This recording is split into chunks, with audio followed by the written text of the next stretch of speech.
Members, the Lord Mayor.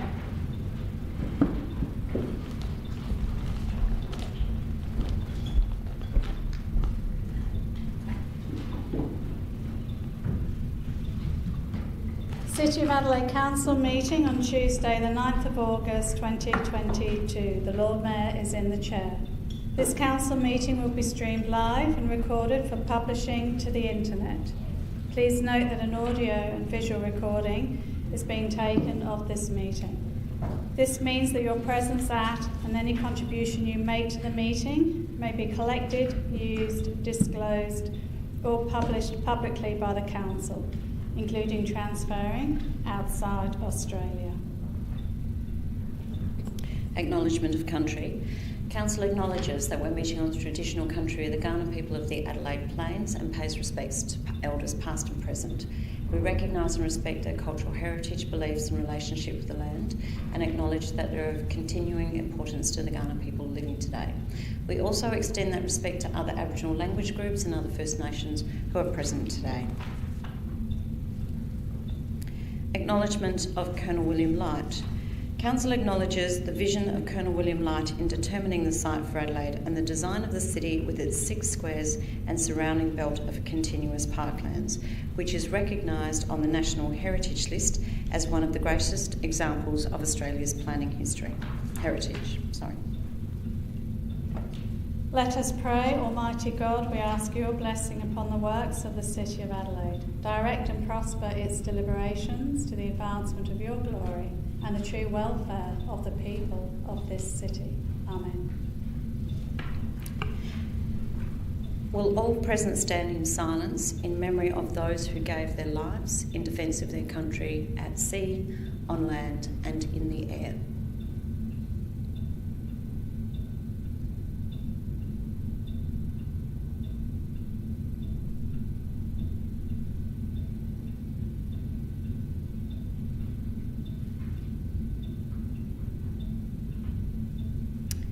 Thank you, everyone. Please be seated.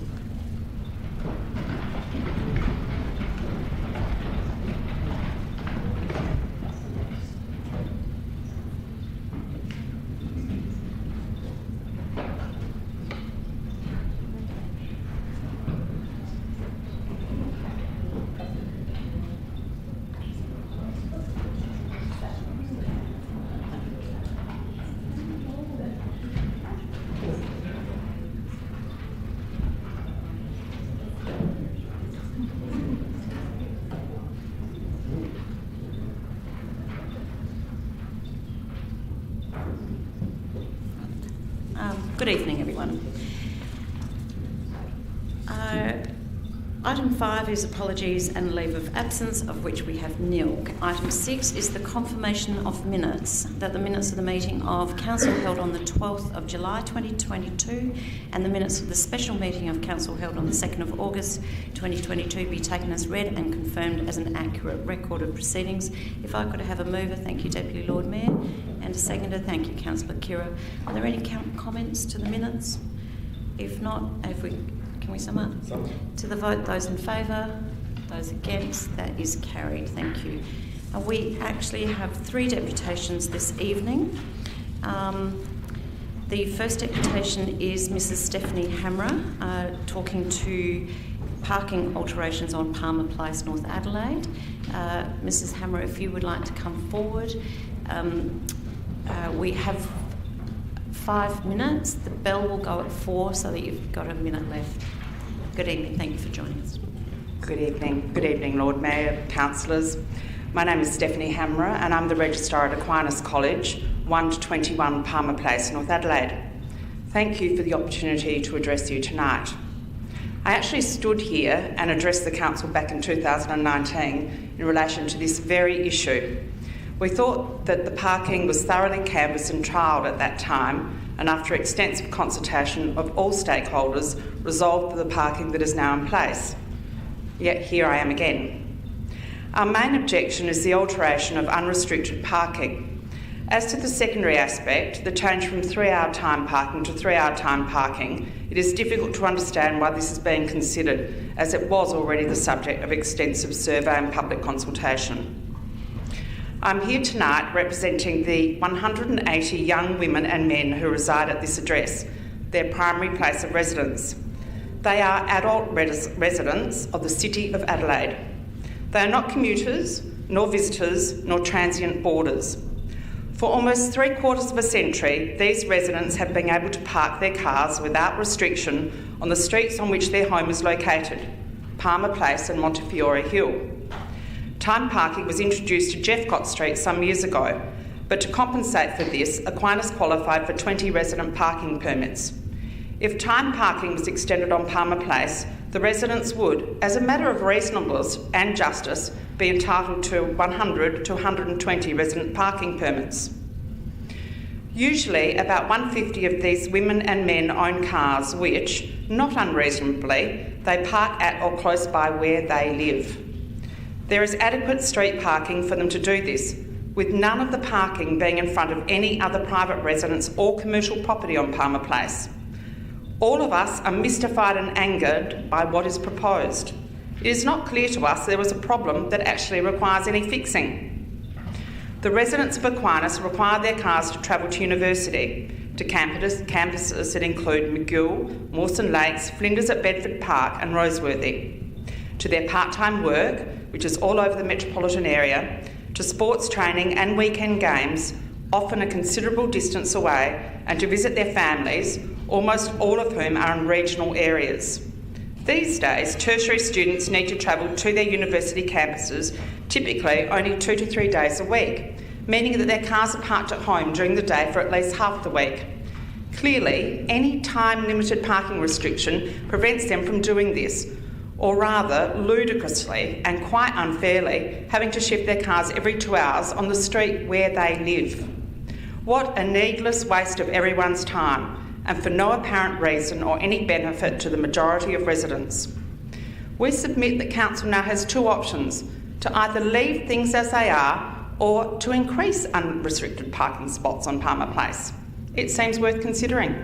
For example, that the entire inner curbing of Palmer Place around Palmer Gardens could be unrestricted, since it is free of any residence or commercial properties. It is difficult to find any positive or fair answer to the two basic questions that I have.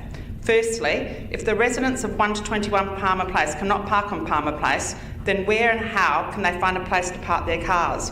As many of the survey responses stated, parking their cars long distances from their home raised extreme safety concerns. I should add that about 2/3 of Aquinas students are young women. And secondly, in what way does this proposal serve their quite reasonable needs as residents of North Adelaide? From the perspectives of safety, fairness and reasonableness, the proposal fails to serve the interests of the majority of residents of Palmer Place. I respectfully submit that it simply be dropped by you, the Council. Thank you for your time this evening. Thank you, Mrs Hammer. The second deputation tonight is Mr Andy Wong, who's talking to regulation to short-term accommodations. Thank you for joining us, Mr Wong. The bell will go at 4 minutes. You'll have 5 minutes to speak.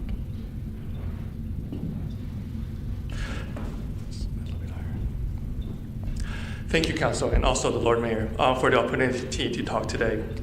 My goal and my aim today is for the deputation to focus you on the development and creation of a regulation in a mixed-use development in the city.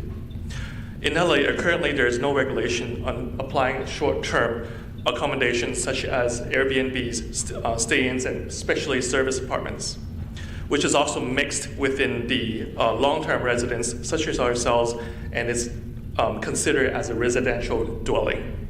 The risk here, Council, is that the developers are actually using this loophole to actually deceive buyers in terms of purchasing residential dwellings and apartments and converting them into service apartments as well.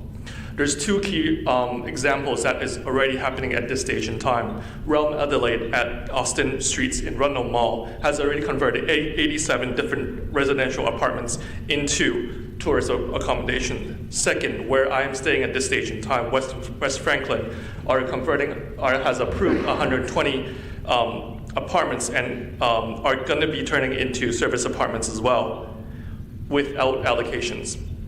If it gets to this maximum, there is going to be more than 40% of the whole entire community strata becoming short-term residents as well.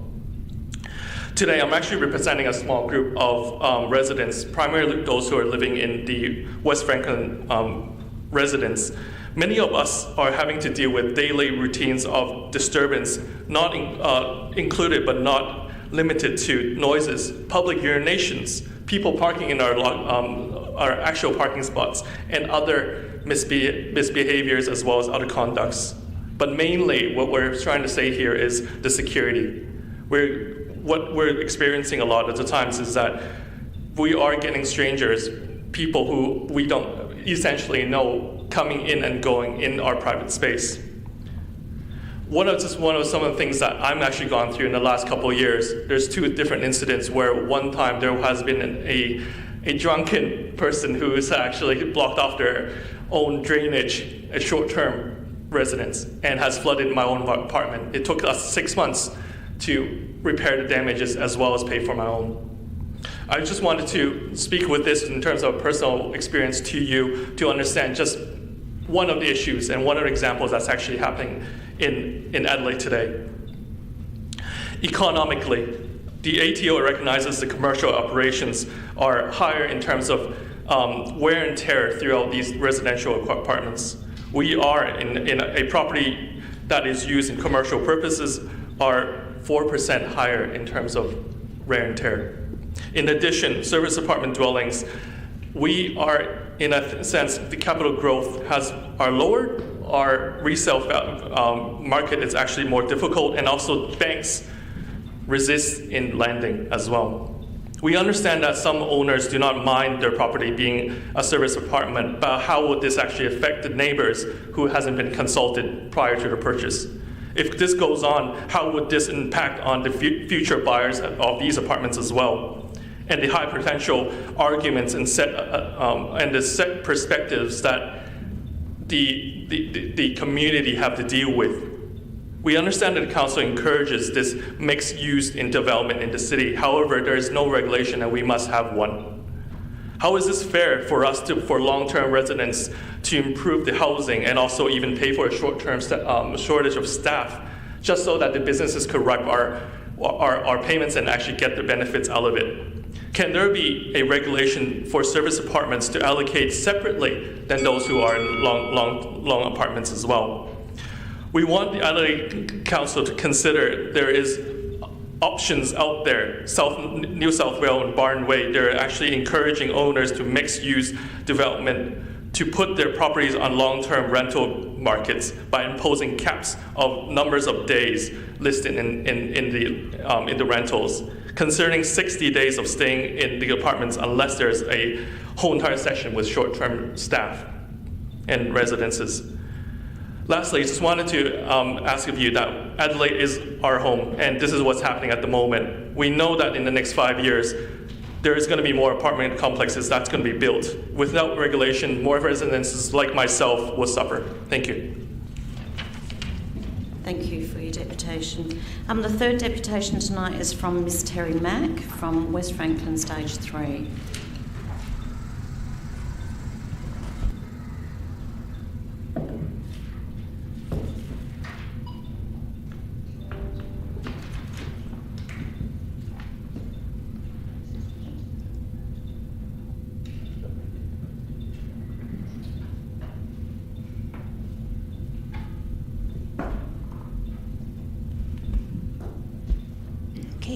Testing.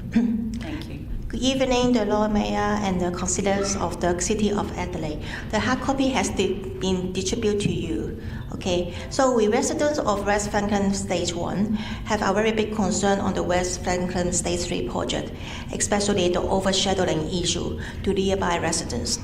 Apartment buildings, and in particular apartment towers, once built, will need to be last a very long time. Typically, these towers are sold to hundreds of different parties, each with a very small stake.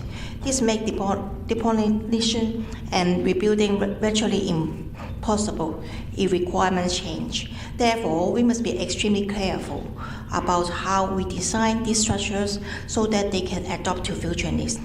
The Stage 3 has not been commenced yet, and the building rules consent has not been granted yet. We'd like the council urgently consider ceasing the this Stage 3 development project because of the overshadowing issue and reconsidering the building height, setback, and the type of use. There's some background. From the Adelaide design guidelines for Victoria, setbacks typically increase with building height for delivering adequate daylight, privacy, and outdoor for drilling, usually allowing minimum 2 hours of sunshine into drillings or private open space between 9 a.m. to 3 p.m. in winter. Currently, the height limit at the site is 43 meters, but the building was agreed for 48 meters in 2015 and approved for 53 meters in 2019. The shortest total setback is around 8 meters, and the entire student accommodation building is designed in a straight line without any further setback consideration in higher levels. From the below sun study on 21st of June in your hard copy, you can see that there's no sunshine at all in the winter time for residents facing Stage 3. If it is built, will it seem like the nearby residents are living in a prison? No daylight, no privacy. Apart from the overshadowing issue, there may be other potential issues, including but not limited to privacy, noise, light, wind impact, ventilation, energy efficiency. Or if there is fire, will there be potentially dangerous to residents in units facing each other due to the close setback? Without the consultation to the development to the public, how could residents be aware of it and share their concern? So back in 2016, many overseas interstates and local owners saw the below misleading photo from the advertisement link or marketing materials provided by the Greater Development on Scene 10, in which there was no indication about the Stage 3 and no mention about service apartment. But from the recent fund and official discussion forum, below photo of the approved site development, Stage 1 with 2 towers, and nearby development, Stage 2 and Stage 3, were apparently agreed by the Council back in 2015. The photos are inconsistent with the above marketing materials, which was provided to the early stage buyers. And it seems more than 80% of the buyers whose apartments facing Stage 3 did not receive any information or were told that the developer has approval for building a 15-story building at Stage 3 in 2015. At later selling stage, to persuade potential buyers considering other apartments, apart from those facing Stage 3, below elevations illustrations were provided. Without the disclosure of the agreed development plan, how could buyers make the purchase decision, or the residents share the concern, or could they be fallen into deceptions? So just like what Andy has shared, there's a 40% of drilling has been converted into service apartment. So if the 300 short-term student accommodation beds will be built next to it, will the short-term student residents in Stage 3 potentially have access to Stage 1? Not sure if the Council is aware of it. Not sure if these mixed-use developments are expected by the Council. Understand the Council City like to improve the look and encourage the mixed-use development in Adelaide CBD. Could the Council consider following better apartment policy in Victoria to improve the livability and sustainability of apartments across Adelaide City and discourage the mixed short-term residents and long-term residents for building a better, happier community? Last but not least, Adelaide is one of the top 10 most livable clients in the world, surpassing Melbourne in the third place in 2021.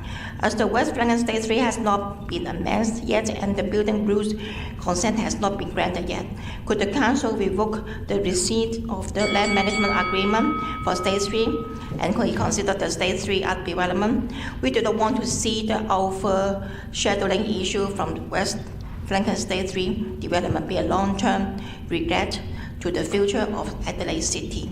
Thank you for all your listening. Thank you, Ms. Mack.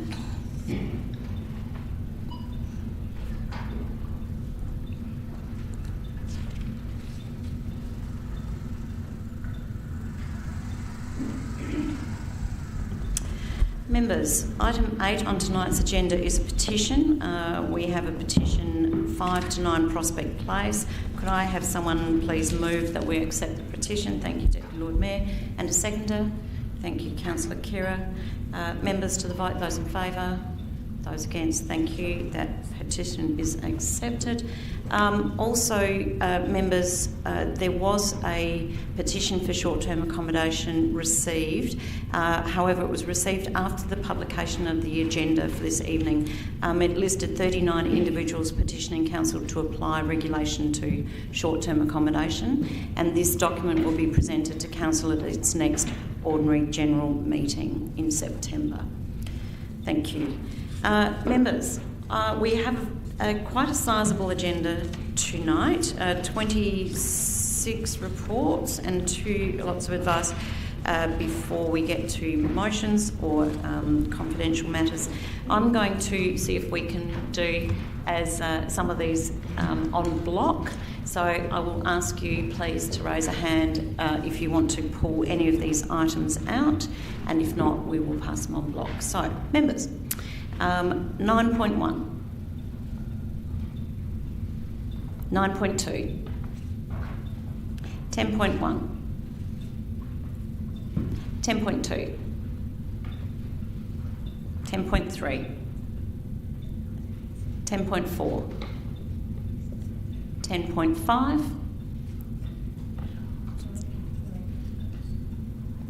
10.6, 10.7,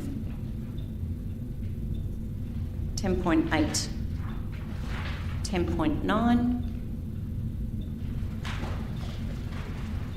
10.10, 10.11, 10.12, 10.13. Thank you. Sorry, that's Councillor Martin. 10.14, 10.15, 10.16, 10.17, 10.18, 10.19, 10.20, 10.21, 10.22, oh no, can't pull that one out. No, 22. 10.23, 10.24, 10.25, which the procedural, and 10.26. Thank you, members. So if I could have a mover, please, to move 10.3, 10.4, 10.6, 10.8, 10.11, 10.14, 10.15, 10.17, 10.19, 10.20, 10.21, 10.23, 10.24, 10.25 and 10.26. If I have a mover, please. Thank you, Deputy Lord Mayor, and a seconder. Thank you, Councillor Knoll. Members to the vote, those in favour, those against. Councillor Martin? Yes. Thank you. That is carried. Thank you, members. I'll just take a moment so I'll make sure my papers are correct.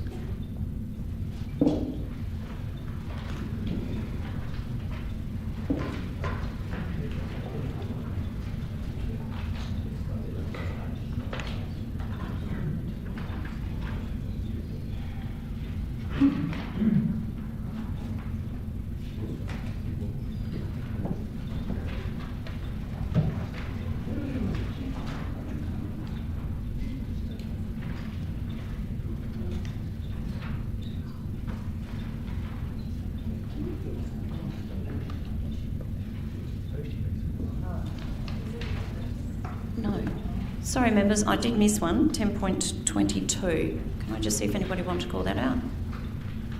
If not, can someone move it on block? Thank you, Deputy Lord Mayor and Councillor Knoll.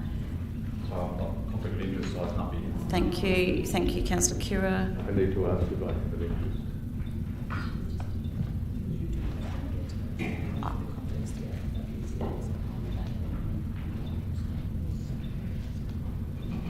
No, Councillor Moran. Sorry, Councillor Moran. 10.22. I'm just going to move it on block. Lord Mayor, I need to take advice then. I need to ask, I wasn't a complainant. I didn't participate in the process. However, my name appears, as yours does. Does that in any way require a declaration of a conflict in the advice of the administration? The advice is no, Councillor Martin. I took the same advice. Thank you. So I have a mover and a seconder. Members to the vote, those in favour, those against, that is carried. 23.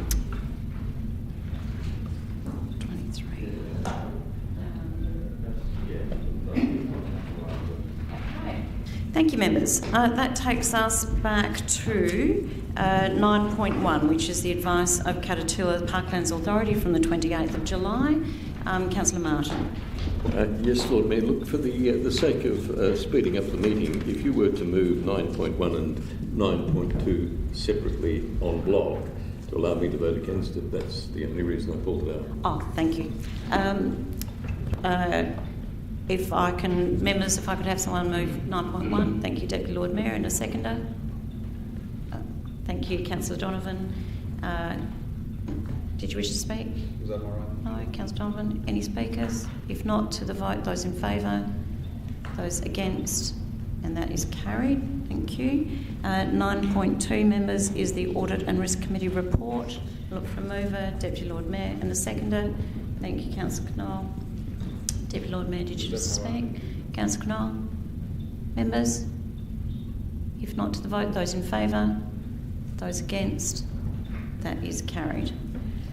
Thank you. That takes us to 10.1, which is the Adelaide Zero project, partnership opportunity. Councillor Hyde.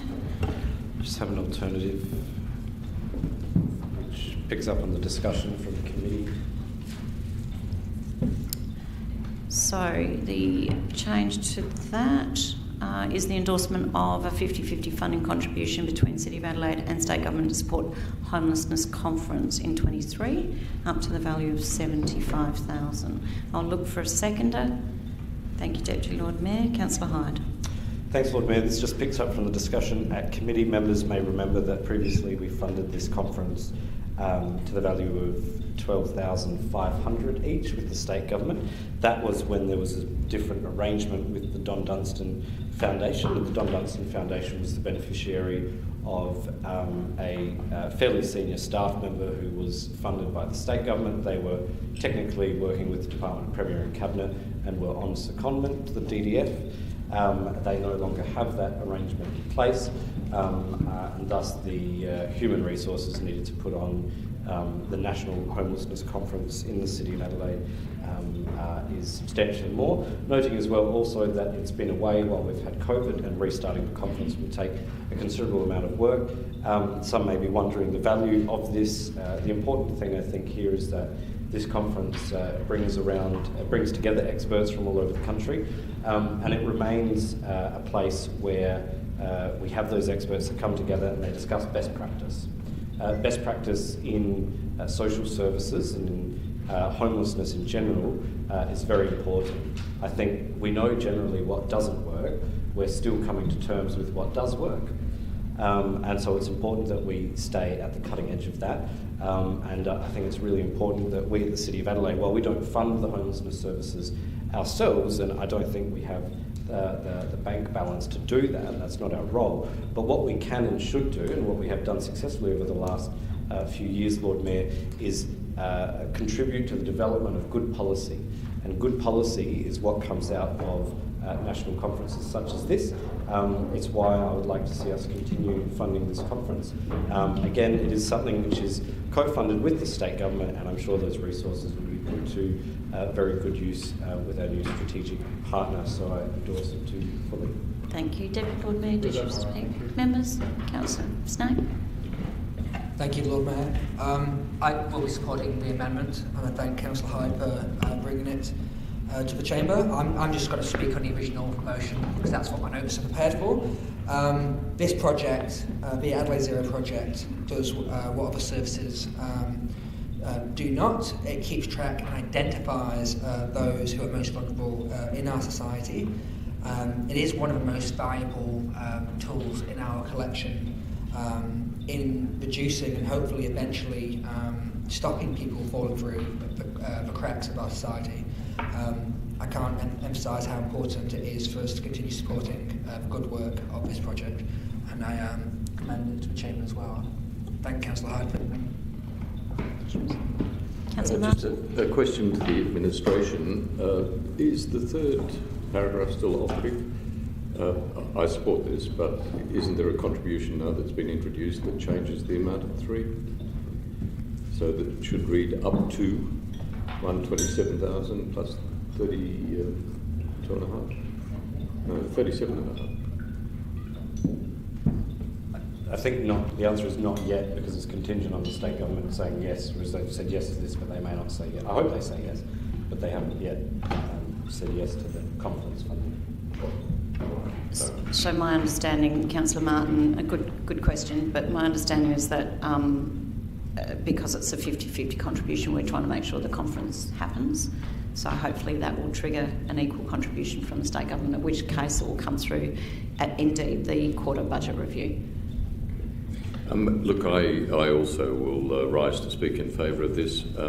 This is a welcome departure from the homelessness policy that the city adopted just a few months ago. This is, in fact, getting in and helping an organisation which has achieved much in the city of Adelaide to fight homelessness, and I endorse it entirely. Thank you. Members, I think we're quite proud that we have been a foundation partner of the Adelaide Zero project. We're also signatory to the Global Vanguard City movement, which is to try and end homelessness. I also commend this to the Chamber. Deputy Lord Mayor, would you like to sum up? Oh, sorry, Councillor Donovan, my apologies. I support the original motion. I can't support the amendment because it came from nowhere with no request from the Alliance to End Homelessness or the Adelaide Zero project. Conferences of this type take an enormous amount of preparation to bring in quality speakers, and typically they would be aligned with intentional outcomes. So whilst if they had come to us with this proposition, I would happily support it. But I think it's a little bit odd for us to suggest to them that they run a homelessness conference without any of the preparation that would usually occur for this. So I'll happily support the original motion, but don't support the additional alternate motion, noting that there may well be $75,000 is a lot of money, $150,000 is also a lot of money, and they may have a host of other things that they would prioritise over a conference. Members, sorry, you've already... Is that a question, Councillor Martin? Yeah, yes, it is. Can I just clarify with the administration, there has been a request, I assume? CEO. Thank you through the presiding member. Not to me personally, but I'll just check with Mr. Haridis. Thank you for the question. There has been engagement and commitment that AEEH is looking to progress a conference in 2023. So we're aware of the progress of a conference, but an official receipt, an official request isn't something that's sat with administration at this point in time. Councillor Moran. Yes, could I ask whether the move would be happy taking parts? Because I do agree with what the councillor has said. This comes out of nowhere, and there are no back. Like all the things that Councillor Hyde moves, he moves at the last minute. There's no comment. There's no oversight from the administration. And I'm sorry, just a verbal oversight at the last minute. 75,000 could buy several homeless people a home. So I need a little bit more than just a nod and a wink to a blind horse. So I would appreciate. I won't vote for it, although I do want to vote for the Zero project, which is fantastic. So I'd ask that you would take any parts. Councillor Hyde. No. And just to clarify, No. You can do that. You can do that in your summing up. That is just churlish. No, Councillor Martin. Sorry, Councillor Moran. That is entirely up to the mover as to whether that is taken in parts, as have been at other meetings. a point of clarification, Lord Mayor. The proponent and strategic partner met with myself and Councillor Kouros, and I'm sure she'd be happy to attest that the request was raised in that conversation, subsequently put to us, was subsequently raised at the committee, where the administration had a CEO undertaking to give me information regarding the costs of this. Information was sought from the strategic partner, who was quite happy to provide that, and you're happy to read the text messages between me and them. So if you want to talk about churlish, I think making assumptions based so on... that's fine, thank you. You've spoken to the matter, unless this is you summing up, then... So, members, I'm just going to see if there's any other questions or speakers. Thank you, Councillor Donovan. Well, just a question then. If there had been information that had been sought in a CEO undertaking and further information, can we have that information, please? CEO? I think we need that to inform this decision. Absolutely. Given it has come from nowhere. Thank you, Councillor Donovan, through the presiding member. I'm just checking. I can't see whether that actually got shared as a CEO undertaking before tonight. Ilya, you able to confirm, please? Thank you. Through the Chair, whilst not circulated prior to this evening, that information is at hand. I can validate that Councillor Hyde did request, on the back of approaches that he's had from the administration, just some clarification as to an approach for the motion. And as stated in my earlier comment, that whilst we haven't received a formal application through administration, that we are aware that AWEH is progressing a conference. Okay, that would have been very handy for us to have ahead of the meeting. I think that's the noted from the members in the room. Councillor Moran. Would it be possible for you to go back to your office and get that information and we delay this? It seems very peculiar that the mover has asked for that. It's put him in an embarrassing position and us in an embarrassing position. Could we delay this and somebody go back to their office and retrieve whatever documentation we've got? CEO. Thank you, through the presiding member. That's a highly unusual request. We are always very assiduous in terms of our responses to CEO undertakings from the last Tuesday to this Tuesday. The fact that it hasn't gone out, I'm not sure whether that was taken down as a formal undertaking or not, and to now at this point require staff to return to their desks does seem a little bit disappointing tonight. It's a little bit disappointing to arrive without any documentation. Okay, so of the questions asked, if I think we've actually heard from the Director that there has been a discussion with the Alliance, and it is a request to bring back that conference. So, members, that's entirely up to you how you wish to vote. Councillor Martin? Perhaps I could have a little more information from the mover of this. Why has the conference cost gone up 200% from $12,500 contributed by the state and the City of Adelaide? I'll ask the administration, Councillor Martin. So the question is why the cost gone up so much? Yes. Oh, look, it didn't come from the administration. No, it has actually been working, they have been working with the administration, so I will ask the administration. Thank you for the question, through the Chair. I'm happy to address some of the key points, specifically in terms of the cost of the conference. As we're aware of the information as it is at hand, is that in re-establishing the conference there are personnel costs, and Councillor Hyde has indicated the secondment scenario that was in place previously, and now having to fund and effectively in a position or a person to drive the outcomes of the conference, and that it's been a couple of years since the conference, and just the general cost increases to host such a conference, attracting speakers, the rental of spaces, etc. Thank you. Members? If not, Councillor Hyde to sum up.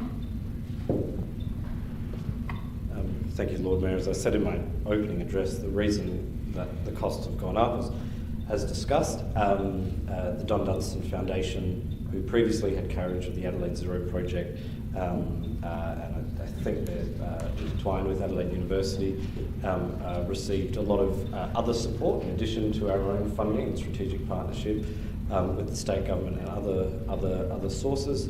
Those arrangements are no longer in place. The new strategic partner, who really ostensibly includes a lot of the same people, including councillors may remember Caro Maida, who used to work with the City of Adelaide as one of our team leaders of social policy or something or other, is actually with that outfit now, which is good. I think that means they have a lot of corporate knowledge there with previous practice. and Kara, for example, is in a much more front-facing delivery role instead of being at the policy level here at the City of Adelaide, which is what we do. So this funding will go to supporting that work. I am a little bit disappointed, Lord Mayor, that some councillors indicated they would be voting against this. I think that's really bad considering the homelessness we see on our streets. A point of order, that was voting against the conference, not the Zero project. I would like that to be made very clear. Thank you, Councillor Moran. I'm addressing the extra funding which would go towards supporting nation-leading work. Just to say that because they haven't asked for it, which is not the case, but just to say that I think doesn't deal with the reality of how strategic partnerships work. Of course, any non-government organisation is going to ask for as much as they can possibly get. And the proposal we have in front of us is the result of negotiations between our administration, the NGO, and also involving the state government. Now, if you went and said, would you like to do more? Are there other things you could do? Is there more good your organisation could do? Then the answer would be yes. That was the question which I put, which Councillor Kouros put, and the answer was yes. That's why I asked questions about the strategic partnership at committee. I got those answers. They engaged with the NGO further, and we now have an understanding of what it would cost to restart this conference. And it is a restarting of the conference. And this figure is in acknowledgement of the fact that there is no longer set administrative support in place from the state government. That's how this figure has been arrived at. If councillors want to pursue it separately with the strategic partner and ask them why, they're very welcome to do that. They will get the exact same answer that I got. Again, I do hope everyone votes for this. It is homelessness funding. It is important policy work. And it's desperately needed on our streets. And just walk outside and you can see it. Thank you. Members, to the vote. Those in favour? Those against? Thank you. That's carried. Can I have that recorded as unanimous? Members, 10.2 is Gladys Elphick Park, Nanunga Park 25, Eastern Mound redevelopment, and I'll look for a mover. Thank you, Deputy Lord Mayor, and a seconder. Thank you, Councillor Knoll. Deputy Lord Mayor, did you wish to speak? Councillor Knoll, did you wish to speak? Members? Councillor Martin? Yeah, thank you, Lord Mayor. Look, until this paper, there has been no specific proposal for future permanent shade structures at the viewing site east of Park 25 Oval. But now the detail emerges, and as one ratepayer put it to me today, this is vintage SACA, always waiting until the last minute before lodging the real deal. And I'm quoting here, a proposal that is on parklands without a lease, for what was to be a temporary shade structure. So we've gone from temporary to permanent. That's something that's not described adequately in the documents. There are very vague descriptions, and in fact, the only descriptions are things like the structures will be respectful and subservient to the park, be sited to fit into the parkland's landscape and have minimal intrusion, be of good design, architectural quality in their siting, use of materials, be sustainable, be designed to complement forms and colours and finishes selected to age gracefully and complement the quality of other structures built on the park, be considerate of whole-of-life cost. It goes on like that for ages, but there's not a centimetre in there that I can see in the plans related to the structures which are permanent. There's a delightful drawing. It is a really nice drawing, but it gives a hell of a lot of wriggle room to SACA to construct pretty much whatever it likes. So this is, as it was put to me, an old-style proposal to build permanently on the parklands, and parklands not even within a lease. There is no lease for this land. It is just being given over to the use of SACA. So, Lord Mayor, it's been suggested to me, and I agree heartily, that I should vote against this. And it's been suggested to me that this is a matter, given that there is no lease, that ought to be raised with the new council as soon as that council is elected, and that SACA should be aware of that. Thank you, Councillor Martin. Could I just ask, please, who has final say over the design, please, through the CEO? Thank you, through the Chair, for the question. At point 11, the next steps, it's important to note that the final designs of the whole of the proposal, including the shade structure, would still need to go through for development approval. So there are still multiple opportunities before we land the shade structure. And also important to note that they're not enclosed. So I understand if there was perhaps any confusion in the report, but they're not part of a closed or leased area. This will be public amenity that's being delivered. Thank you. I'll also thank Council for including the advice of Caterpillar, who worked through the both the structures and the materials which will be used. Members, are there any other speakers to this? If not, I'll go back to the Deputy Lord Mayor to sum up. Lord Mayor, I do note the concerns that Councillor Martin has raised, but I would just like to highlight to members the feedback from Caterpillar in item 2, which is anything and everything from reduction in use of concrete terraces to DDA compliant viewing areas and so on and so forth. So I think whilst there might be some concerns, I think what has been proposed and what's before us is very appropriate. Members, to the vote, those in favour, those against, that is carried. Council members, the division has been called on the motion. All those in favour of the motion, please stand and remain standing until all names have been called. Councillor Kouros, Councillor Khera, Councillor Ho, Councillor Hyde, Councillor Knoll, Councillor Donovan, Deputy Lord Mayor. Members, that takes us to 10.5, which is the Palmer on-street parking, and I'll look for a mover. Councillor Martin, and I'll look for a seconder. Sorry, Councillor Moran.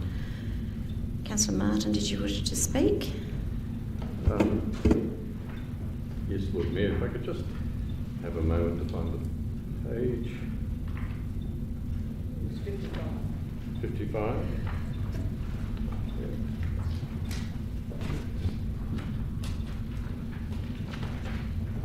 Thank you.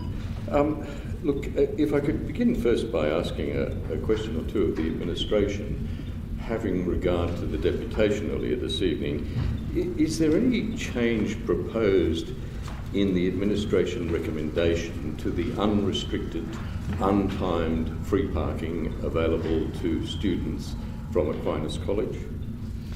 Thank you. Through the CEO. Through the presiding member, no, there is no change to the unrestricted parking in and around at Palmer Place. Thank you. So that means that students will still have same access to the unrestricted parking they have. Thank you. Look, unlike Aquinas College, and look, I did ask the administration to provide this information, and I don't believe it's come to me. If I could just ask this question, is there any other untimed, unrestricted parking made available to any residential college in the City of Adelaide? Thank you for the question, Councillor Martin. I know that we handled that about a minute before we came into chamber. So, CEO. Yes, thank you. Through the presiding member, there was a very long, detailed piece of work that Mr. Keith had presented to me just before coming into the chamber. Mr. McCready has it here, but unfortunately wasn't able to be shared with council prior to tonight. So perhaps Mr. McCready can give a quick, high-level summary overview. Thank you. Through your presiding member, in response to your question, Councillor, yes, there is unrestricted parking in other locations. For instance, Lincoln College, there's 52 unrestricted parking spaces across the Ward Street side of the college. In relation to St Anne's College, there's 10 unrestricted parking spaces. And naturally, in regards to St Mark's College, they have a multi-storey car park with 160 parking spaces, so they're pretty well provided for. And just one other question, and I apologise that it's without notice of the administration. Is, like St Mark's, there a car park provided by Aquinas for students? CEO? Yes. Thank you, through the chair. Yes, there is. Thank you. Okay, look, I have no objection to this proposal. It's been endorsed by 29 resident ratepayers who responded and agreed unanimously that the reduction from 3 to 2 hours had reduced congestion in the area and enabled them to have the provision of services by tradespeople as well as visitors, because it had decongested the area. Those who opposed this proposal were 154 students and staff at Aquinas College, who still have access to the free, unrestricted parking in Palmer Place, and who the administration has clarified for me have their own car park as well. So this is, I think, a satisfactory outcome. The residents, of course, still would like to access that untimed, unrestricted parking that's taken up by students most of the time, but I understand their needs and I feel that they've been met in this circumstance. So look, this is certainly a good outcome for our ratepayers in the area. It doesn't, I believe, and nor do our residents believe, disadvantage Aquinas College, and I will support this proposal and commend it to members. Thank you. Councillor Moran? I'll reserve my right. Members. Councillor Hyde? Lord Mayor, I just have some questions, and forgive me if I've missed something glaring here, but usually when we do a consultation, we get a report on the results of the consultation. How's that? Did that come through previously? Have I missed that, or is... CEO? Thank you, through the chair. There's been various rounds of consultation, and that is included in the report as a link.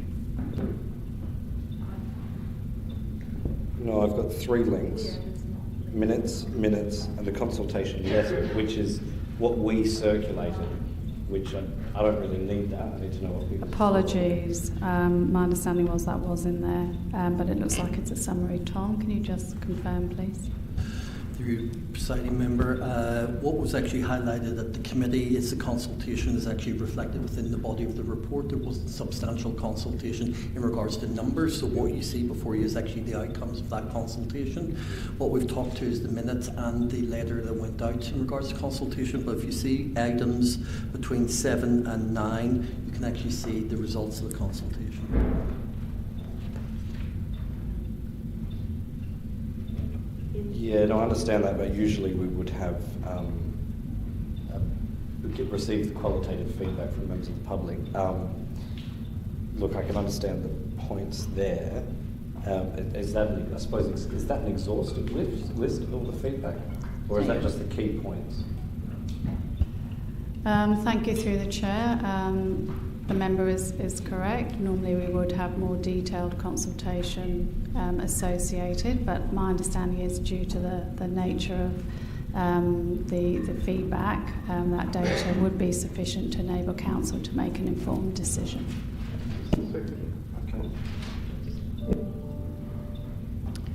Councillor Couros.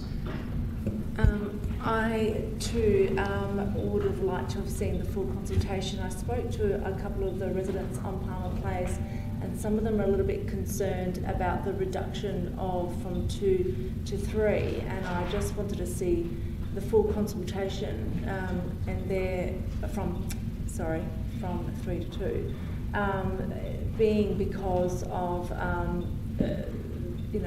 would visitors be able to access longer time outside, tradespeople if they're longer than 2 hours. So they have just some concern. I just wanted to see that full consultation in regards to it. So, CEO. Thank you, through the chair. As I said just now, councillor, administration felt there was sufficient information in the report to enable council to make an informed decision tonight. If that isn't the case, then obviously the option is to defer it.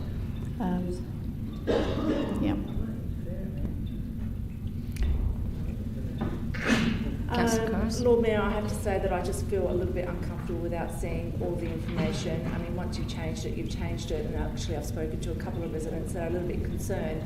I know that this will be used against me probably in a political way out there, but I would vote for this now, only because it's only an hour difference, but I would like to say that there has been some concern from some residents, and I just want that noted, and I'll leave it at that. Thank you. I've got Councillor Moran and then Councillor Hyde. Yes, I think this has been well canvassed. Aquinas hasn't lost any car parks, so I'm really not sure what the complaint's about.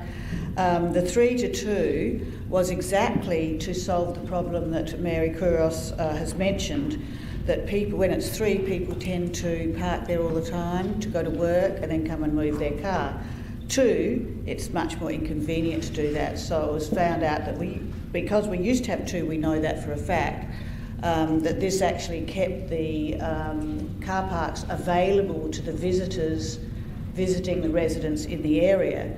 That is why they did it, requested the change, because when we changed it to 3, they found out that they were just parked out all the time and people were just moving their cars around because they only had to come out and move it once, so it was quite convenient. So the reintroduction of 2 is to exactly solve that problem, to make the on-street car parks more available to the residents and their visitors.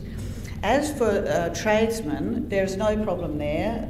The resident, and they're well informed in North Adelaide, as in the Adelaide City Council area, they ring up and get a special permit to overstay the time if they have a workman there, and that is an efficient and well understood way to go if you want somebody to park out there all day to service your property.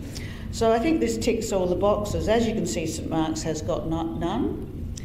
They have sensibly provided their car parking on inside their facility. Lincoln has 55 and St Anne's has 10. Aquinas has more than that, and I think it's amply provided for. You can never supply enough parking for everybody. Everybody, it's that the old saying, if everybody leaves the room a little bit unhappy, then it's probably a good solution. And I think this is the way forward, to return it to 2 hours, to discourage workers parking there, to encourage them to go to other parking spots. I know Aquinas would probably like 500 on-street car parks, but that is just not possible in that area. Councillor Hyde. Thank you, Lord Mayor. I'm satisfied with what the administration has given us, and I'm satisfied that the proposal in front of us does take into account the needs of Aquinas College and the students. I'm inferring from the consultation that even though the proposal was opposed, that the administration has appropriately picked out or taken out, removed the aspects of it which were opposed, which I'm reading is only the restricted parking and not the 3-hour parking. If they were opposing the 3-hour parking, such an overwhelming consultation and that change, I would be voting against this. But I'm satisfied on balance that it is correct.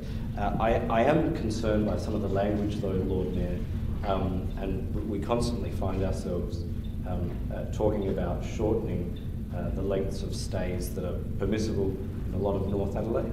And the argument is always used that we don't want people parking there, as if to say that certain people are not permitted to park in that part of the city, that we don't want workers parking here, we don't want others parking here. I find that to be very, very disconcerting. I want to make it as easy as possible for everyone to come to the city.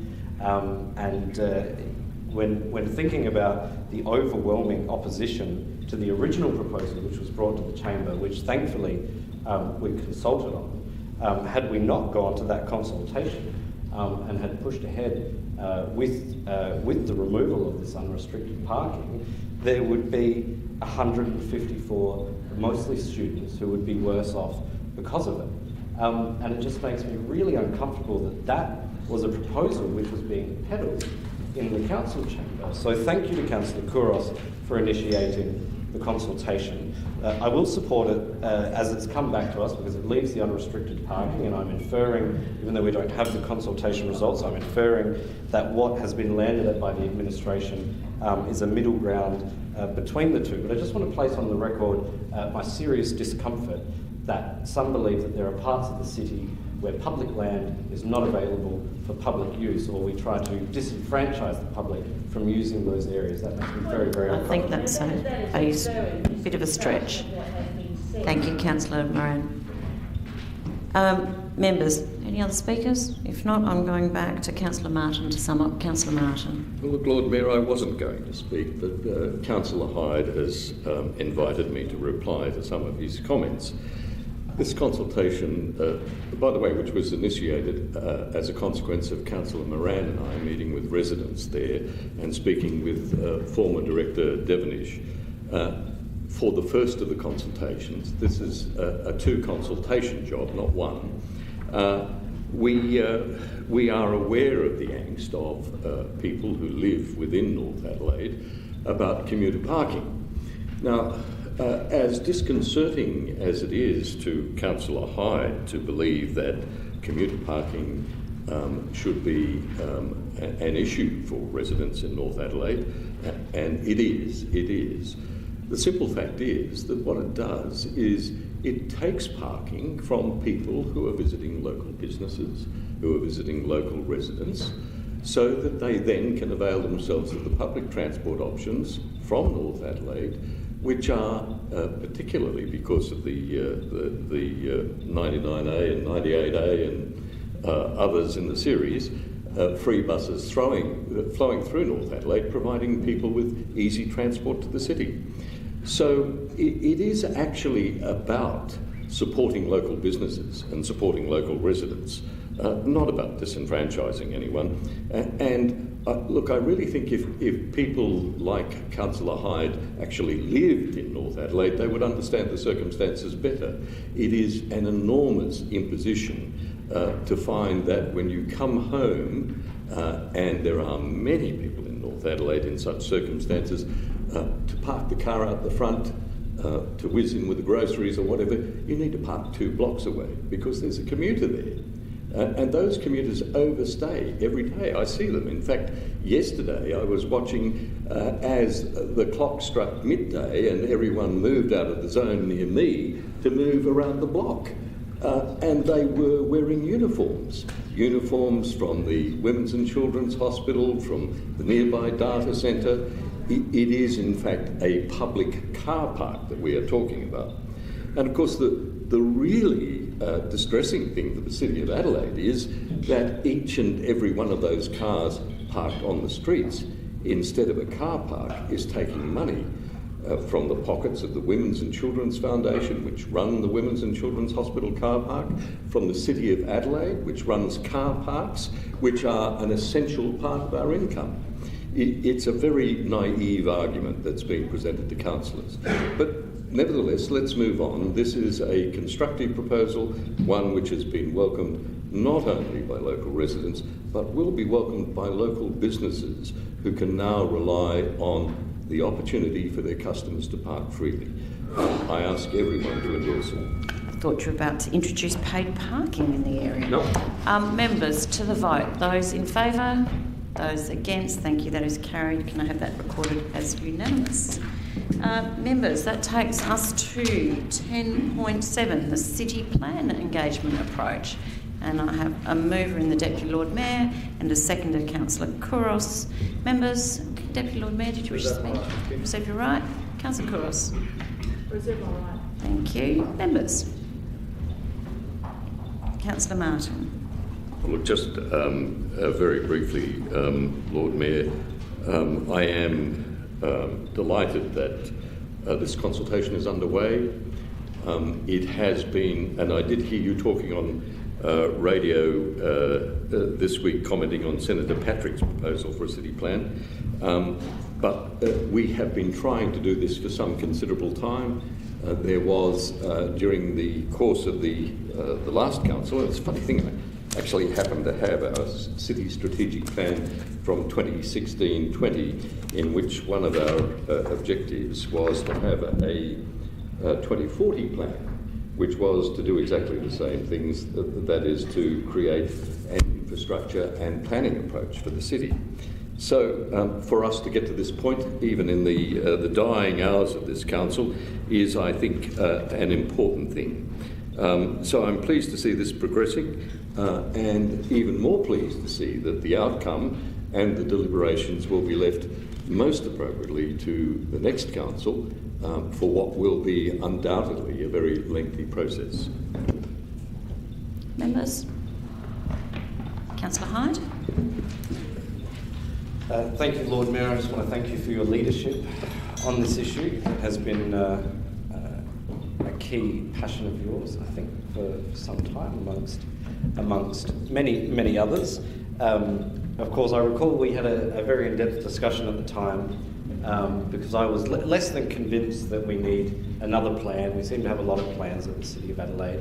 But the way that you sold the vision of the city plan to me, and your reference in particular to previous city plans, which we have not had some decades here at the City of Adelaide, really got me over the line, and it was a real pleasure watching your advocacy over the course of many months as you pursued this policy relentlessly. I think this in front of us sets out a fairly thorough engagement strategy for it.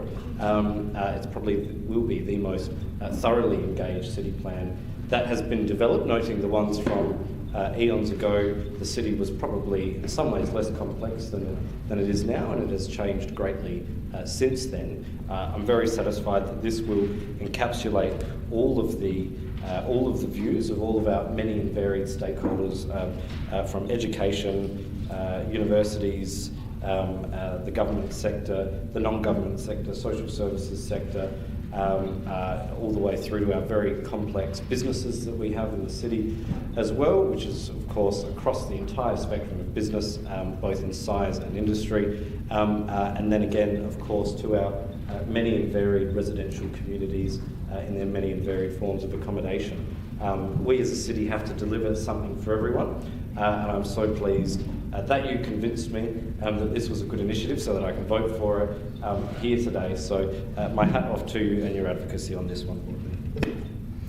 Thank you, Councillor Hyde. Members? Councillor Couros. I need to say that I rise to support this, and unlike Councillor Hyde, I actually think that we really do need a city plan. I'd like to thank you, Lord Mayor, and the CEO for your leadership in this, and I really look forward to this unfolding. Members? I do actually note the reference, Councillor Martin. You always deliver your research, and I know you went back and had a look at the strategic plans. However, the 2040 plan that we had in the last strategic plan was just different to the city plan, and we did it a couple before that. We did a 2030 plan as well, which was a sort of a broader consultation, but not delivering the spatial vision that the city plan will. I do actually have the copy of the 1990 in my office. So I was very pleased that we did manage to get the city plan in our strategic plan, and that we were able to start delivery on that. There's a lot of work. I do look forward, as you say, to the consultation. It'll be a very broad consultation, and to be able to give surety to those that are in the city in terms of how the city might progress and how we can accommodate both growth and community services. The period of time in the workshop was around the next 18 months that we'll deliver this work from memory. So hopefully many of us will be here to actually see the city plan come to life. Members, if not, I'll go back to Deputy Lord Mayor to sum up. Thank you, Lord Mayor. I too would like to commend you on pursuing this, and unlike Councillor Hyde and very much like Councillor Couros, I did not need to be convinced. I think what we have before us in terms of the city plan, which there's a graphic in the papers which I think describes it perfectly in terms of bringing together something along the lines of the 30-year plan for Greater Adelaide and the strategic plan together, and that's what we will get with the city plan. I don't think it should be something as dense as the 30-year plan, because I remember when that was created by state government, that was a big, great, thick book that was published and put on the shelves, never to be seen again. So I'm glad that we do have the approach that we do have.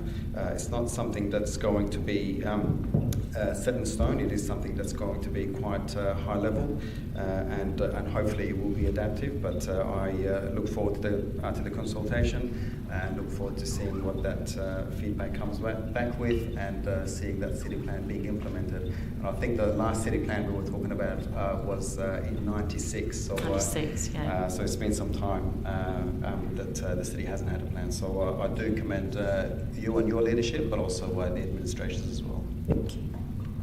Members to the vote, those in favour? Those against? That is carried. Can I have that recorded as unanimous, please? That takes us, members, to 10.9, which is the Main Streets concept options. And I look to the floor for a mover. Thank you, Councillor Hyde, and a seconder. Thank you, Deputy Lord Mayor. Councillor Hyde, did you wish to speak? Deputy Lord Mayor, did you wish to speak? Members? Councillor Snape? Thank you, Lord Mayor. I have a question.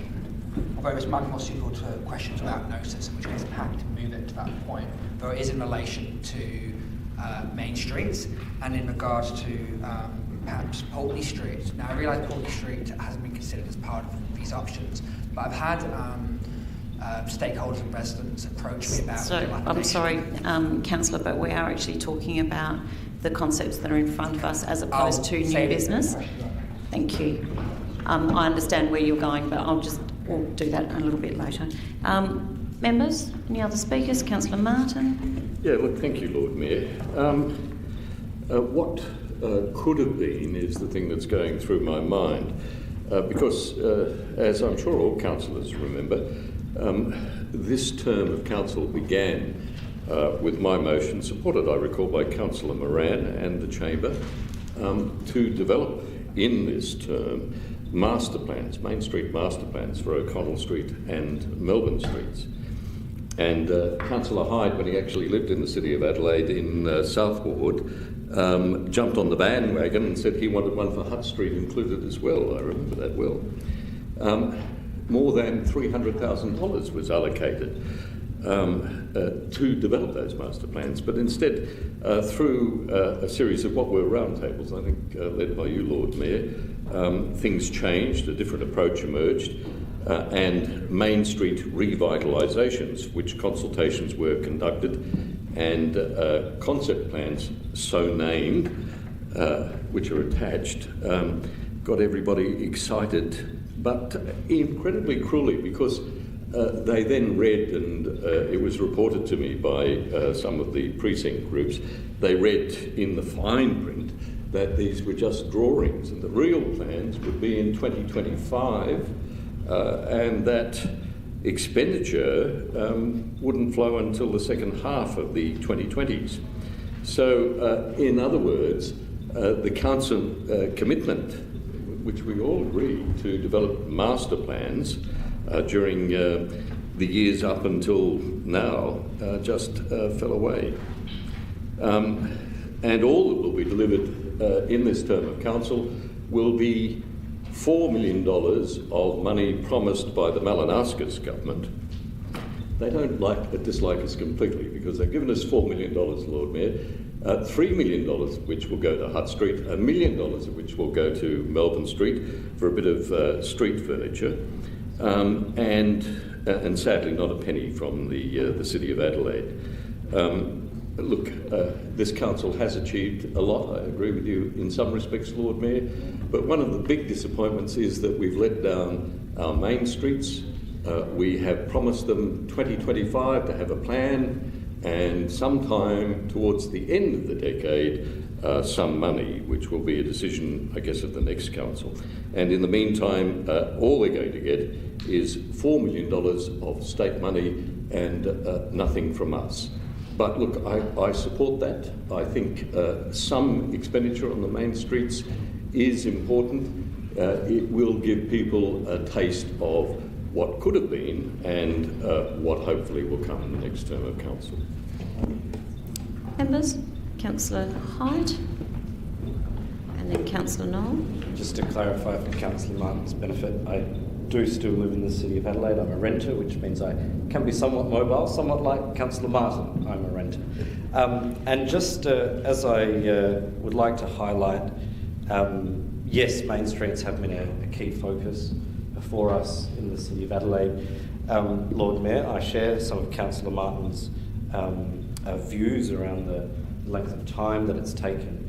And I note that that was 2 or 3 directors ago, 2 CEOs ago, and probably 5 associate directors ago. That is unfortunate. We did have a pandemic in the middle of it, which can account for some of it. But I am nevertheless pleased with the direction that we are going in, at least. I'd like to thank you, Lord Mayor, and I'd like to thank Councillor Kouros as well, who behind the scenes have worked with me for many hours, with staff, working collaboratively with them, helping to deconstruct some of the misconceptions around what they had about council, about what council wanted to deliver, and reconstructing those conceptions to ensure that we could land at what is quite a substantial piece of work in front of us. And of course we are very grateful for the contributions from the new government. I'm very pleased that South Ward is getting $3 million, North Ward is only getting 1, but you can take those up with the powers that be. I would say though that the concepts we are seeking to note here are substantial. The reports which came through to that committee workshop where they were presented included a huge amount of work, and even though we didn't quite get to the capital works side of the master planning process as early as we had wanted to, it is remiss of us if we do not acknowledge the substantial work that was done in addition to that and originally. And I do appreciate the approach that they are taking, because you can have the schmickest, newest, cleanest street, but if you don't have the retail curation right, and that's why I mentioned this last week at committee with AIDA, if you don't have the retail curation right, if you don't have the cultural aspect right, then you will have a really beautiful but empty street.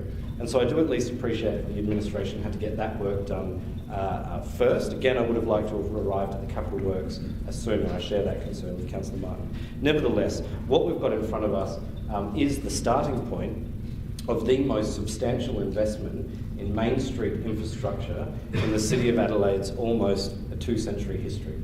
That's actually what we have in front of us.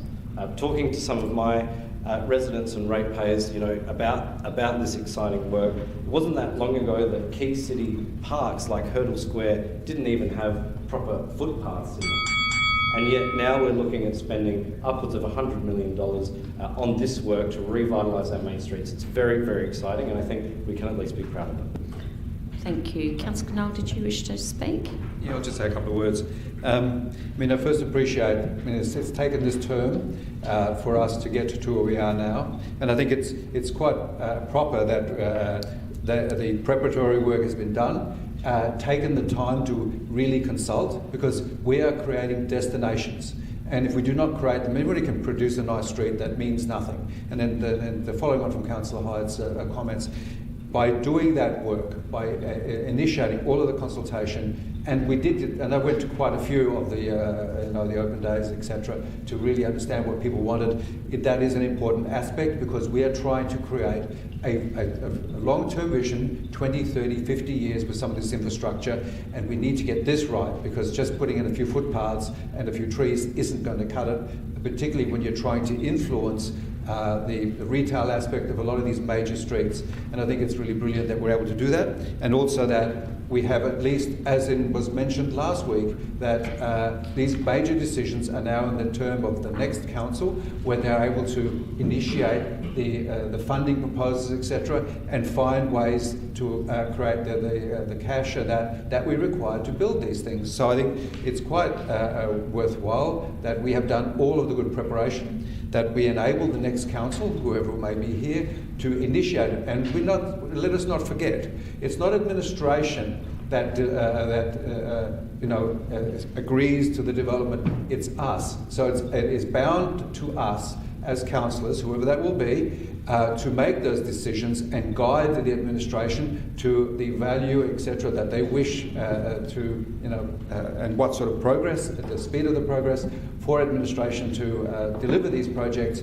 Because we are the ones that are, at the end of the day, that agree to these proposals. And I think so. It is totally incumbent upon councillors to decide what that looks like, and for them also to be part of how do we fund this, because the two go together. And I think that's going to be a really interesting effort in the next council.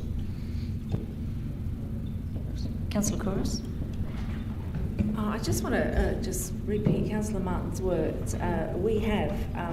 This council has achieved a lot, and as much as we would love for our main streets to have been done yesterday, there was a blank canvas to start with. So I just want to thank the administration for their work and your work with the round table to getting to this point. Our main streets are really important, and this council has been very vocal about that. And I hope the next council, whoever is elected, carries on that work and supports the main streets because it's so important for our city for us to all move forward. Thank you. I support this. Thank you. Members, are there any other speakers? I'll just say a few words on that before we go. Okay. So I do thank you for all the comments, and was very pleased right at the start that we actually addressed that in our strategic plan and had the support of the full council. Obviously, there's a substantial lot of work that goes into master plans. And we had to start from scratch, understanding that we actually did have, we still have COVID, but we had all of the lockdowns and the shutdowns and restrictions.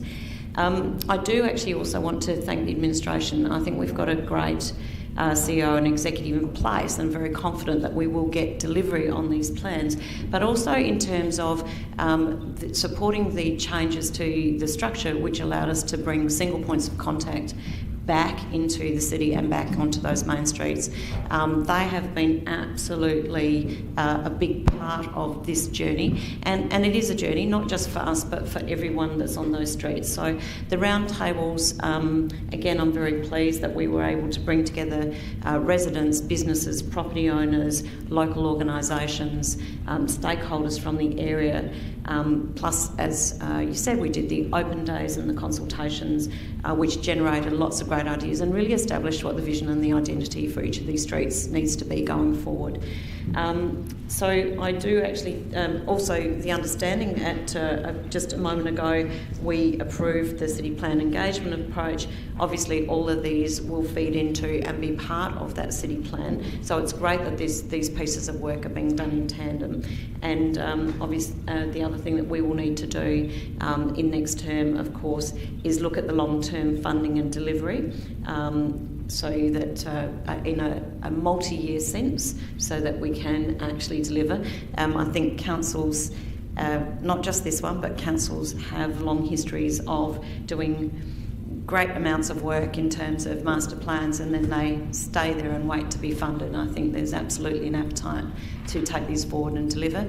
I do also thank the state government for their contribution, which of course was again part of our advocacy work in the lead up to the election, to put the main streets back on the agenda, and the ability for us to do the first tranche of this work with the state government support is fantastic. On that note, I will go back to Councillor Hyde to sum up. Councillor Hyde. Members to the vote, those in favour, those against, if I can have that recorded as unanimous. Thank you. Members, that takes us to 10.10, Illuminate. Councillor Couros and Lord Mayor, I have an amendment. An alternate motion? Alternate motion. I'm just wanting to ensure that the artwork is brought back into council for approval. So can I put that as point 2? So if I can just say that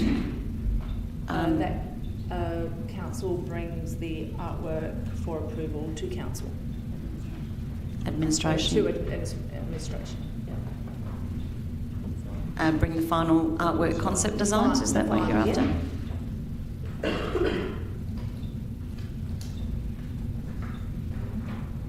Designs to council for approval. Which council? Well, we'll have to do the next it will be when we're ready.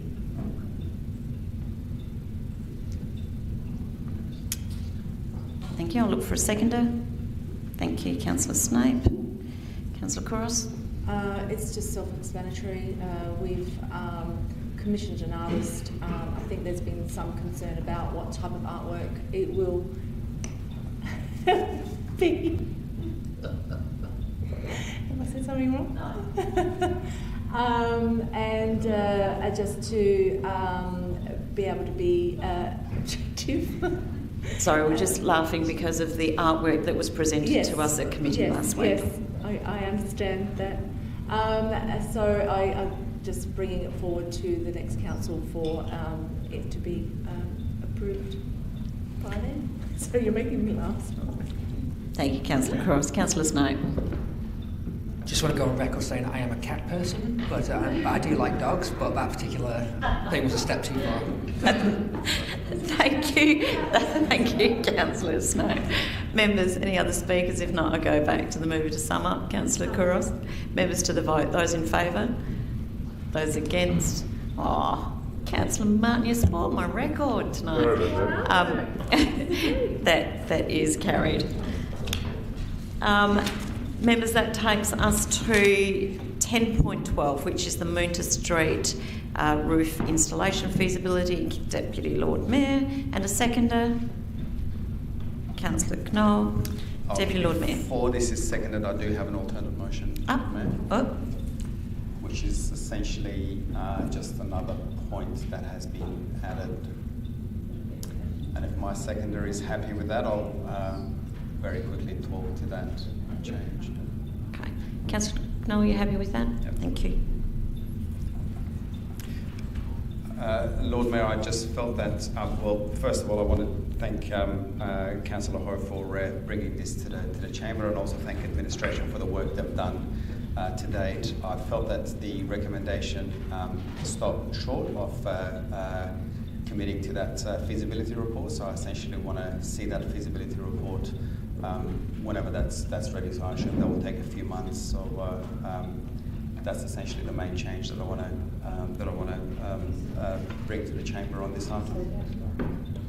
Deputy Lord Mayor, could I just check? So what you're saying is instead of it being through the 23-24 business plan and budget, you actually want it to be part of the 22-23 budget reconsideration process? Correct, which is the current financial So it's year, actually a change to 2.4? That's right, yes. No, yes, that is correct, Lord Mayor, yes.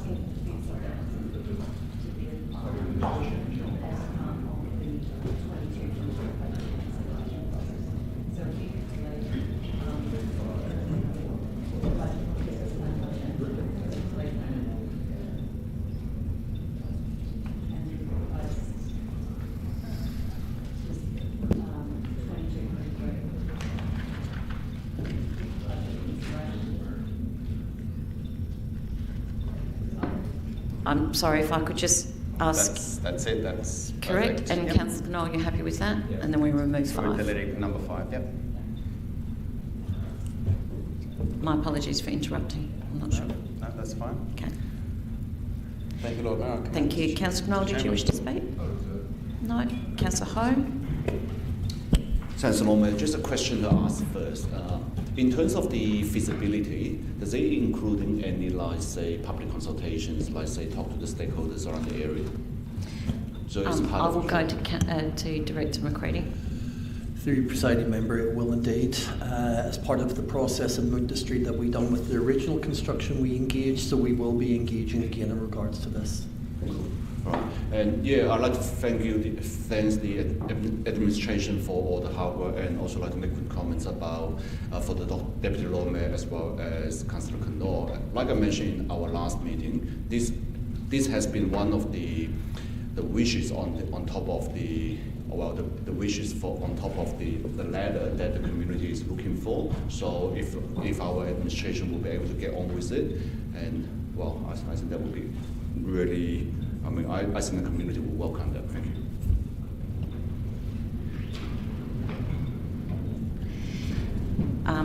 Thank you, Councillor High. Councillor High. Thanks, Lord Mayor. I just wanted to suggest a variation in order to adequately capture the intent of the mover, and it would be for funds a feasibility study.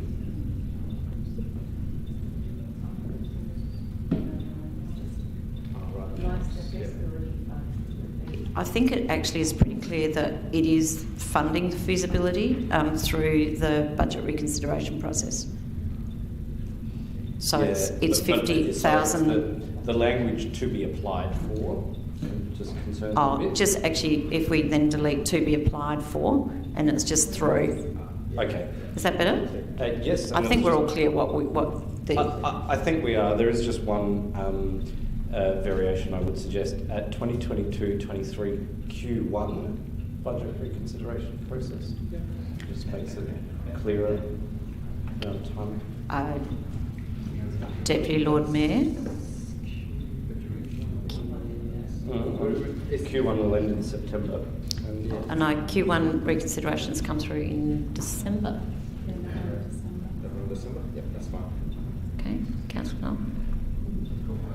I'll accept that. And could I just get a CEO undertaking that consultation will take place? I know we've just said it will, but to save me having to.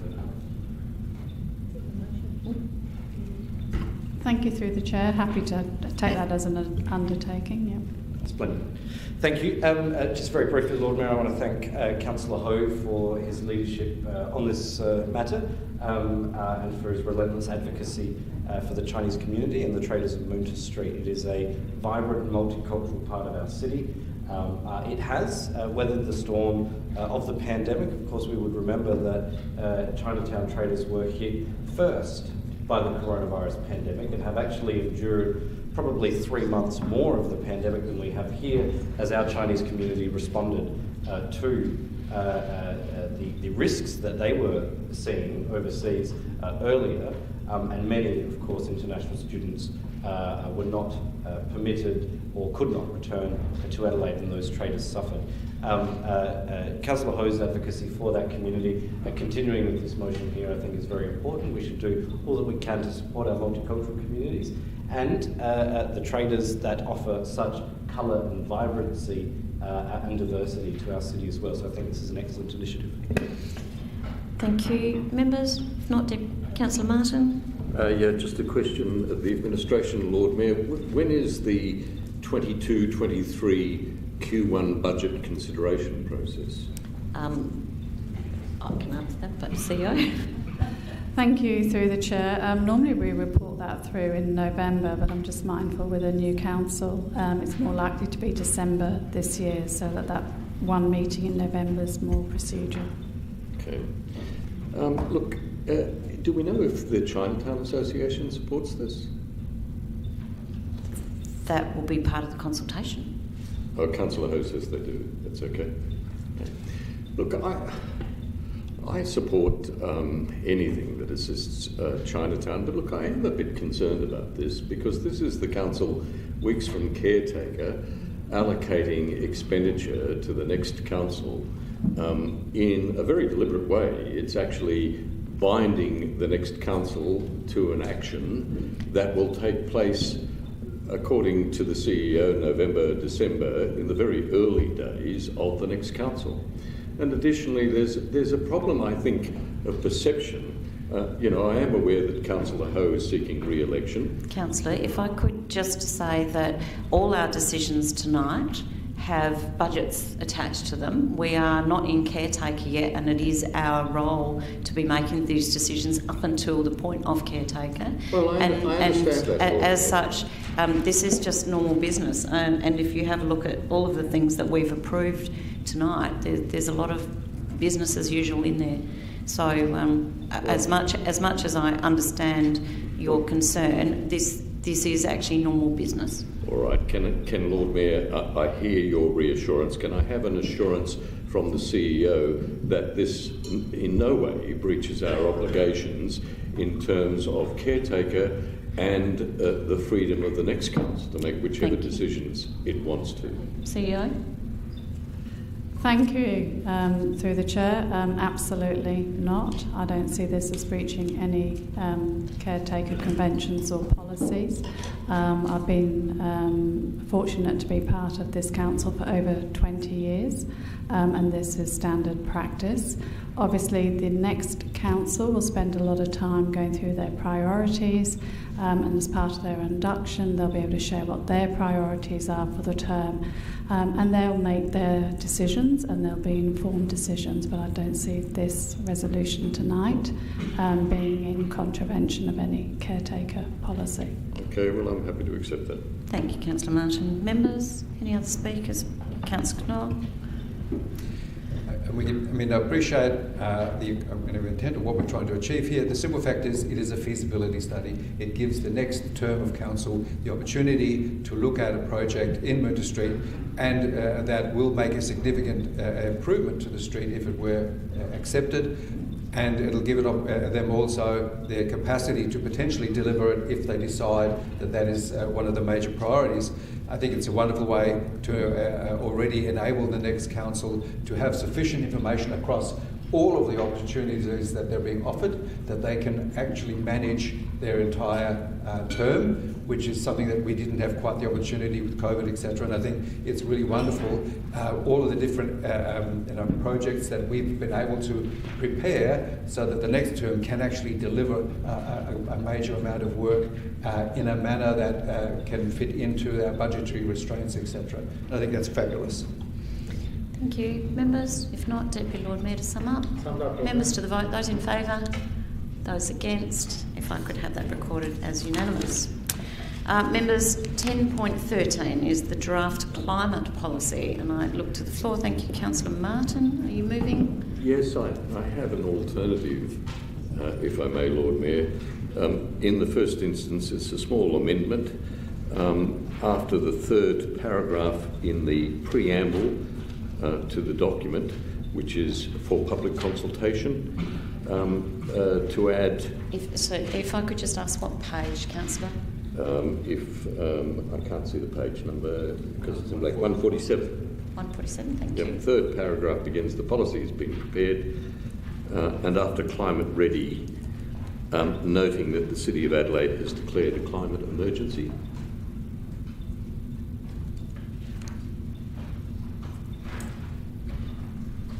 And just add to the end of 7, City of Adelaide will, by June 2023, complete a procurement plan for all vehicles to be low or zero emission vehicles.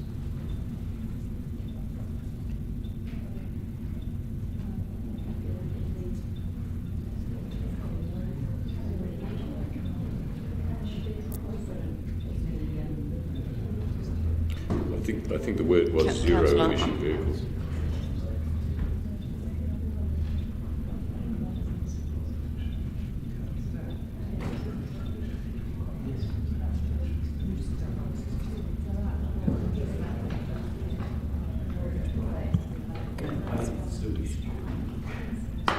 So, do you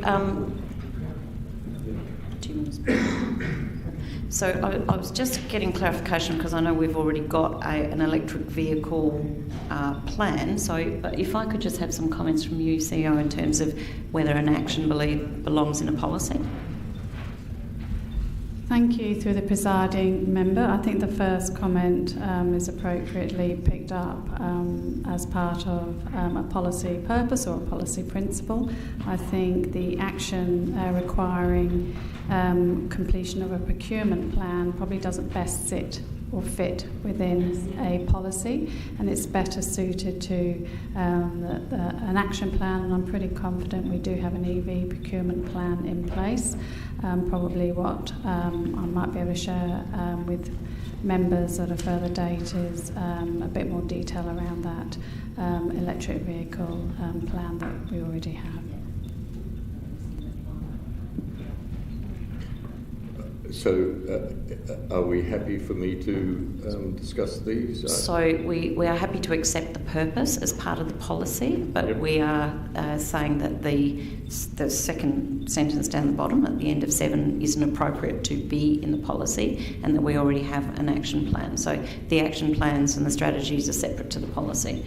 Oh yes, except that we have action plans in here in terms of reducing council emissions through purchase of credible offsets. We have actions here including frameworks developed to understand and manage impacts on council business and so on. Look, Lord Mayor, if you allow me to speak to this, I'm sure I can explain. I'll look for a seconder first. Thank you, Councillor Snape. Thank you. Look,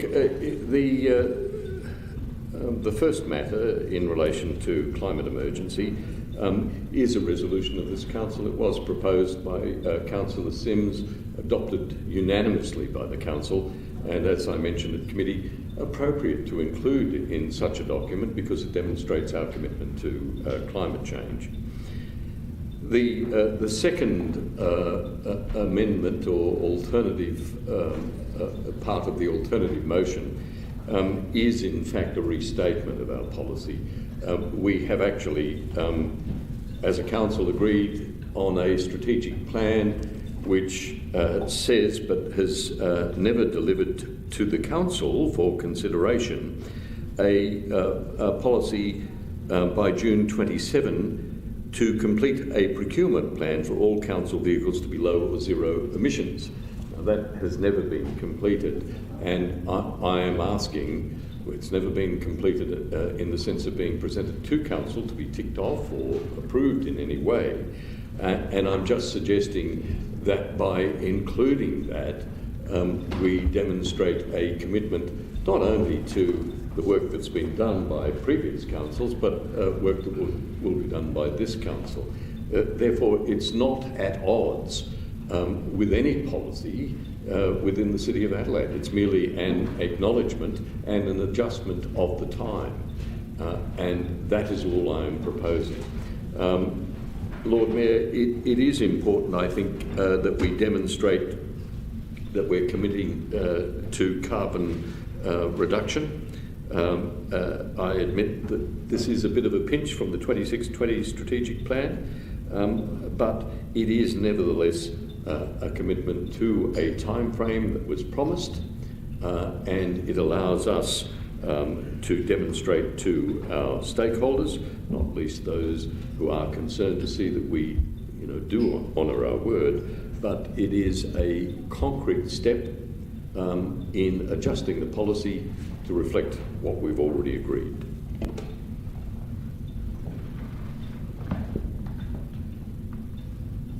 Councillor Snow. Alistair Moreau.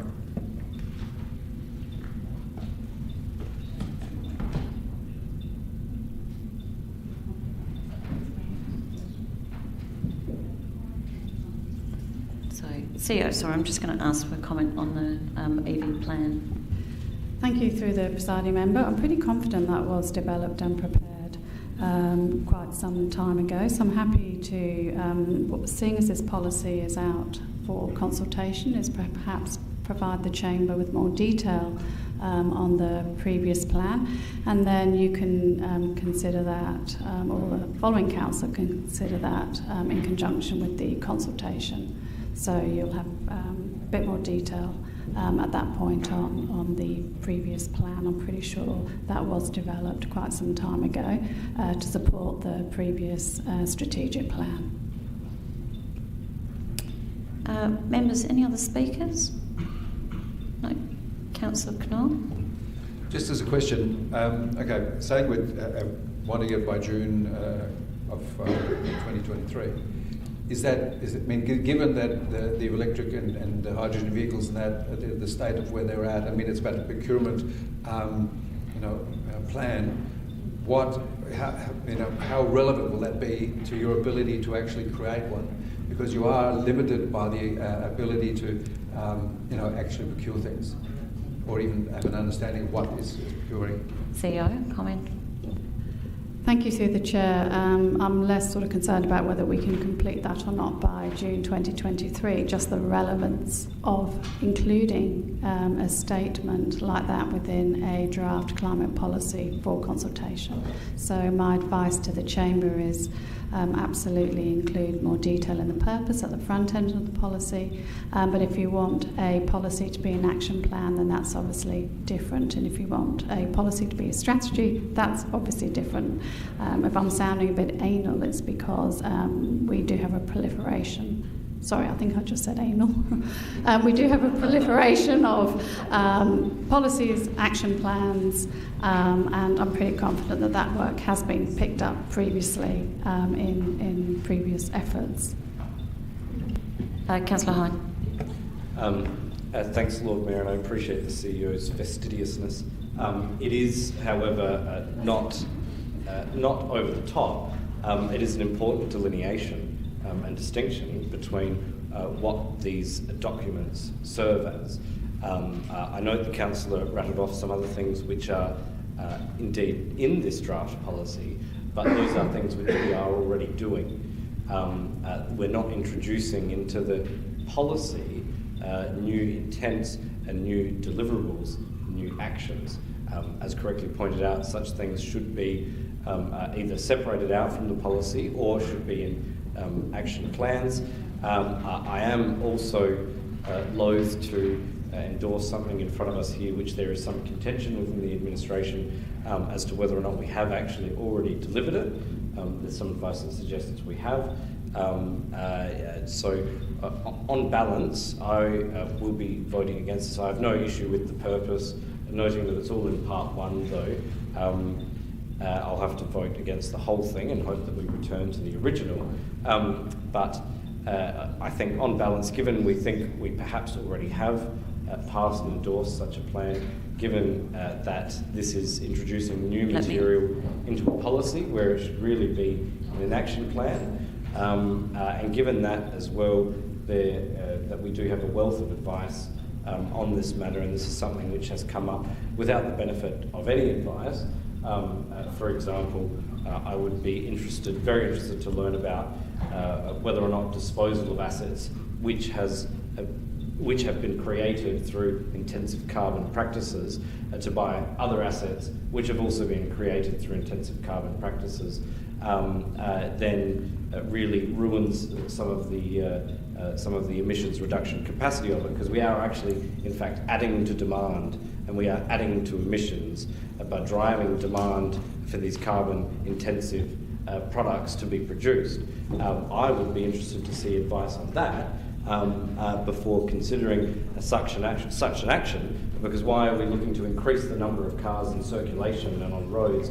Generally, it's not just that they burn fossil fuels, it's that they take fossil fuels in order to be created. So those are the sorts of pieces of advice that I would want to consider if we were looking to put it in a climate action plan. This is, of course, not a climate action plan, it's a draft climate policy.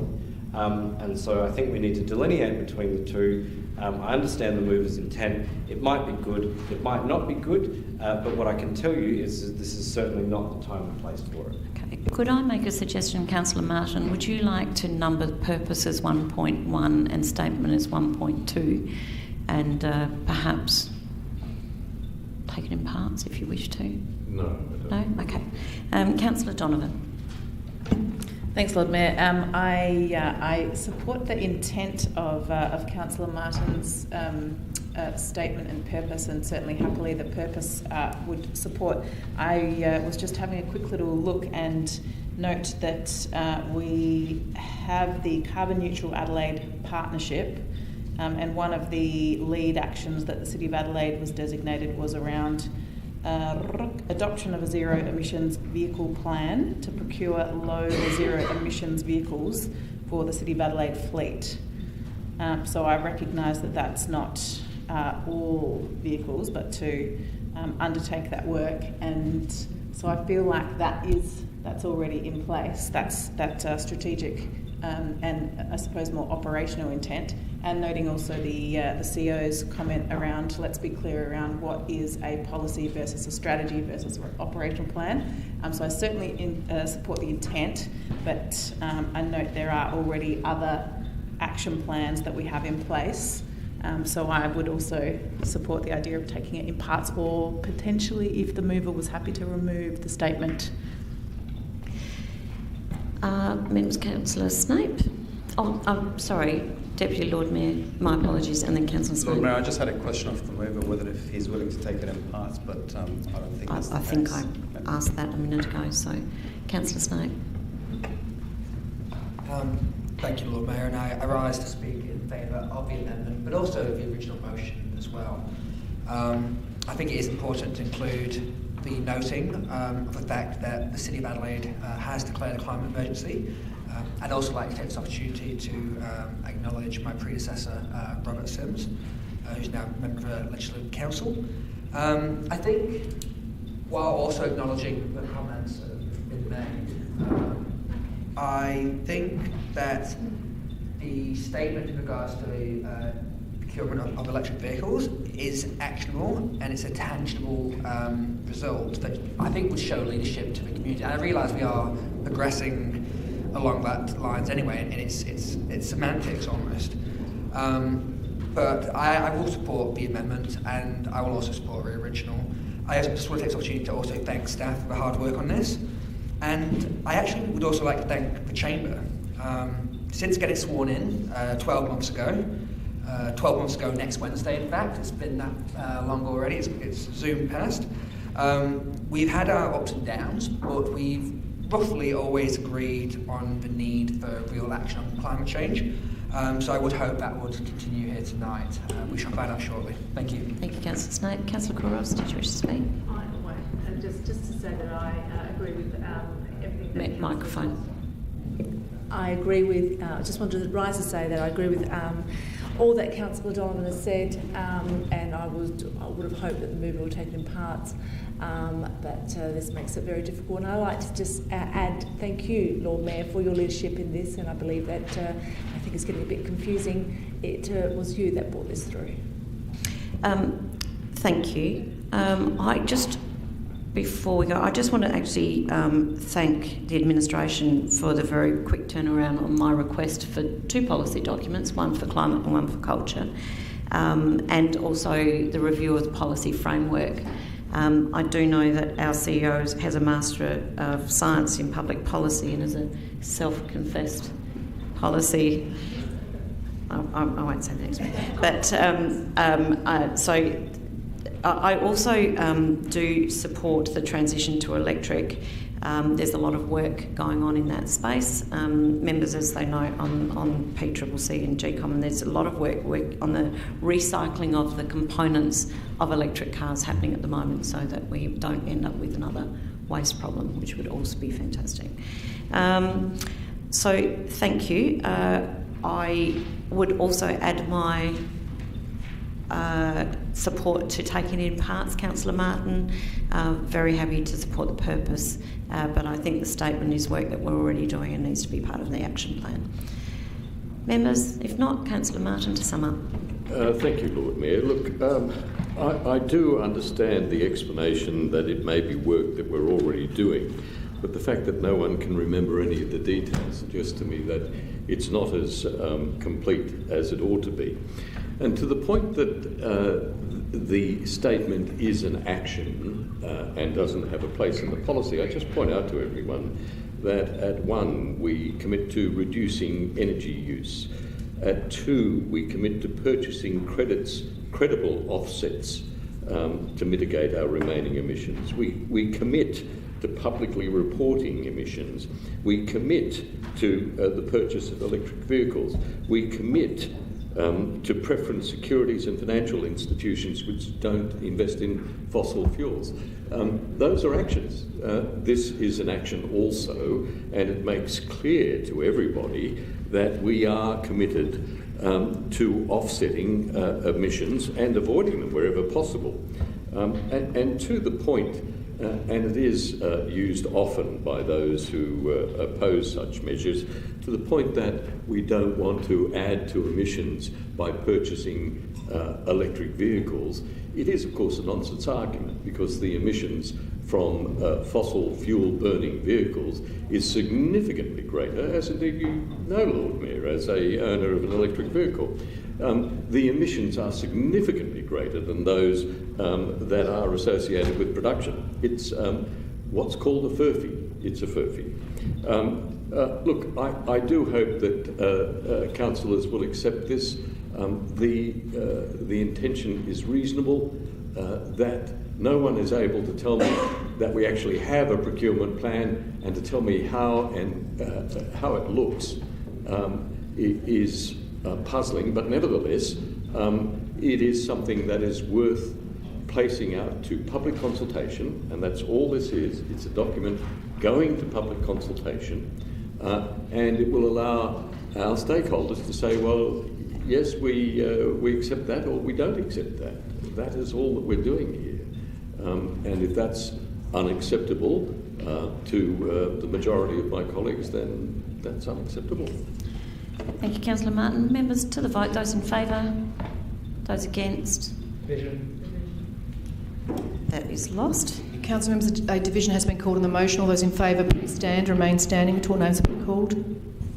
Councillor Moran, Councillor Snape and Councillor Martin. Members, that takes us back to the substantive. Deputy Lord Mayor, you're moving it. I'd look for a seconder. Thank you, Councillor Kouros. Deputy Lord Mayor, did you wish to speak? Councillor Kouros, did you wish to speak? Members? Back to the Deputy Lord Mayor to sum up. Members to the vote. Those in favour? Those against? That is carried. Can I have that recorded as unanimous? Thank you, members. That takes us to 2016, which is the review of the Adelaide Parklands Community Land Management Plan. And I'll look for a mover. Councillor Martin, are you moving? Yes, I'm moving a varied motion. An alternative motion? Yes, I'm sorry, I'm distracted looking for the front page.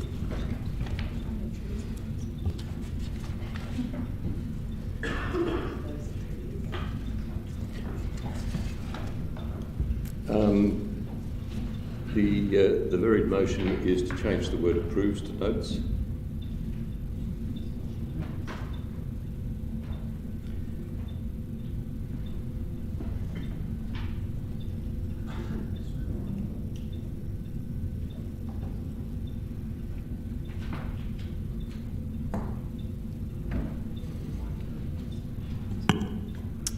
And further?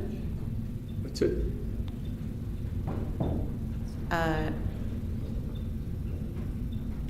So just noting that still that it's being released?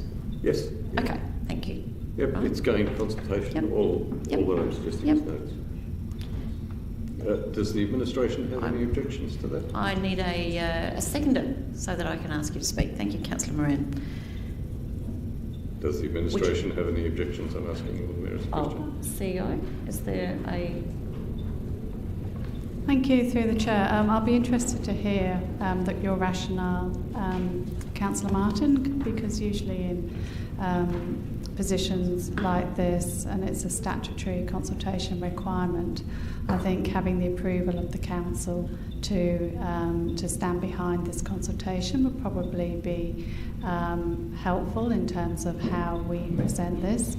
If it's noting, I guess we would just need to be clear and explain why it's for noting rather than endorsing or approving. Sure, okay.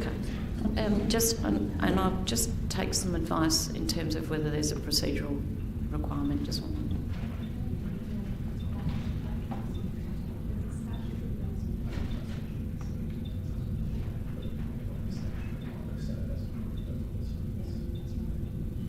Well, I can, to accommodate the administration, just vary it slightly so that it says notes and then approves being released for statutory consultation. Does that Apologies, Councillor Martin. I'm actually getting two bits of advice, and one is that it does need to be approved to go to a statutory consultation as opposed to just noting. So I'm just 1 second.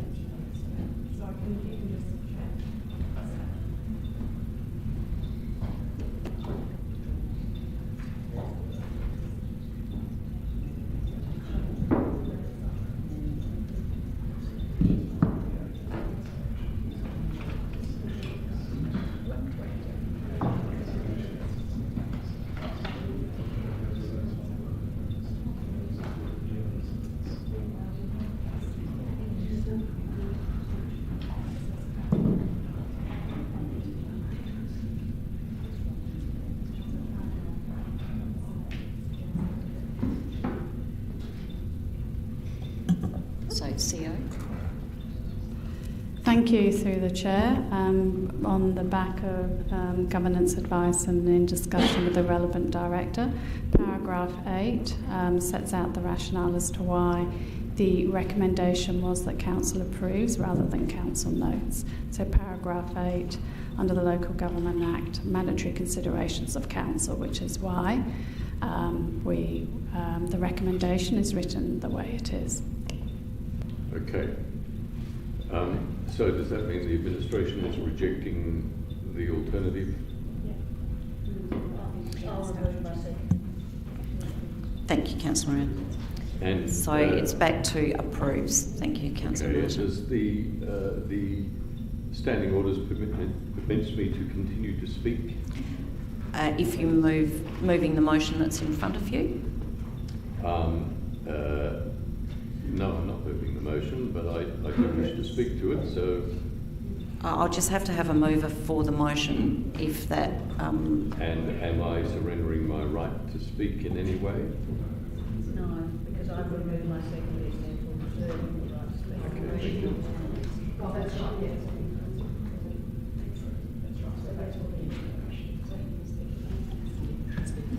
Did you hear that? Yes, you can speak again because your motion wasn't accepted and not moved and seconded, therefore you may speak again, Councillor Martin. So we have before us the original motion, if I could have the notes. So approves, thank you, Deputy Lord Mayor. And a seconder. Councillor Kouros, are you waving or? I'm sorry, didn't see you. Deputy Lord Mayor, did you wish to speak? Thank you. Councillor Kouros, did you wish to speak? I'm sorry, peripheral vision gone. And Councillor Hyde? I move the motion's approved.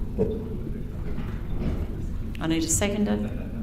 Councillor Moran. Thank you, members. To the vote, those in favour? Those against? The motion will be put. Those in favour? Those against? The motion is carried. Division. Council members, the division has been called on the motion. All those in favour, please stand and remain standing until all names have been called.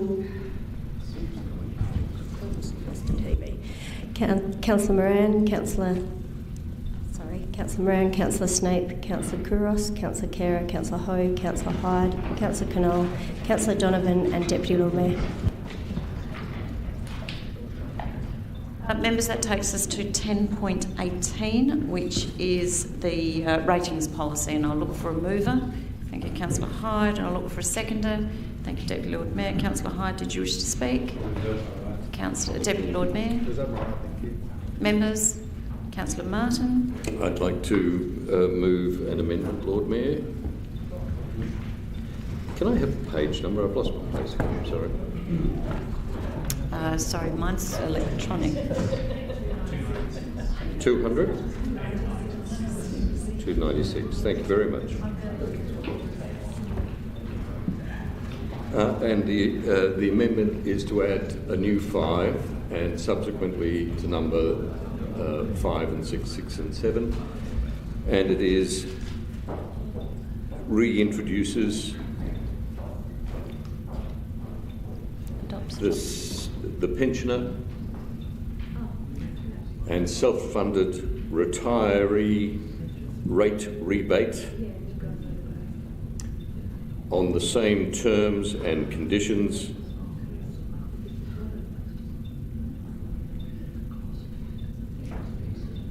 as applied prior to its scrapping in 2021, and request the administration adjust the attached financial and other documents accordingly. Thank you. I have Councillor Moran as a seconder.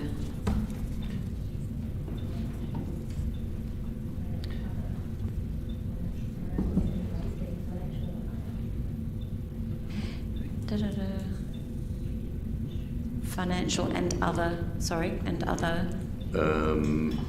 documents accordingly. Sorry, just missed the last bit. And document accordingly.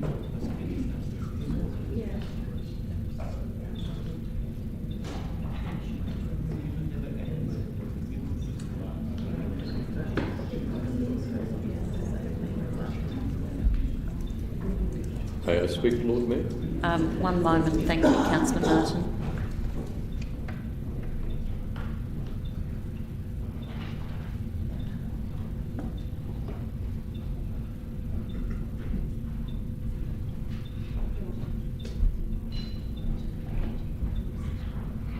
CEO. Thank you, through the chair. Just at a high level, I think an amendment like that requires consultation at that level of change to the rating policy, but Ms Powell will be able to just explain that in more detail. Thank you. Thank you. Through the chair, yes, so the rating policy is subject to specific consultation requirements every time there's a change. So a significant change to the rating policy constitutes a trigger for public consultation. So Council cannot amend the rating policy without public consultation if a significant change, if a change to it is considered significant. In this case, that would be a significant change. Part 1 of the recommendation does ask that the policy is amended, but it's simply for an inclusion of an existing policy and therefore doesn't constitute significant change under the legislation, which is why we're able to do that decision tonight. But any change to the intent of the policy, which would be the significant change, needs public consultation, and an amendment to that, as such as suggested in Part 5, will trigger that. No problem. With the approval of... Sorry, Councillor, I'll just get you to put your microphone. Thank you, no problem. With approval of the seconder, delete the words from 1, noting that the recommended changes do not constitute significant change requiring public consultation. And then at 5,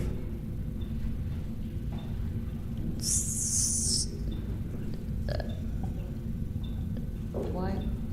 I don't really understand why you... hear me out, please. Yes, sorry, yep. Thank you. Yep. And at 5, asks the administration to conduct a consultation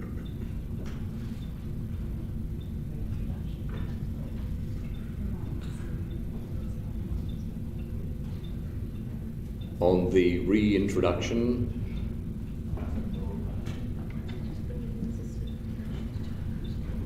of the pensioner and self-funded retiree rebate on the same terms and conditions as applied prior to its scrapping in 2021.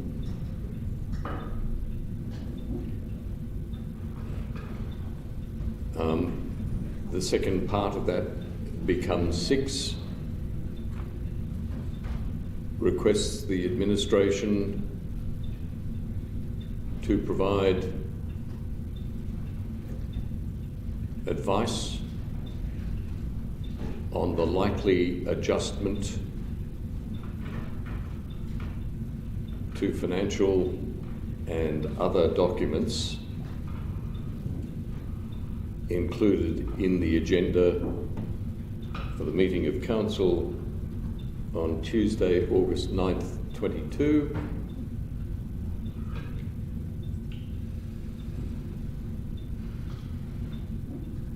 And the rest is fine. So that second sentence is 6, or you can make it 0.1, I don't care. A new 6, yeah. Could I just get some comment, CEO?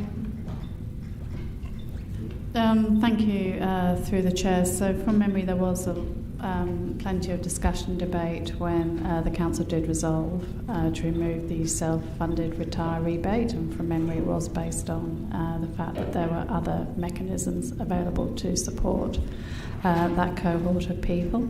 In relation to whether, so tonight what we were asking was some minor changes to be made.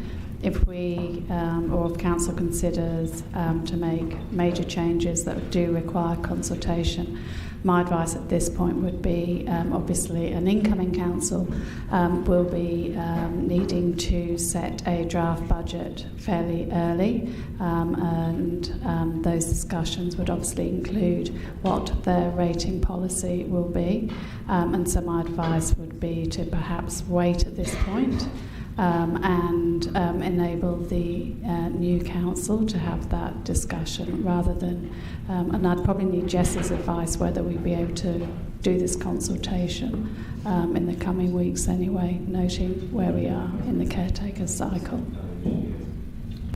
Well, Lord Mayor, I feel like I've already had the debate. I can't see any reason why we wouldn't proceed to a consultation on this matter. We've agreed to a series of consultations today, including adjusted consultations. I don't see the problem in asking, and it becomes the decision of the next council about whether it wishes to introduce this. But in accordance with the administration's advice, the incoming council will have the consultation in order to inform whatever decision it makes. So I would like to proceed on the basis that this is not a decision, it is a consultation with respect to reintroducing that which was scrapped last year. Thank you, Councillor Martin. CEO, some advice on that? Thank you. For a statutory consultation that can occur during caretaker. I'm sorry, I didn't hear those words. A statutory consultation can occur during caretaker. Can occur. Yeah. Thank you. Thank you. So is the administration happy then to accept that very varied or alternative motion? Okay. Could I just ask a question, Councillor, in terms of the logic of removing the first bit, which doesn't really talk to point 5? Oh, well, the first bit says, noting the recommended changes do not constitute significant change requiring public consultation. The administration's advice is that 5 requires public consultation because it is a significant change. Okay. And so that part is redundant. So the elements of... Okay. Thank you, Councillor. Oh, sorry. It's more advice. Grace, thank you. Thank you, through the chair. I suppose just with point 5, it's being very clear that I suppose the intent of what you're asking is that the consultation happen immediately, whereas so the rating policy is reviewed legislatively on an annual basis because the policy must be in play when we are declaring rates, and once you declare rates, you cannot redeclare rates during the year again. So traditionally the policy process is first in order to declare rates and then declare budgets, and that's how that process works. So when we do that review of the policy each year, that is the point where we go. If we're going to suggest changes, that we would consult before the policy is put in play for the year ahead. So we can conduct a consultation now. If that is the intent, that probably just needs to be further clarified in there, and then the decision of the future council would be whether they want to enact the result of that consultation in the policy halfway through the year, which would be unusual, or whether they would want to hold it over for the policy review that would happen annually in June of every year and enact it for the next rating year. Look, this is becoming like an episode of Blue Hills, but I understand entirely what's being said, but everything in there is consistent with council adopting the rating policy and subject to the advice of the administration, it has now been altered so that we are specifically conducting a consultation on the reintroduction of the pensioner and self-funded retiree rebate. None of the other matters are suspended, they are adopted. This then goes out to consultation. The timing of that is entirely in the hands of the administration. The information will return to the incoming council, and the incoming council can make a decision. That decision might be that it has a mini budget and reintroduces this, or it might be that it thinks it's a load of codswallop and it won't proceed with it, or it might say, yes, that's a great idea, let's leave it at 23, 24. Yep, we're happy. Good. So, Councillor Martin, shall I take that you've spoken to it? Or the seconder was Councillor Moran. You were happy with seconding that, weren't you?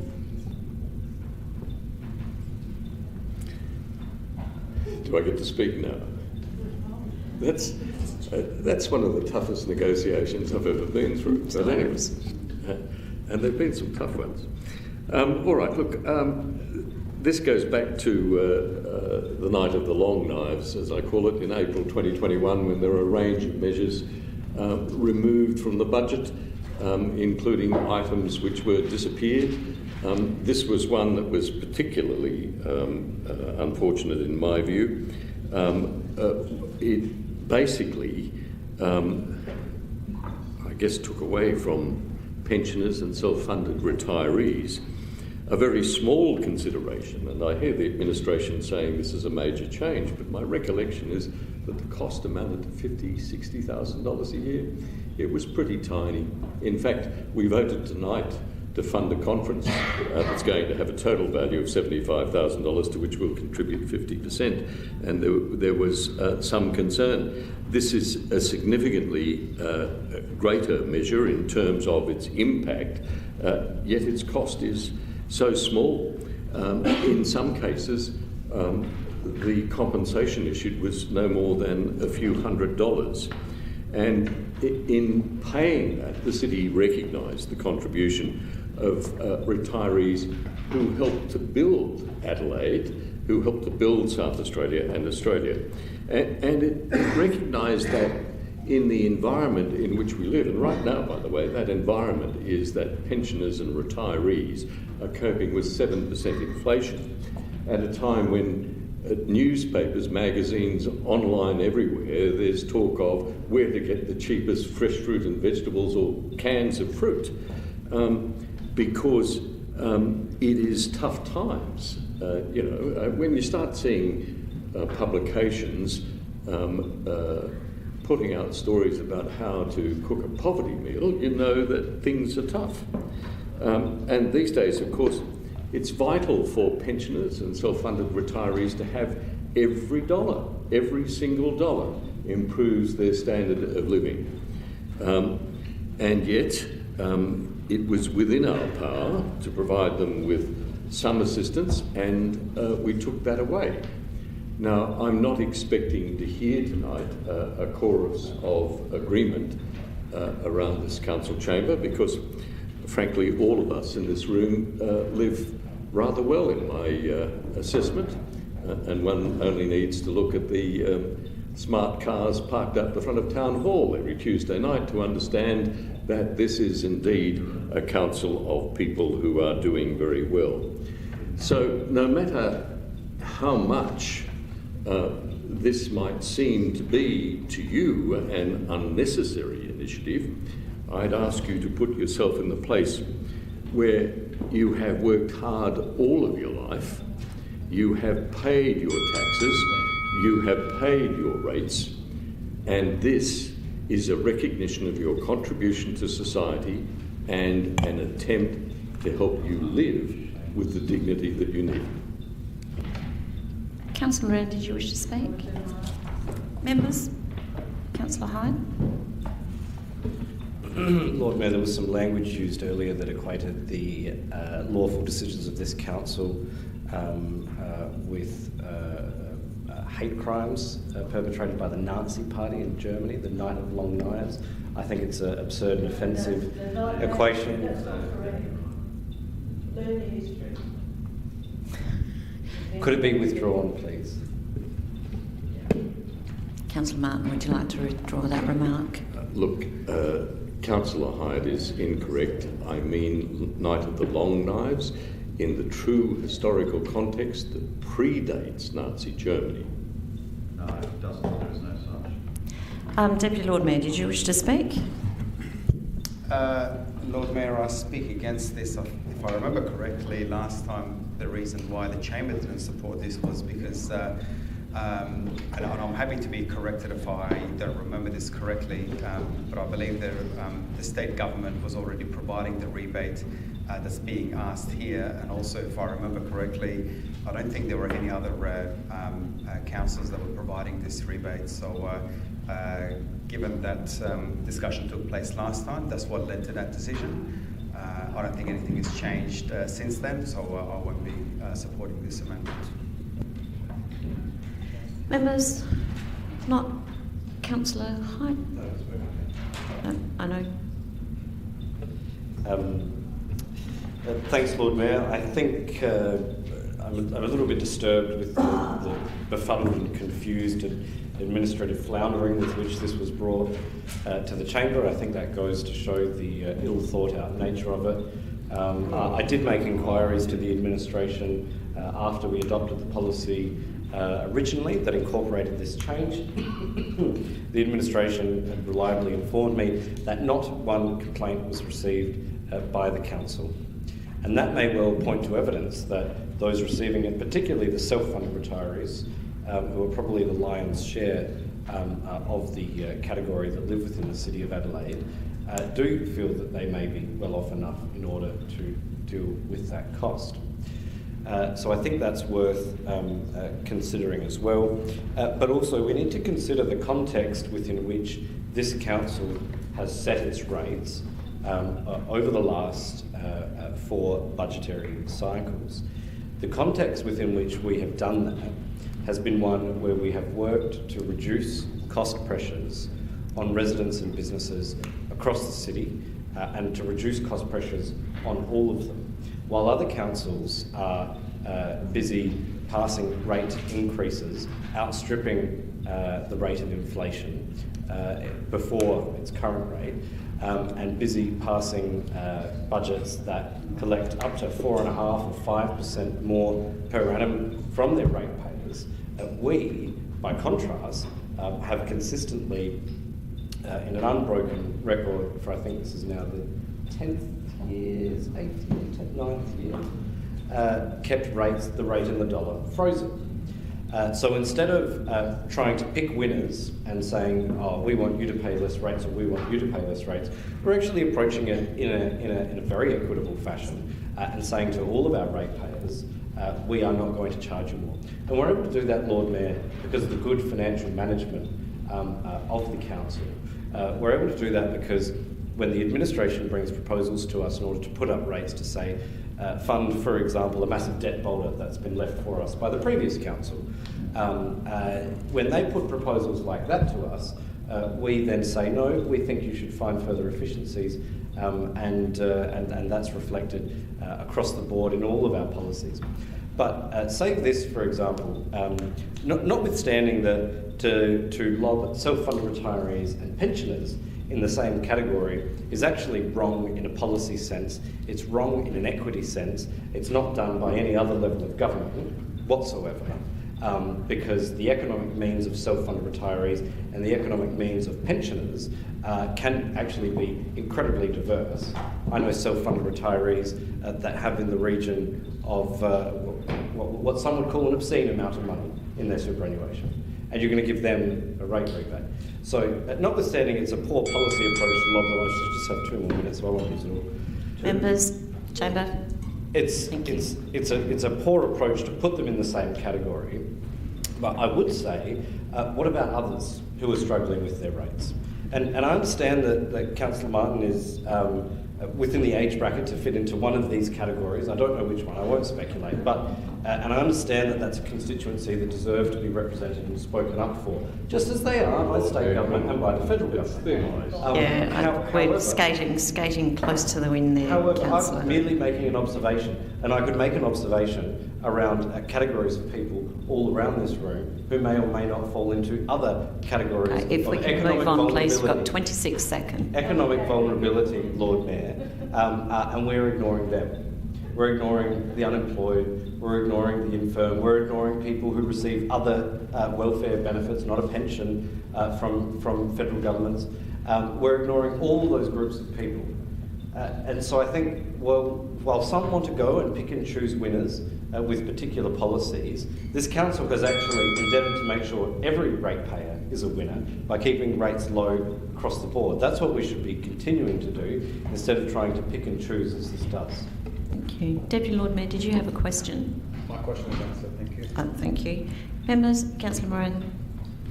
No, I wasn't going to speak. I thought this was self-evident. We've always given rebates to retirees and pensioners, and it did slip away in the Night of the Long Knives, which is not a hate crime, racially motivated, by the way.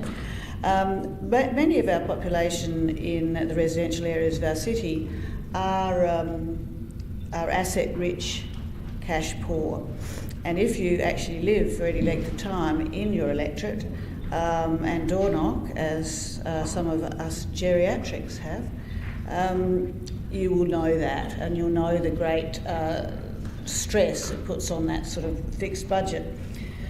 I'm not quite sure about what the councillor means by that we've been assiduously decreasing pressures on our residents. I have no idea what he's talking about there. We have frozen the rate in the dollar, and as one of the people that first introduced that, I'm very proud that the councils have continued with that.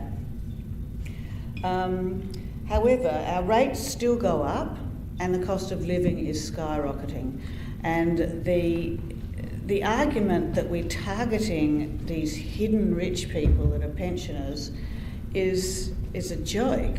If the councillor feels that there are other people that need rate relief, please put it on the agenda. You've been here for 4 years, we haven't heard any of it yet. At the moment, we are trying to put back what we took away last time, and I think that's totally acceptable. I'm happy to hear any other suggestions for rate rebates for other people that are struggling, but just to vote against a good move because it doesn't include everybody is classic Councillor Hyde. I don't quite show why he hates people so much. Councillor, I think you should withdraw that. He appears to dislike people. So that's much better. There's a difference between people and particular persons. Councillors, please, can we just finish debating this? I'd like to go to break. The sense is completely mutual. Councillor Moran, please. So I think this is a good move. I think it's Grinch-like and anti-compassion is perhaps a better word, to help people struggling in this time.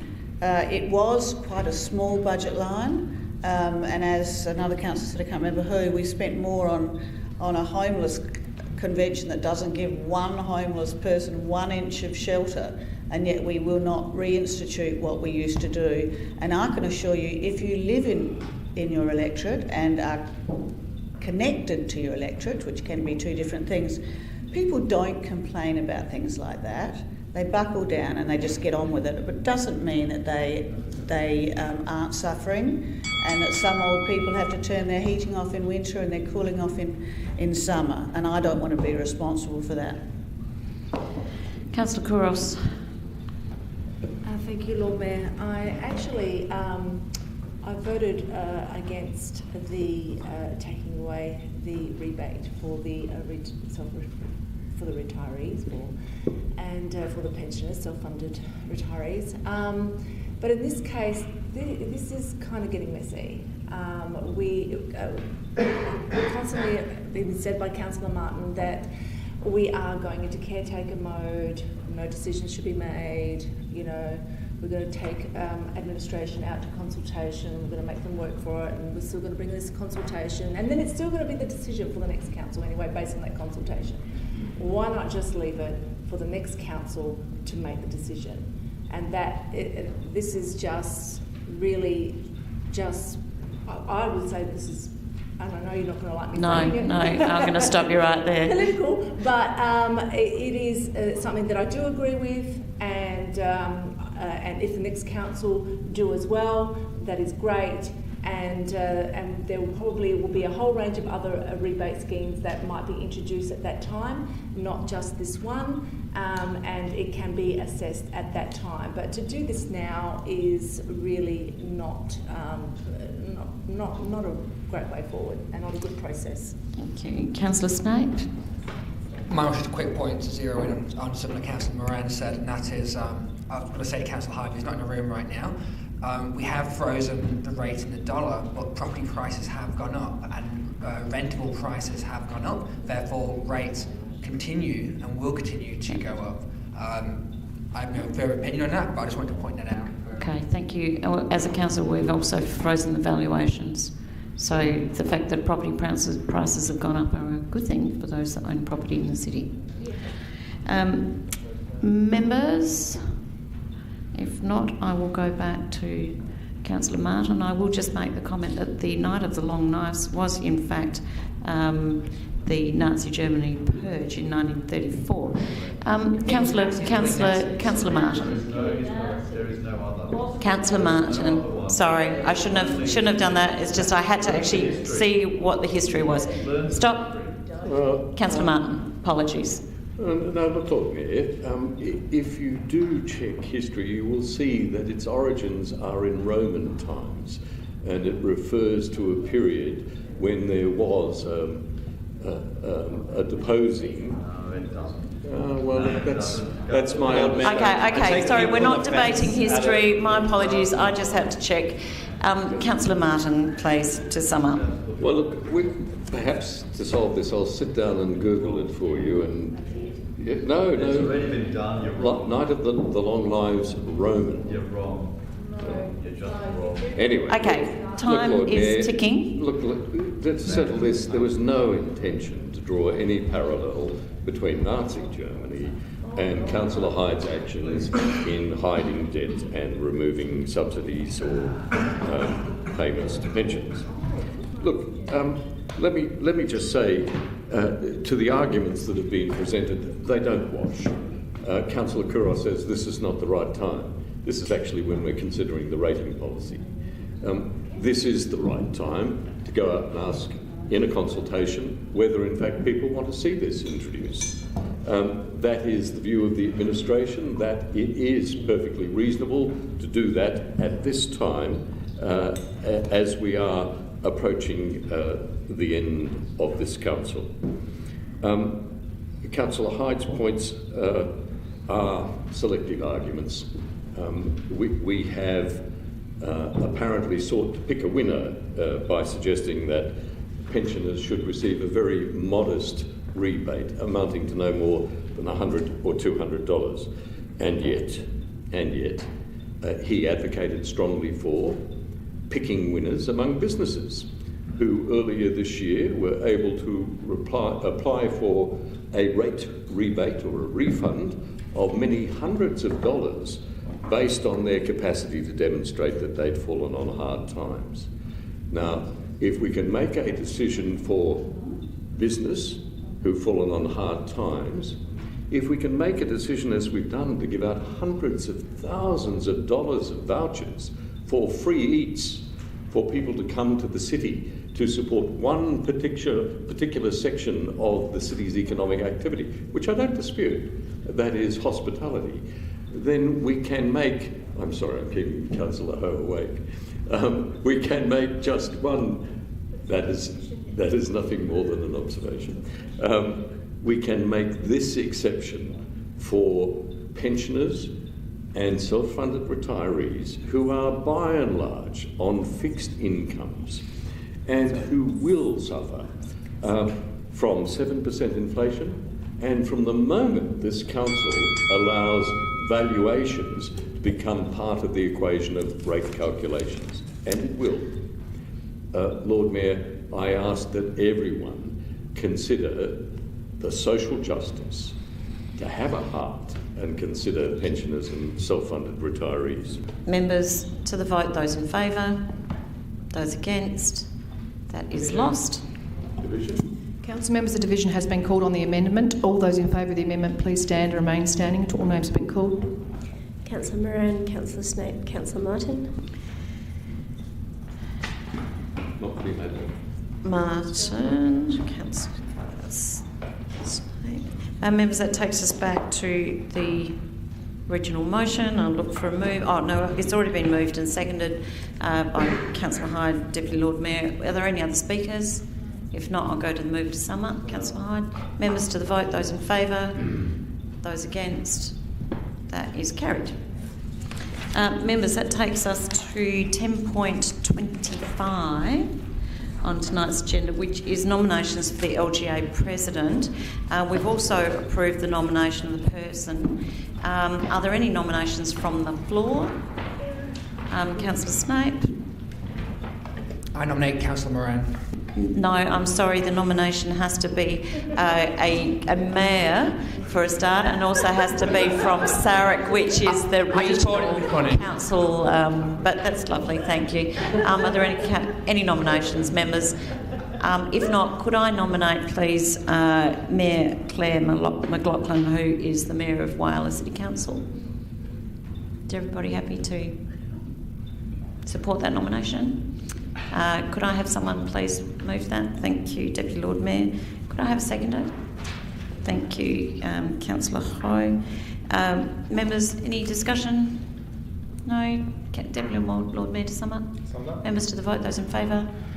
Those against? Thank you, that's carried. Members, we can either have a break now, or we can try and get through the confidential items. So a break, because I might need... Well, I actually need a break, Councillor. So, members, I think we'll be back at 8:30. Thank you.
Just turning back on. Let me know when you're good.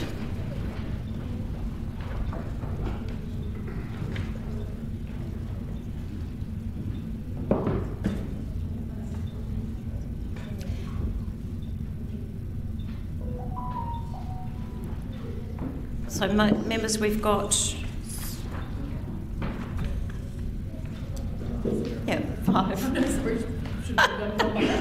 5 items presented with a request for consideration in confidence.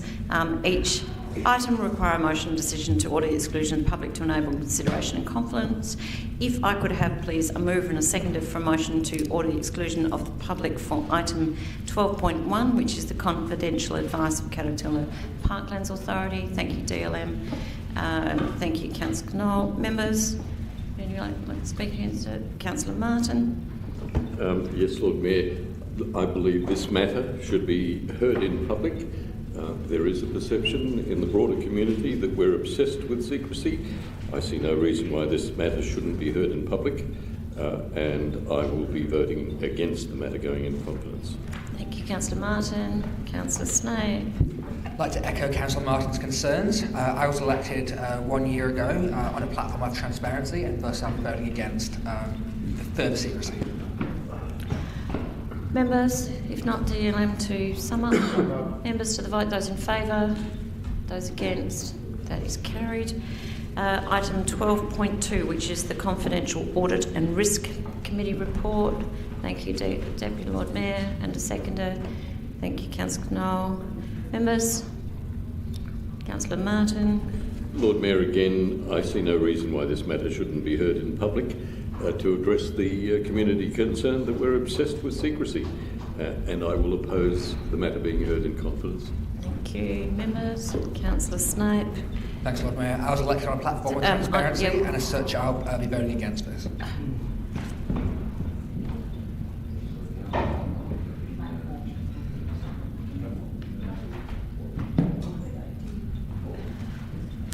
Members, if not, back to the Deputy Lord Mayor to sum up. I encourage members to have a look at page 500, grounds and basis. It clearly states the reasons why we are going into confidence. Thank you, Deputy Lord Mayor. Members to the vote, those in favour, those against, thank you, that is carried. 13.1, which is the North Adelaide Railway Station expressions of interest results. Deputy Lord Mayor. Just to go into confidence, Councillor Moran, when we get to that. Sorry, members, are you seconding Councillor Martin? No. I'm looking for a second to thank you, Councillor Knoll. Councillor Martin. Yes, Lord Mayor, look, I will oppose this for reasons that I've already made public, but I am concerned generally that these items ought not be before Council. We are in my view, soft caretaker, and these are not matters that it's appropriate for us to be considering. Thank you, Councillor Martin. As I have repeated oftentimes, there is no such thing as soft caretaker. We go into caretaker on the 6th of September, and it is absolutely appropriate that we make decisions up until that point. In fact, in the last term of council, I recall we had a special meeting on the Saturday before caretaker to make a decision on, I think, a $16 million project. Councillor Snape. Councillor Snape, did you have your hand up? Yes. Thank you for reminding me. Thank you. And sorry, and if we can't, if I can just, if you either want to go into confidence or not, rather than the fact that you were voted in on that, would be great. Am I not allowed to express a particular view on anything, or? You can express a view. Okay, I was elected on a platform of transparency. That's not what I'm asking for, because otherwise each of us could stand up and say what platform we're elected on. If you are want transparency, and that's fine. Yep, I won't talk about any sort of elections, and I'll just say I believe in transparency, and therefore I cannot vote against it. Thank you, Councillor Snape. Members, if not, to the Deputy Lord Mayor to sum up. Lord Mayor, can I encourage members to again read the grounds and basis for all these different items, because some of the reasons why we are going into confidence is to essentially protect the individuals or organisations that are involved in these matters. And again, in particular, I would like to just highlight that In this scenario here, we're provided with the information that essentially says the disclosure of information in this report could reasonably prejudice the commercial position and identity of the contractor who supplied commercial and confidence material. So it's not for us, but it is for our potential partners, individuals and organisations that we do business with. Thank you, Deputy Lord Mayor. To the vote, members, those in favour, those against, that is carried. Members, 13.2, which is award of contract August, and I look for a mover. Thank you, Councillor Knoll, and a seconder. Thank you, Deputy Lord Mayor. Members, Councillor Martin. Yeah, look, Lord Mayor, I will be voting against this matter being heard in confidence, and I resent the simplistic advice that's being dealt to us by the Deputy Lord Mayor. There are levels of government where these matters are subjected to far greater scrutiny than an assertion simply from the administration that there's a prejudice possible to the business affairs of one of the parties mentioned in the documents. In other and more sophisticated environments, that is tested at the very earliest stages so that these matters are heard in public and that only the information that is truly confidential is excluded from the process. In our case, we simply put a blanket confidentiality order on things. I object to that. Thank you, Councillor Martin. Councillor Snape. I believe in transparency, and as such, we'll not be voting for that. Members, Councillor Knoll. Councillor Hyde, did you wish to speak? I just want to highlight, Lord Mayor, that we are the most transparent level of government, having worked or represented in all three levels. We are by far the most transparent. The reason that things are brought to us in confidence is because of the nature of decision making that we make. Our administration requires us to make decisions directly based on what's in front of us. Such levels of decision making are not exercised by parliaments or other such chambers. They have no business in dealing and voting on particular matters. Those are handled by departments. Because we are the most transparent level of government, and because we are the most accountable level of government, our legislative framework requires us to make decisions which, admittedly, if other levels of government were making them, would be dealt with in part before they reach an elected member body. The nature of our decision making is very different, and as such it demands that we hold commercial and confidence matters in confidence in order to satisfy the commercial arrangements that we are indeed going to be voting on. That's how this Chamber of Government works. I can again reiterate, it is more transparent at all levels, at all moments, than any other level of government, and so I strongly reject the assertion that we're not, that we are indeed a chamber of secrets, as it has been called. We're not such a chamber. We are actually a chamber of transparency, as compared to any other government organisation. And I would encourage members to actually vote based on what is in the public interest, which is that we deal with matters which are sensitive, for whatever reason, in a sensitive way. Otherwise, you will not be trusted to deal with such matters in the future. That's the reality of what we're dealing with. Councillor Hyde. Members? If not, Councillor Knoll to sum up. Members, to the vote, those in favour? Those against? Thank you, that is carried. And 13.3, which is the expression of interest process, and I look for a mover. Thank you, Councillor Hyde. Seconded, Deputy Lord Mayor. Councillor Martin. Thank you, Lord Mayor.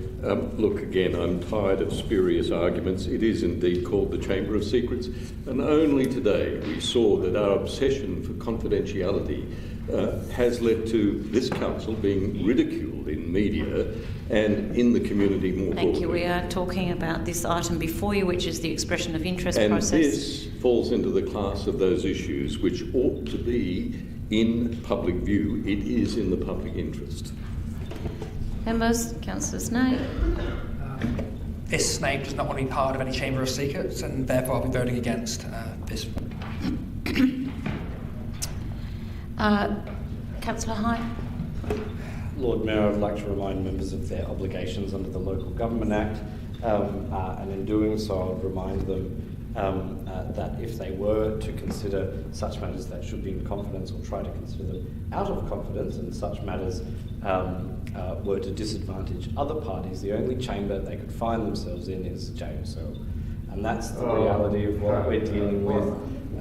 That's the reality of what we're dealing with. And in actual fact, having discussed with the administration what would happen if some of these items in front of us were not to go into confidence, the advice I receive is that they would be pulled from the agenda.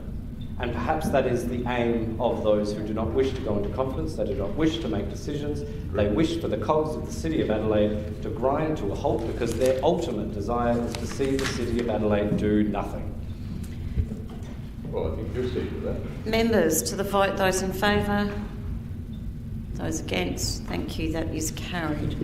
Lord Members, Mayor, I am leaving the chamber. I don't wish to be a part of this. Thank you. Members of the public and staff, thank you for your attendance in the first part of the meeting. Could we please record that Councillors Anne Moran, Phil Martin and Kieran Snape have left the chamber. For members of the public and staff not associated with items 12.1, 12.2, 13.1, 13.2 and 13.3, streaming will cease, and staff and members of the public not associated with the items, I will ask you now to please leave the council chamber while council considers these items on the agenda. The meeting will reopen and streaming recommence at the conclusion of the last confidential item. Thank you.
So she's just opening the door, Councillor Kouros. Are you relaxed there? I'm relaxed. Yeah, is that all right? Thank you. Members, that takes us to item 14 on tonight's report, which is the Lord Mayor's presiding member report for August 2022. As you're all aware, tonight is our last deliberative council meeting before we enter into caretaker. I'd like to thank you all for your efforts over the past 4 years. This chamber has considered hundreds and hundreds of reports and motions and has made some fantastic decisions that will make a difference for our city for generations to come. 3 major public-private partnerships got underway, with construction at 88 O'Connell finally taking place, Market Square beginning work, and the completion of the 10 gigabit Adelaide network in partnership with TPG. We became the first South Australian council to be accredited carbon neutral and planted more than 1,000 trees and 300,000 plants. More than 222,000 metres squared of roads have been resurfaced and 70,000 metres squared of footpaths have been renewed. We launched our cultural strategic partnerships to partner with artists to bring more artists and culture to the city. Our investment of $450,000 brought 23 new arts and cultural projects valued at nearly $3 million. As announced in April, we began work on our city plan to determine how we strategically invest in growing our city and giving certainty to our stakeholders. For the first time in more than 30 years, Council is planning where and how to grow. Our growth is going to be managed and how we can best cater for the evolution of our city. And I thank councillors for having the fortitude to support its inclusion in our strategic plan. I want to ensure that we are a vibrant and culturally alive city where our people have jobs, opportunities and lifestyle they want for decades to come. We'll now go out for community consultation on this as a result of tonight's decision. We've done all this in the midst of a global pandemic, and while consecutively freezing the rate in the dollar and investing more than $20 million in city recovery and bringing our budget back to black, our city is better placed for the future as a result of the work that we have done over the past 4 years, and that will be this council's legacy.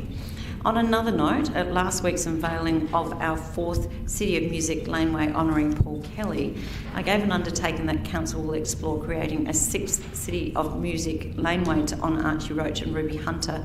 So I will ask my Deputy Lord Mayor if he would be happy to move that from the floor, and I think you'll find that it's on your table. It is, Lord Mayor. Should I move this now? If I could get you to move that. Yes, yep. all right. Members, we do have the words on this screen, which is essentially that Council investigates and identifies one more laneway for the creation of a City of Music laneway to celebrate the music and lives of Archie Roach and Ruby Hunter, subject to the artist's permission. And there's point 2, which dictates a report to be brought back to Council for decision at its December 2022 meeting. I'll look for a mover. Thank you, Councillor Knoll. Seconder. Deputy Lord Mayor, did you wish to speak to it at all?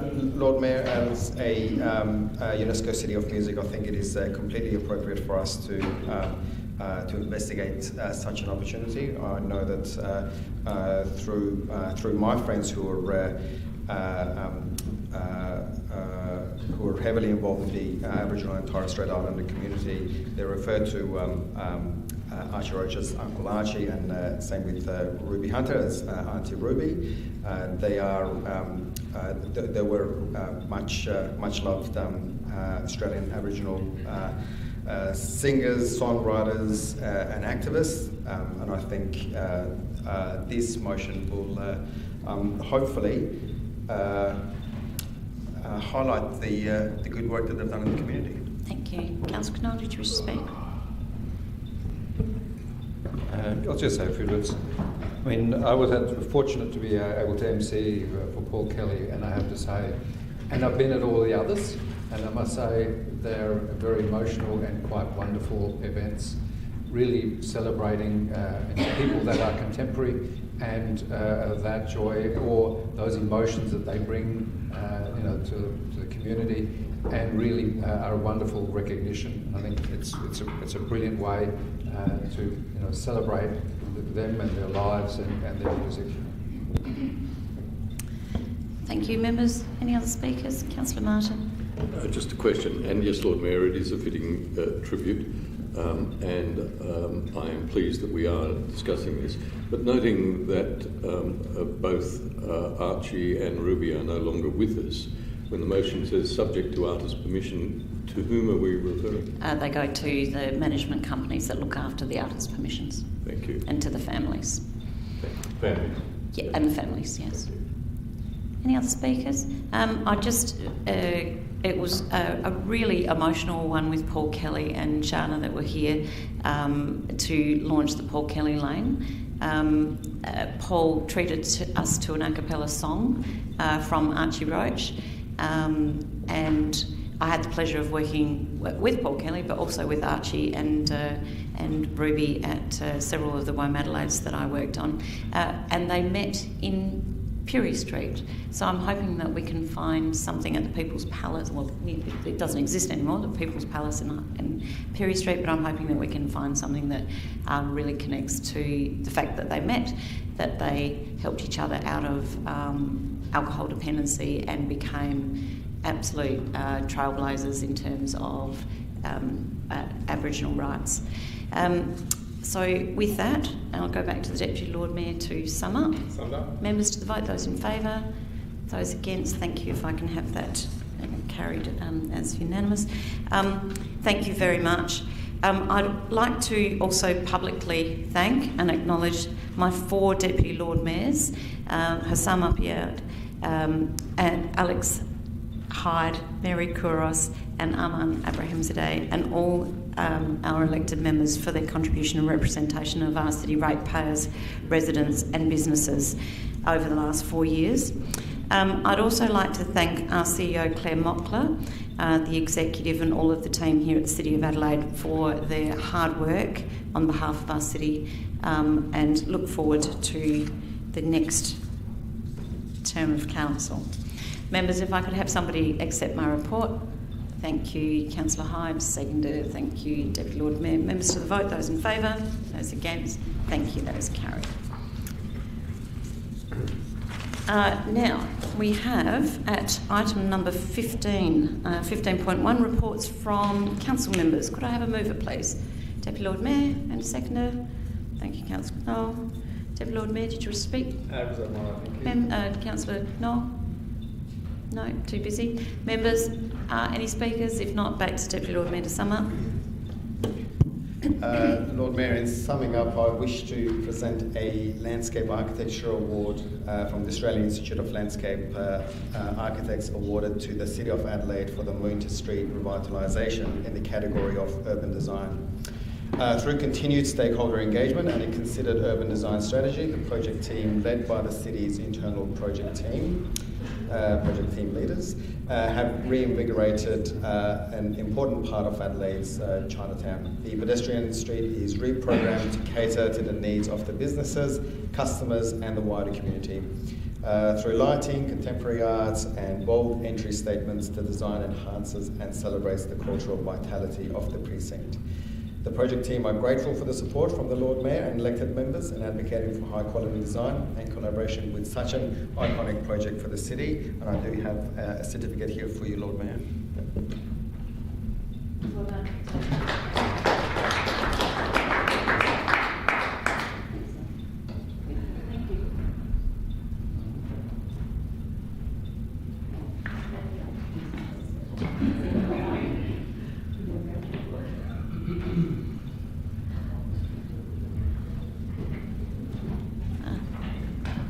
Sorry, I was trying to navigate my way with my glasses on. I couldn't see where I was going. Members, thank you. That takes us to item 16. Oh, sorry. Did we not? No, we didn't. Members to the vote. Those in favour? Those against? Thank you. Members, item 16, we have 7 questions on notice which I'll take as read with leave of the floor. Members, just show of hands, thank you. We'll take those as read. Questions without notice. Councillor Snape. Thank you, Lord Mayor. I had a meeting this afternoon with some residents from Hurdle Square, and this brought to my attention a particular issue. Can administration inform the Chamber if it is correct that city developers are obliged to contribute money to the improvement and upgrading of the precinct in which they are being built?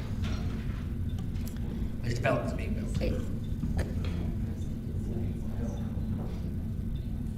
Thank you. Through the presiding member, are you talking to contribution to Open Space Fund, or? I believe that's correct. Yes. So, Ilya, are you able to just enlighten? It doesn't go to the precinct councillor. No, sorry, not precinct group. I'm using the term precinct as in the local area. No, it doesn't.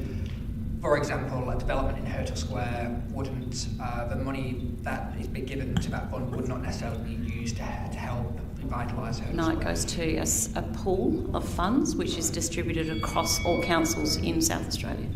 Okay, that's my follow-up question. Thank you very much. Thank you.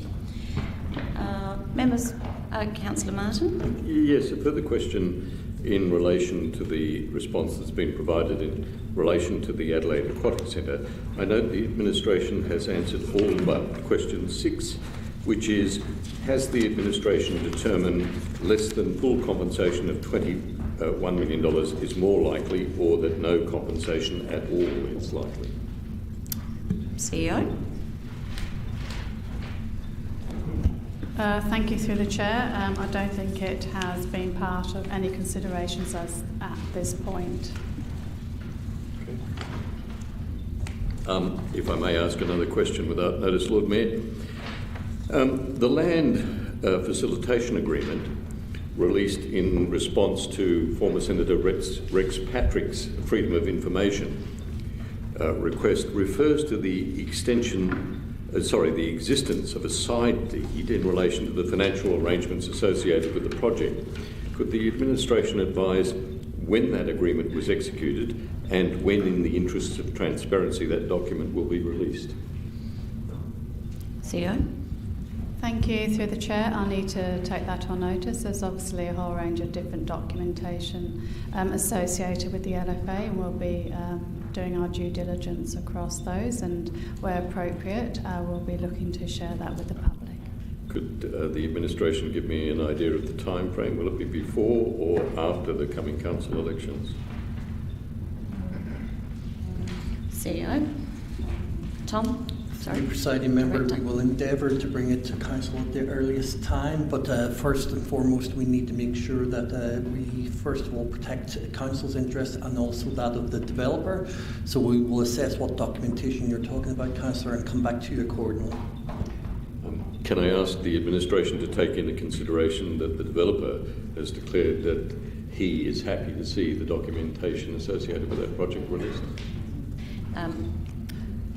Thank you. Through the chair, we would need to check that back with our contractual partner. The correspondence I received from our development partner was that the LFA was certainly able to be released for public from their perspective. Any other documents within the LFA that are referenced would still need to return back to our development partner for their approval or otherwise of release. And can the administration confirm that the LFA in respect of 88 O'Connell Street, released last night, requires the council to assume responsibility for any of the unsold apartments? CEO. Thank you. Through the chair, Mr. McCready can certainly talk to the finer detail of those elements within the LFA. Tom, thank you. Through you, presiding member, the only opportunity that council would get returning was it residential units is if they were there was an inability to fill or the contract was to fall over, and we are actually classified as second in terms of recovery, and what that means is effectively is we have second call on the land and anything which is unsold.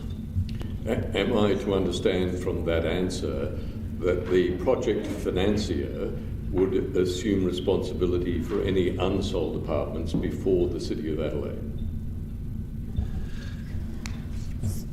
Through you, presiding member, I'll take that on notice and come back to you. Lord Mayor, the LFA reveals that C&G are required to provide regular updates to the Council on the sale of apartments for the purpose of waterfall payment arrangements. Commercial and General claims 60% of apartments by value have been sold. What is, as a number of apartments, the number of apartments sold, and what percentage of the total number does that represent? CEO? Thank you. Through the presiding member, I'll need to take that on notice. Thank you, Councillor. I'm assuming you'll have a fair few questions in relation to the LFA, so I'm really happy if you want to just send me a note tonight, and we can obviously take those and be able to get the team to share that back with all council. But if you want it on the public record, I can certainly put that back on notice for you for I'd be happy to have those on public record. I have one more, Lord Mayor, and it's simply I'll indulge you with one more, and then we will move on, Councillor Martin. I appreciate your indulgence, Lord Mayor. The LFA provides for the circumstance in which the developer is required to pay an open space fund levy for failing to provide adequate open space, and the City of Adelaide is required in that circumstance to apply for a remittance and pay that to the developer. Is the administration concerned that that might create a perception that it is acting outside of the spirit of the legislation, and has it taken any legal advice? CEO? Thank you, through the Chair. Obviously, the LFA was developed in consultation with our legal providers, and we have had legal advice every step of the way. But again, I'll take that on notice. Thank you. Thank you. Members, are there any other questions on notice? If not, did I miss something? Oh, sorry, without notice. Members, that takes us to motions on notice. So, 18.1, Councillor Snape, playground shade. Yes, I'll put it to the floor and look for a seconder, please. Excuse me. Thank you, Councillor Moran. Thank you, Lord Mayor. Thank you, Councillor Moran. So, this is in regards to playground shade, specifically in the Southern Parklands. I've been approached by several of my local neighbours in the southwest corner with concerns around both exposure to the sun and the temperature of the sand in the Princess Elizabeth Playground sandpit. One of my first lessons I learned when I moved over to Australia 14 years ago was how hot a seatbelt buckle was after being left in direct sunlight for about 15 minutes. I've had several brandings since then. So, I think everyone in this room is aware of how hot it can get during the summer, but also how hot for substantial periods of spring and autumn it can be as well. Nodding from our CEO there is also a fellow Brit, so Irish, I apologise. So, although, hang on. So for me, and I know I use this term a lot, it is a common sense motion. I think getting some, my first choice would be natural shading, so tree canopy, but also acknowledging that takes time, so getting an artificial canopy in there as well over at sandpits and other locations that the administration deem necessary for health and safety purposes. I think this is the best way forward, and it's alleviates potential health and safety risks. And I also think it'll extend the timeline and life of the playground. So therefore I look for a change of support. Thank you for your time. Councillor Moran, did you wish to speak? Members? If not, to Councillor Snape to sum up. Summed up, thank you. Members to the vote, those in favour? Those against? That is carried. If I could then take us to 18.2, which is recycling rails on bins. Councillor Snape. Thank you, Lord Mayor. I'll look for a seconder. Thank you. Actually, I had Councillor Howe's hand up first. Councillor Snape. Yep. So first of all, I'd like to thank the Chamber for unanimously supporting the associated petition at last month's meeting. I was going to present this motion at that meeting as well. Unfortunately, I did fall ill. Once again, this is quite a minor motion, but I think it will have a big impact both on our recycling efforts and the visual impact of our city as well. It provides recycling rails. I sent an email around last month with a visual aid of what a recycling rail is attached to the side of a bin. I think it provides a more dignified way for those in the community that rely on the 10-cent collection to supplement their income, or in extreme circumstances even survive in some cases. As such, I'd also that this is a more ethical way of running our city. And while that alone is reason enough in mind for me, I also want to talk about commercial aspect as well. Perhaps not having people diving in bins, could actually create a more promising looking city that would encourage more people to visit the city as well. So making it easier for people doing it tough and making the place look better as well. And I'd also like to acknowledge, I had a conversation with Councillor Donovan and others about this issue, and acknowledging the administration's advice about a project that we're currently doing on Brindle Mall, which includes the 3-bin system with including cycle rail. I think it's wonderful, and I hope after that 12 months is up, we flush those out across the city. What I'm perhaps suggesting, if this motion is successful, is that perhaps we look at a couple of locations where space is tight and we don't necessarily think we could have space to have those 3-bin systems. So this could be like a supplementary system to work hand in hand with that. But I'll leave that in the hands of wiser people. But as such, with that caveat, I will put it to the floor. Councillor Hyde, did you wish to speak? Members, did anybody else like to speak? Councillor Abraham, sorry, Deputy Lord Mayor. Thank you, Lord Mayor.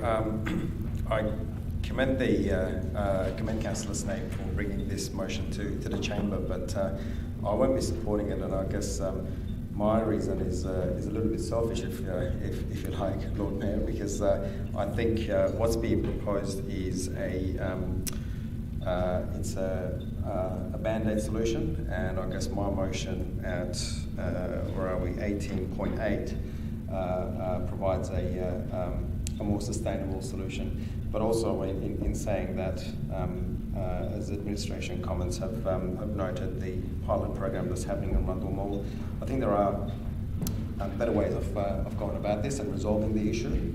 Nevertheless, as I said, I think Councillor Snape has highlighted the issue, but I don't think this way forward would be the best way going about it. Thank you, Councillor Knoll. And again, I appreciate that administration is running a trial, and I think we're also going to think a bit more practically. I mean, I looked at the rail. The point is that in many cases there are a lot more cans, etc., than just what that can accommodate, which means that people are still going to put rubbish in, or the cans and that into bins. I rather we have a really close look at creating a proper solution, which is what we're doing now, which means that we can roll it out through the city, and it will have one solution at one time. Because I mean, I do actually speak to some of the people that go around collecting the cans, etc., and they are a particular group who, and you've all seen them, and they do have their areas that they frequent. The point is that they sometimes collect many bagfuls.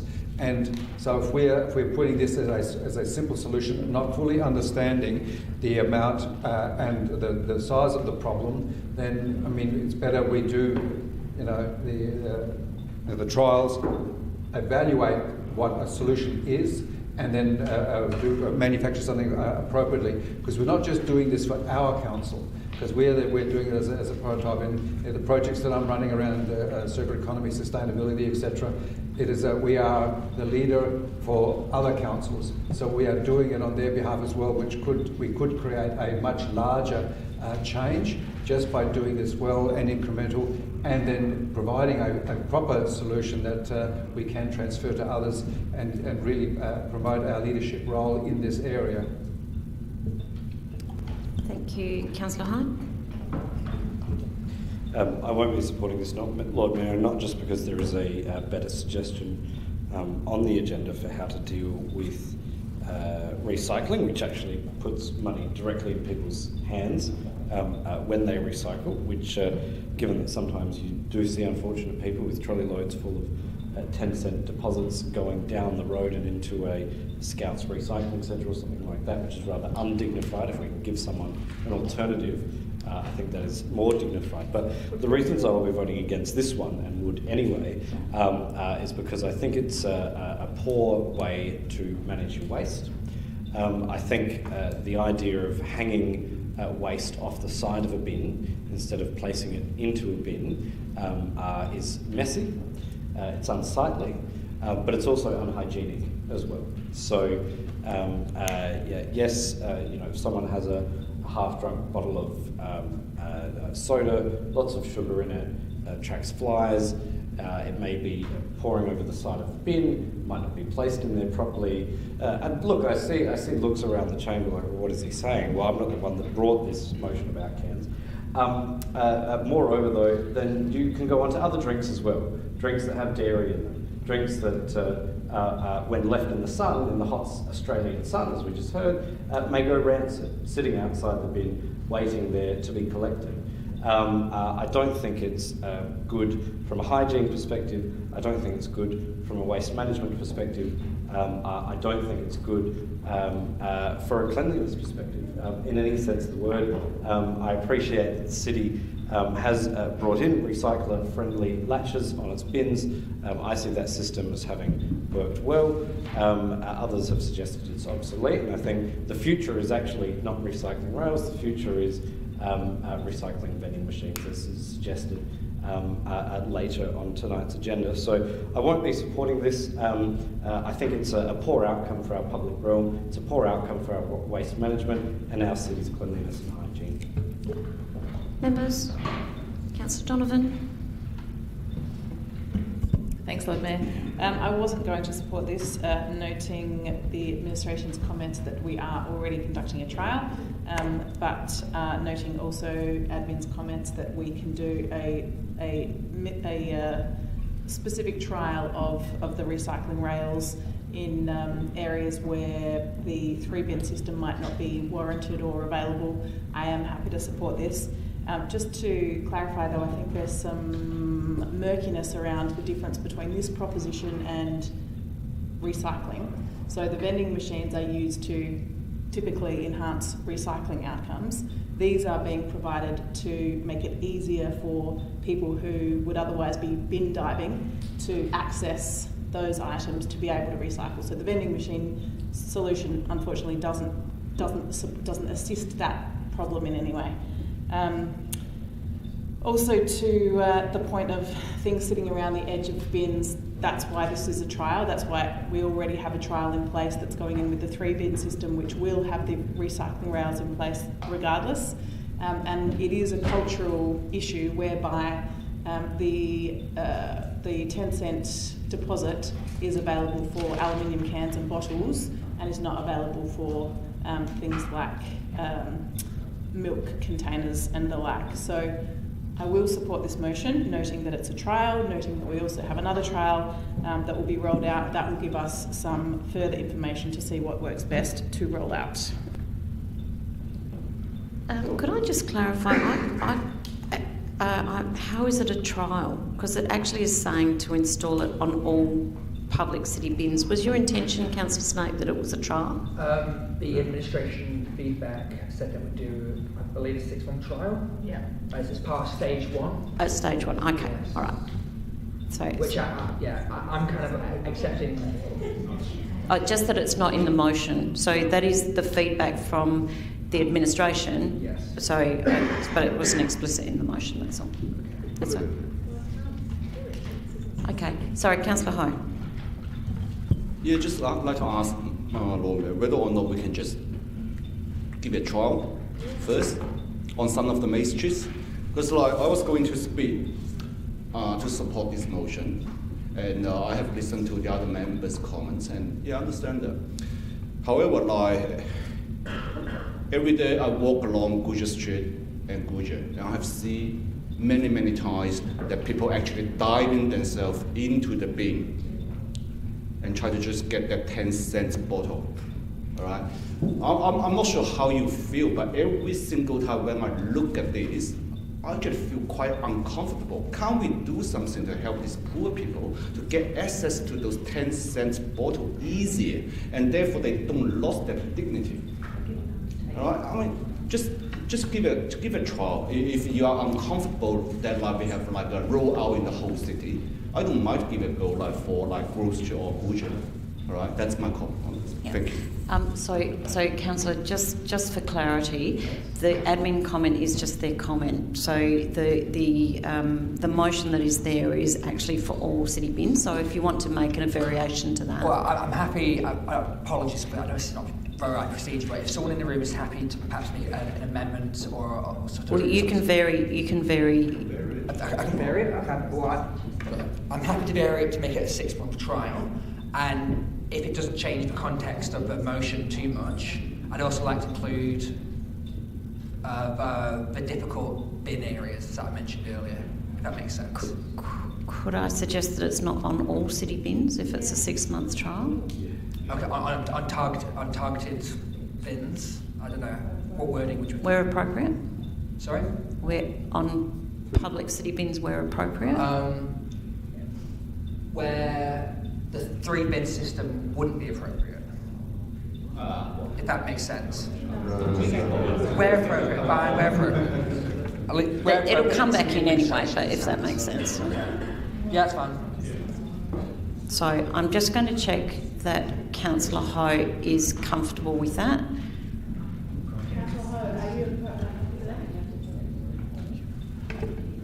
Yes. Sorry, you're good with that? Councillor Ho? Okay. Councillor Cross, did you wish to speak? No, I'm just happy that there's... Okay, great. Councillor Martin? Look, just one thing that troubles me slightly, and I do want to express it. I don't regard the sight of people recycling in this way, taking things out of bins, as undignified. There's a dignity in all things that humans do.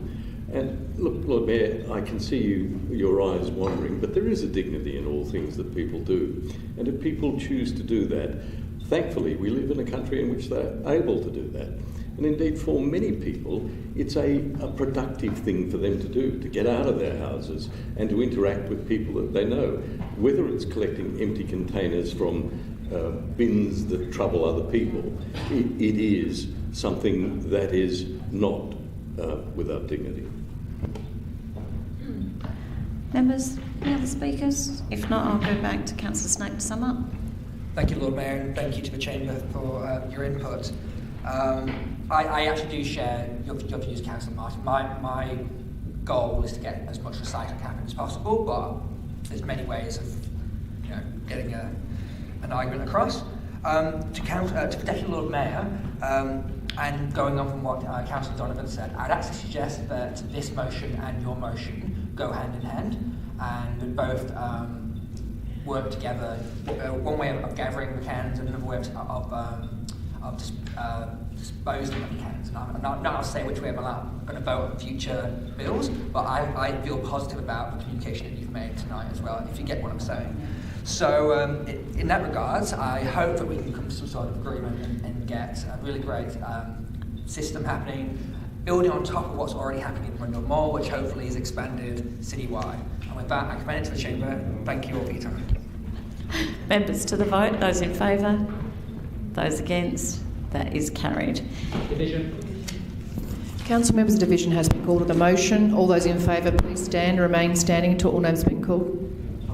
Councillor Moran, Councillor Snape, Councillor Kouros, Councillor Khera, Councillor Ho, Councillor Donovan and Councillor Martin. Members, 18.3, beer cans at Adelaide Oval. Councillor Moran. I will withdraw that as it has been approved, so there's really not much point us opposing it. Thank you, Councillor Moran. 18.4 is New Year's Eve. Councillor Moran.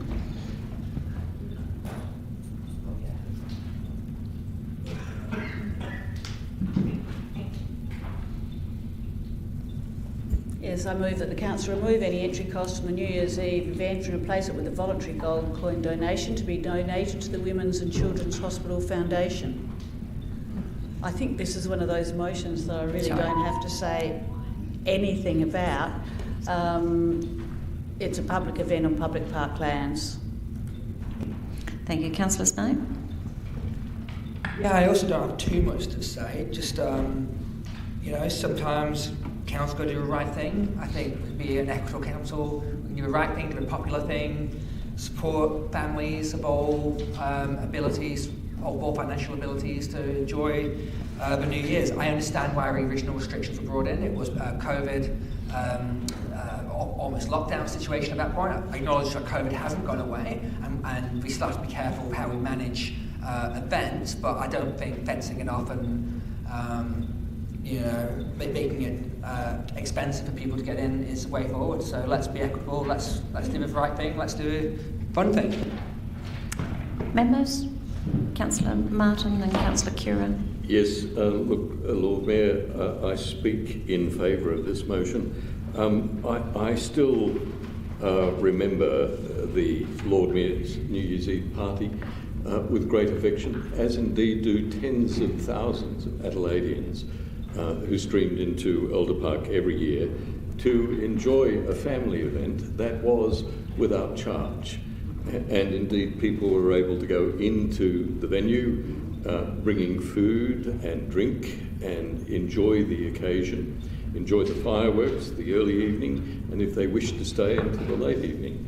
It was one of the events, I think, that made Adelaide the livable city that it is.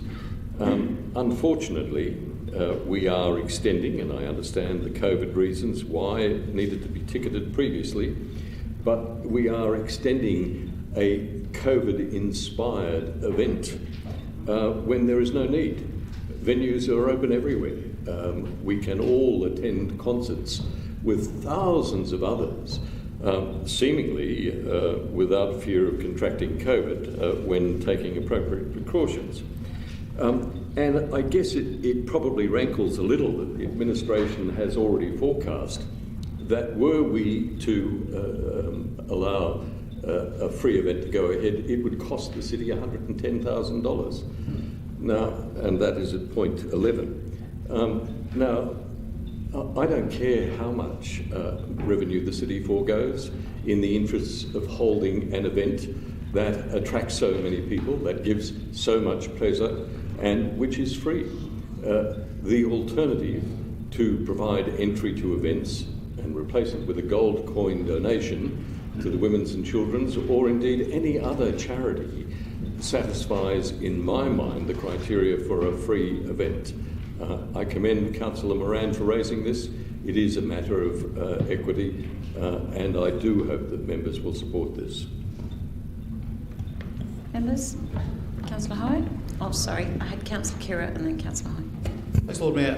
Just some questions. Are there, for the last New Year's Eve, were there other places, to the administration obviously, were there other places where large numbers of people, large numbers of people, families will come to families, Councillor Martin. Were there areas where large numbers of people could and did congregate irrespective of this particular function taking place? Or were they prevented because of this function? Thank you through the chair. There were a range of different activities last year that were family friendly, so ranging from being able to see firework displays from across the city, the midnight moments, which were designed to enable people to take advantage of various outdoor spaces and streets and laneways. And then the Rymel Park, which was designed specifically to enable families to come together in a safe way. So, and just following on that, there was because I didn't attend this function, so I can't remember the logistics, so I had a look, but were there places outside? I mean, was this preventing families from going to Rymel Park, the presence of this particular function? CEO. Thank you, through the Chair. No, my observation, having spent most of the night going to check out many of the different new ways in which we were enabling the city to host New Year's Eve celebrations, was that how we had structured it still enabled families to take full advantage of enjoying what the city had to offer. Right, and finally, was the delivery of this particular event, did that mean there was a particular level of amenity that those who chose to spend the $15 per adult could enjoy, which they otherwise would not enjoy if this was abolished? Thank you, through the Chair.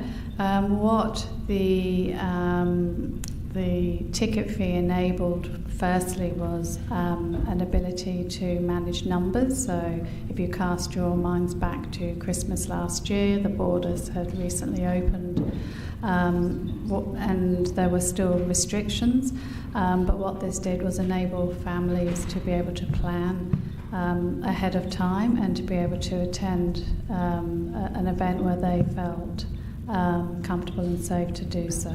Okay, thank you. Well, given that response from the administration, thank you. Given that response to the administration, I won't be supporting this motion. It very clearly it presents a net negative outcome. It presents a net negative outcome. It means that those families who would prefer to spend some money for a ticketed and organised event will miss out on that, but those families who prefer not to don't get anything extra. So it's a net negative. And I must note in passing the absolute irony of the fact that the thing that the families are going to attend and to enjoy on New Year's Eve, the thing that councillors seek to promote, seek to help families enjoy, are fireworks, Lord Mayor. It's fireworks that those families are going to seek to enjoy. Fireworks, traditional fireworks, the likes of which there have been efforts to abolish within this council. I'll just leave it there. Councillor Hoyt. He asked you whether they were what they got if they paid this year. You were talking about last year. About it's this year. We don't have restricted numbers. It's not quite. You answered the wrong thing. No, the question he asked is whether they. Thank you. We did do a lot of research to inform the proposal for this year, Councillor Moran, and a lot of it was based on the feedback that we received last year. There was a lot of intercept surveys done on the night, and that feedback has certainly informed the proposal for this year. Sorry. So people said they wanted to be charged to go into Elder Park to watch the fireworks. That was the result of your consultation. People said, yes, I want to pay almost $100 for a family to go onto a public park. Councillor Moran, it was $35 for a family of four. It wasn't in Elder Park, it was in Rymel Park. It was capped at $5,000. There was the curated program was for children and for young families, and to make sure, understanding the restrictions, they took 30,000 square metres for 5,000 people to ensure safety. But to Councillor Kira's questions, there was things happening all over the city and North Adelaide. So Jerningham Street was closed, Rundle Street was closed, there was a thing happening at Leven, there was another one happening down I don't see the relevance to this. I'm still suggesting a ticketed, you are purposely, or not purposely, I'm suggesting a ticketed event at the cost of a gold coin donation. None of that argues for an unfettered event that people can't see it somewhere else. That is not how I read your motion, Councillor Moran, but I will come back to you because I was up to Councillor Hoy. Replace it with I think Claire have just answered the questions I want to ask, so I withdraw. I know. Sorry. Yeah, indeed, that's the questions that I was going to ask Claire. That like, is there any specific reason why we actually charge this event? And I think Claire has already provided feedback. Thank you. Through the presiding member, it's a curated programme, and just to be clear, if you look at paragraph 8 in our admin comment, What we have experienced in the past is when we don't charge for a ticket, people invariably may decide to change their minds at the last moment. And the feedback we had with our partners last year, and certainly in the surveys that we did, was that if we do charge, it made sure that people were using the tickets. So the challenge we have is if we say we want a space that holds 5,000 people and you can register and it's a gold coin donation, people are probably more likely not to necessarily attend. So our experience is that if there is an entry fee, people are more likely to make sure.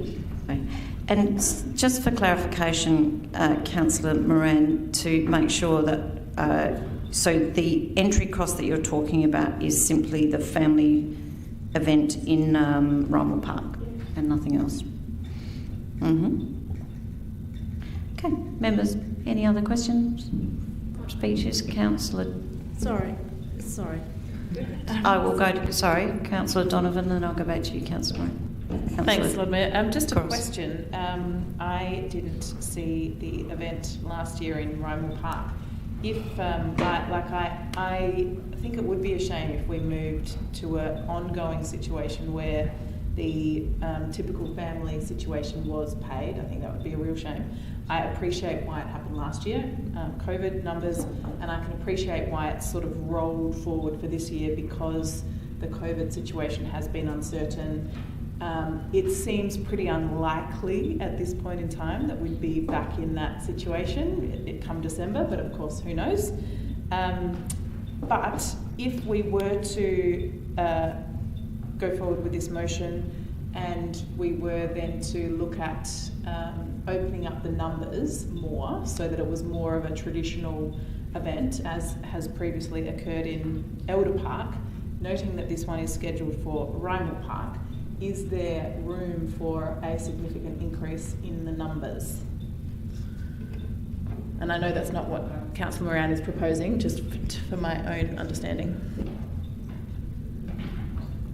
Thank you, through the Chair. My understanding is under current restrictions, obviously it's unrestricted, so numbers would obviously depend on the size associated with the space in Rymal Park.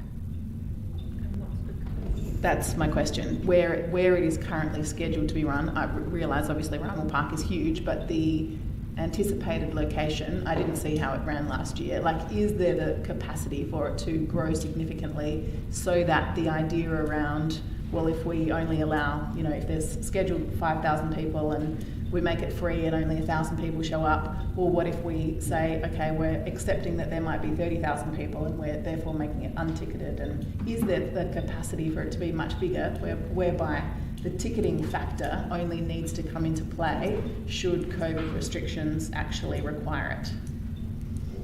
Thank you, Councillor Donovan, for that clarification. No decisions have been made on whether we're ticketing or not, just to be absolutely clear. All we've done is released a tender looking for a partner to put on a family event in Rymal Park. That's literally all we've done at this point. No decision has been made. So we haven't looked at the cost of the tickets. So my question, I don't think I was clear. My question is, obviously, if we were to hold it in Town Hall, we can only fit So in answer to your question, if I can go to Ilya, because it depends on the size of how big they're going to do it.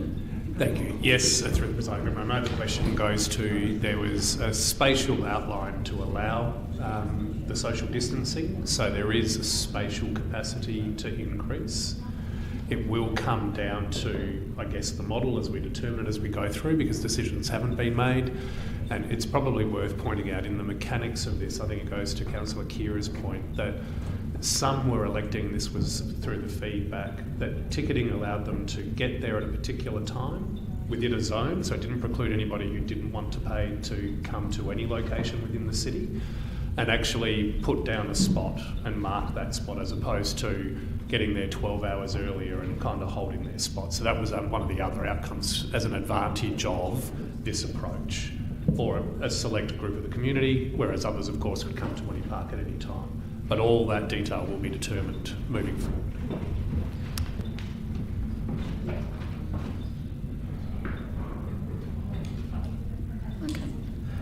Thank you. Members, are there any other questions? Councillor Kouros. I think a lot of that was kind of answered what I wanted to ask, but I just want to be clear. This is not making any decisions. This is just taking it out for tender, and it's going to be brought back into council. No. Thank you through the chair. In previous years, we would normally bring in New Year's Eve mid-year to enable council to have a discussion around what they wanted to see for New Year's Eve and to resolve any additions or practices that they want to introduce. This hasn't happened this year, and certainly it's a discussion I've had with the team. So the feedback has been that, noting that there is still uncertainty just around people's level of comfort in participating in outdoor events, we felt that it would be appropriate this year to build some flexibility into the programme, but also enable the next council next year to talk about how they wish to run New Year's Eve. Councillor Ho? Yeah, well, I was going to support this motion before, and after listening to all the debate and the information provided, and understand that now, we only have it for tender, and none of the decision has been made. The price of the ticket has not been decided. So why bother to make the decision right now? The election finished on the 10th of November. You still have another council meeting before the new year. Let the next council to make the decision on this. CEO, if I can just ask the CEO, I think the decision, it is actually separate because it'll be too late by the time the next council's in. CEO. Thank you. Yes, it'll be a bit late, Councillor Ho, to bring this in December. But noting, I know last year Councillor Moran had raised this during the Christmas period. While I think a few of us were on leave, you did ask us to look at particularly affordability issues. We had certainly factored that into the approach. So families that may be on concession cards would certainly be able to not necessarily have to pay the same amount. So we're certainly looking at making sure we still pick up those elements to enable as many people as possible to enjoy the evening. Councillor Martin? Yeah, look, just very briefly a question. So I am hearing that the administration has entered into an expression of interest process. The expectation is that at the end of that, someone will come forward as a promoter and that the event will proceed as a ticketed, paid event at price levels yet to be determined, but certainly greater than a gold coin. CEO? Yeah, something along those lines. Thank you, Councillor. Okay. Councillor Noel. It won't be too long. And look, I can appreciate the value of having an event where people can go with certainty about space, about the amenity of the place. And if the greater the number, obviously the lesser the cost would be, and it may be around a gold coin sort of pricing, but at least it'll be something that'll encourage people to actually attend when they consider it. But it also means that we're able to manage the event so that it is at a great family event, that allows them to enjoy it rather than it being really uncomfortable and sometimes not the outcome you'd like. Thank you. Members, Councillor Hyde. Could I move an amendment that we delete all the words after event? So there would be no cost, gold coin, donation or otherwise? And I'll seek a second.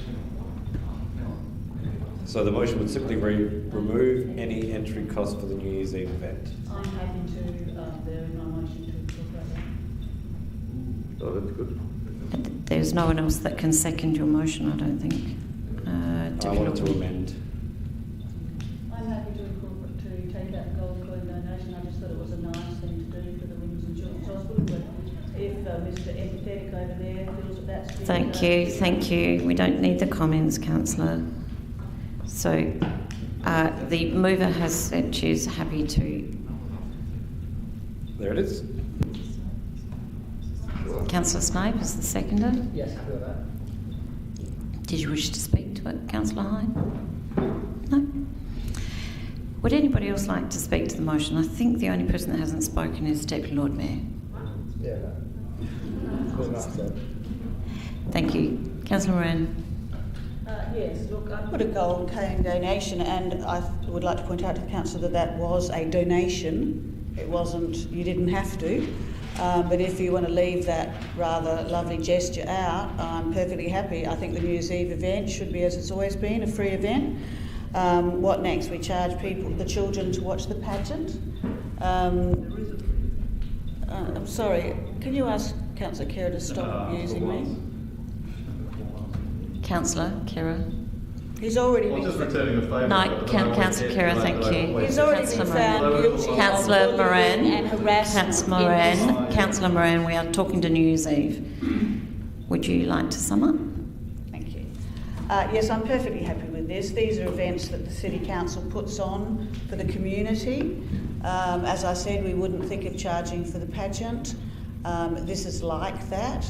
I don't think that rich people should get a better seat and be able to plan their day any more than a poor person, as was suggested before. Of course, it's convenient for the city to have tickets and get everybody there in an orderly fashion, but in this time of financial strain, where a lot of families can't afford to go to the zoo anymore, I know a lot of people that can't afford to take their children to the zoo, and these things are bright shining lights in the calendar of young families and young strapping families. As somebody pointed out today, maybe some of us have forgotten or never experienced what it's like to have a tight budget. Looking at the cars out the front of the town hall, I'd say that was everybody here, except a couple. I think it was Grinch-like to do this. I can understand during the pandemic, and I understand that's a comfortable thing for us to ease into and to set a precedent. We don't have to do it this year, and I tell you what, if we do it this year, we'll be doing it again. And I think we stop it now. Members to the vote. Those in favour? Those against? Division. That is carried. Council members, a division has been called on the motion. All those in favour, please stand. Remain standing until all names have been called. Councillor Moran, Councillor Snape, Councillor Ho, Councillor Hyde, Councillor Knoll, Councillor Donovan, Councillor Martin.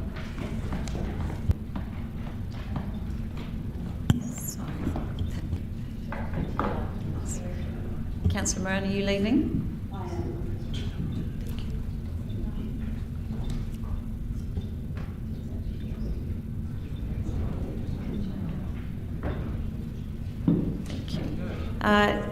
The next item is, so that one took 25 minutes. Sorry, 18.5, Councillor Knoll, values and civility in the chamber.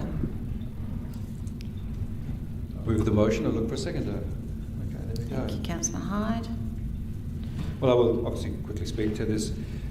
I mean, this term of council has been an interesting exercise in how people treat each other. I mean, I note that with the new term, there will be a change to the code of conduct, and obviously there is a number of elements in there, as you read in the report. And when I was looking at that, and I was thinking to myself that if we're using a punitive way of interaction as the first port of call, then we, as people who are meant to be leaders of the community, meant to show respect, meant to be those people that can look up to and follow and appreciate. And so I looked at that and said to myself, what can we do? And so I had with the support of the administration and their bit of guidance, is that I'm looking at, we are having to do mandatory training, but in that I asked if can we run a workshop where one, we set as councillors, or those councillors who are going to be in that term, that amongst themselves in the course of doing this is one, they set a higher standard for themselves in how they interact with each other, but do that as a forum, as a group, so that one, that they start to establish things that really help guide their interaction. So one is about values, and I know I've listened enough in business organisations and organisations with values, and also a code by which they talk to each other, interact with each other, help set the tone. Those organisations are highly more productive. The environment is much better, and it enables them to have a much better environment. I had a chat with one of our ex-senior employees and asked how the person was, and the reply was about this place, and the person made comment that he loved the job, loved the people, hated the politics.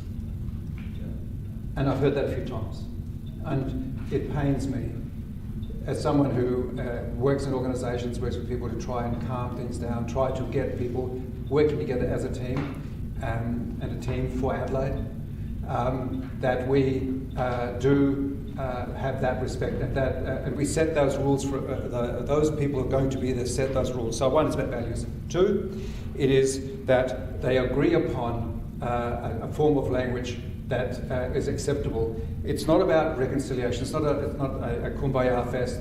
What it is that you don't have to agree with each other. That's not the point. But those that make comments that are offensive or unpleasant are held to account. Those that are making accusations that someone has offended them or upset them, those are held to account. Can I have just another minute? So the effort I'm trying to put here is that we have this higher set of standards that is made, that is decided by the chamber. That is the first port of call.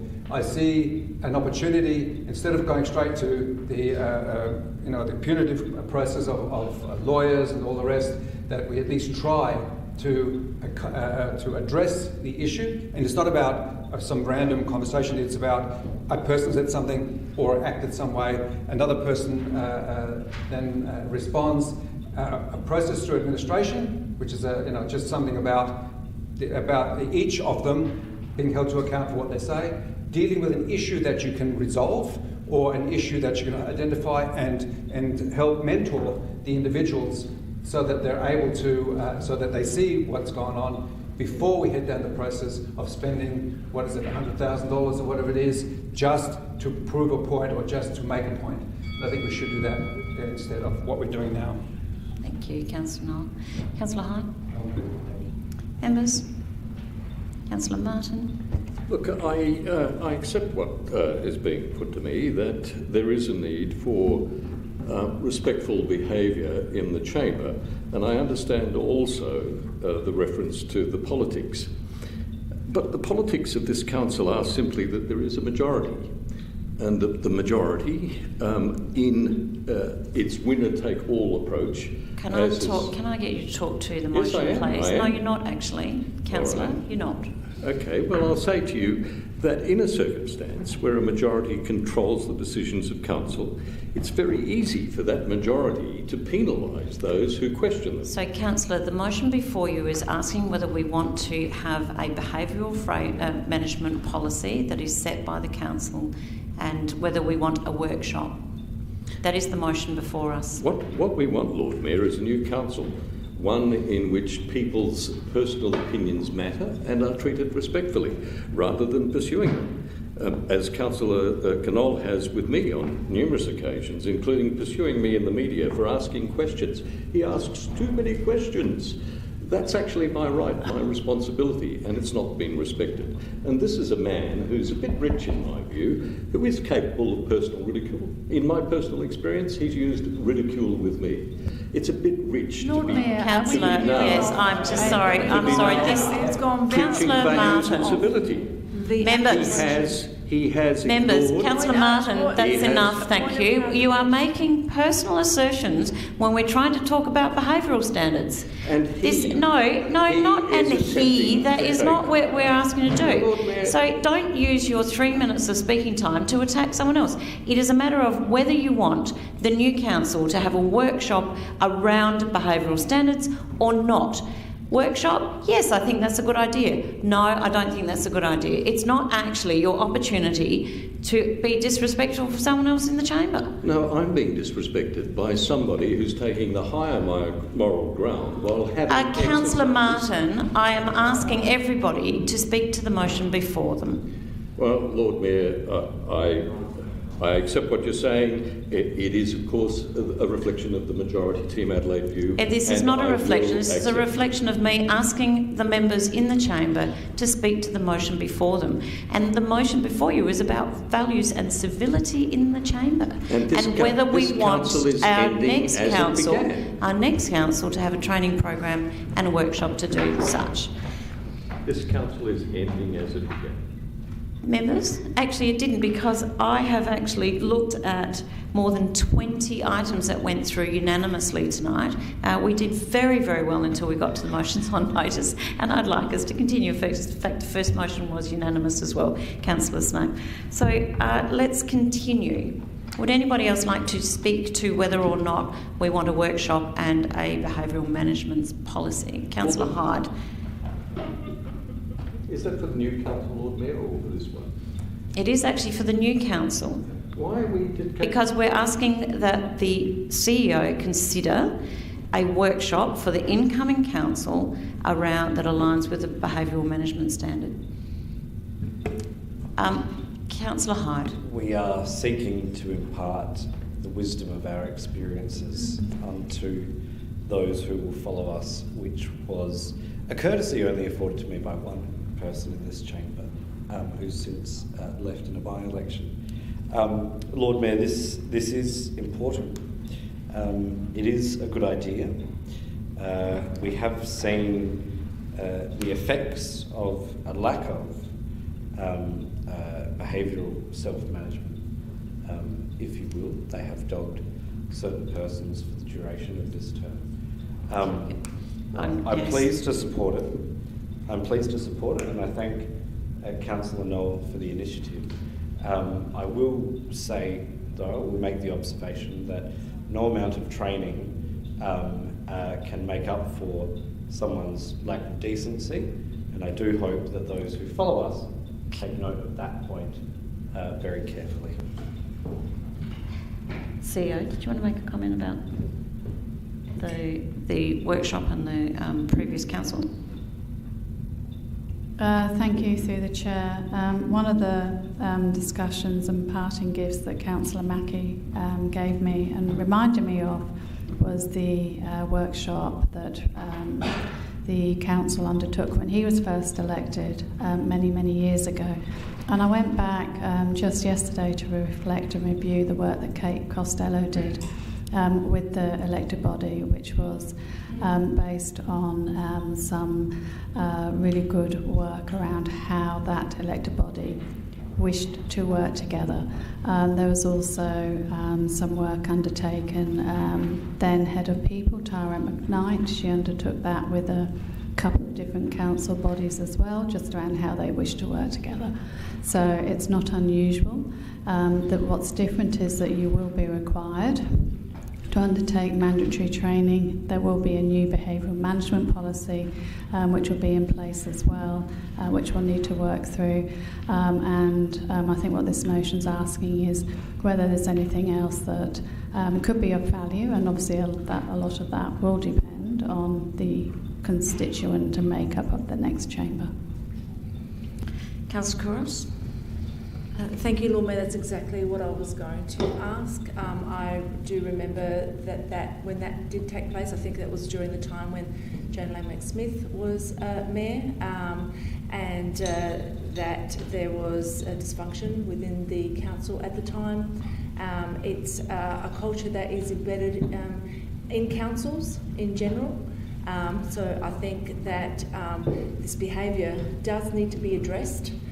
People do need to take responsibility for their behaviour, and I think this is a great step forward for us to probably be leaders in this and showing all councils how their behaviours should be in chamber, out of chamber, and respectfully with each other. So I commend Councillor Knoll for bringing this forward and recognising this. It is embedded in the history of councils to continually always be dysfunctional. It's nothing new, and it's time that we actually be leaders and change the behaviour in this. Thank you. And I support this.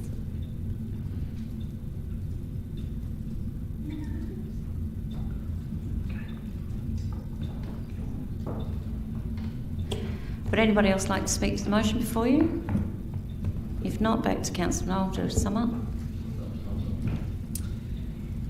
I find it really, and I suppose sad, that the idea of this motion is to avoid the sort of confrontational language, in particular when they're not accurate. And I find that interesting, why you would manufacture those sort of commentaries, for a motion such as this. What are you saying? That I'm right? Members, can you please sum up, talk to the motion before you... Yes, I get on with it. Look, bottom line... Councillor, I did not hear that.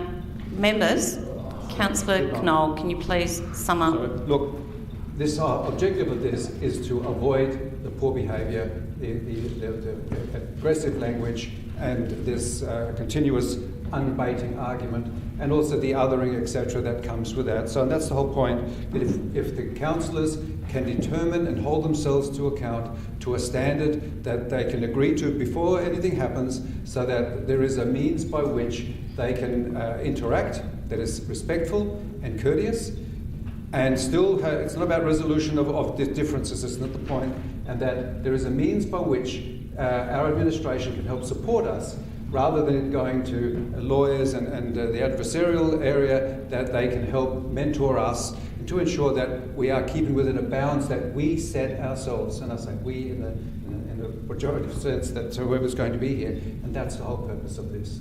And I think I have attempted to display that at all times, and it's and I think at least that has been my effort. And this council, I hope it will be the same for the next whoever's here. Members to the vote, those in favour? Those against? That is carried. That takes us to 8.6. Lord Mayor, I move that we cease tonight's meeting and noting that it is 10 o'clock and we have now been going for 4.5 hours, and that we carry forward any remaining items until next Tuesday ahead of committee meeting. You second that? Members to the vote, those in favour? No, hang on, you've not allowed anyone to speak. Oh. It's just a procedural, you don't talk to it. We want to either adjourn or we don't. So, thank you, Councillor Donovan, seconded by Councillor Snape. Members to the vote, those in favour? Those against? Sorry, that fails. We continue. 18.6, Deputy Lord Mayor, motion on notice, Prospect Place. Thank you, Lord Mayor. Move the motion as printed and seek a seconder. I have Councillor Hyde, thank you. Thank you, Councillor Hyde. Lord Mayor, for a number of months I've been working with the local residents who live in the western part of the CBD. These are committed, passionate and caring individuals who look after their homes, they take pride in the streets and the precincts. They've observed some antisocial behaviour and unsightly, a particular unsightly property in their precinct. They've raised that with me on a number of occasions. I have been acting as a bit of a conduit between that community and the council, and I thank the council staff for all the work that they've done to date in addressing those concerns. But as the Chamber saw earlier this evening, there was a petition by this group who felt that the concerns still haven't been addressed. And so I felt that it is best for that petition to come through as it has, but also for this motion to be put to the Chamber in order to try and find some solutions, maybe explore some different options that we haven't explored in the past. And I hope that I do have the support of the Chamber.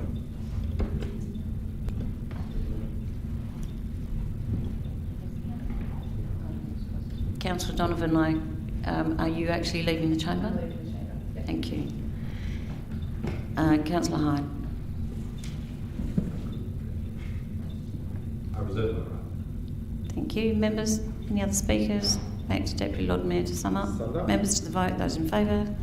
Those against? Thank you, that's carried. I can have that recorded as unanimous. Noise attenuation, 18.7. Deputy Lord Mayor. Thank you, Lord Mayor. I move the motion as printed and seek a seconder. Thank you. Have Councillor Hyde. Thank you, Councillor Hyde. Lord Mayor, I actually do have a slight variation to this, and I've sent through the wording. That's it. It's essentially recognising that we do have a noise attenuation scheme in place, but the intent of the motion is to essentially ask for a report to see if it can be beefed up, and if so, how much would that cost us? Ahead of the meeting, Lord Mayor, I had a quick conversation with Associate Director Steve Zalewski, and I asked a question about how much the current grant that we do have in place, how much of it has been utilised, over the past financial year or over the past few years. And I believe we do have a figure, and I might get Ilya to confirm that figure if he does have it with him. Through you, Lord Mayor. Is that Ilya?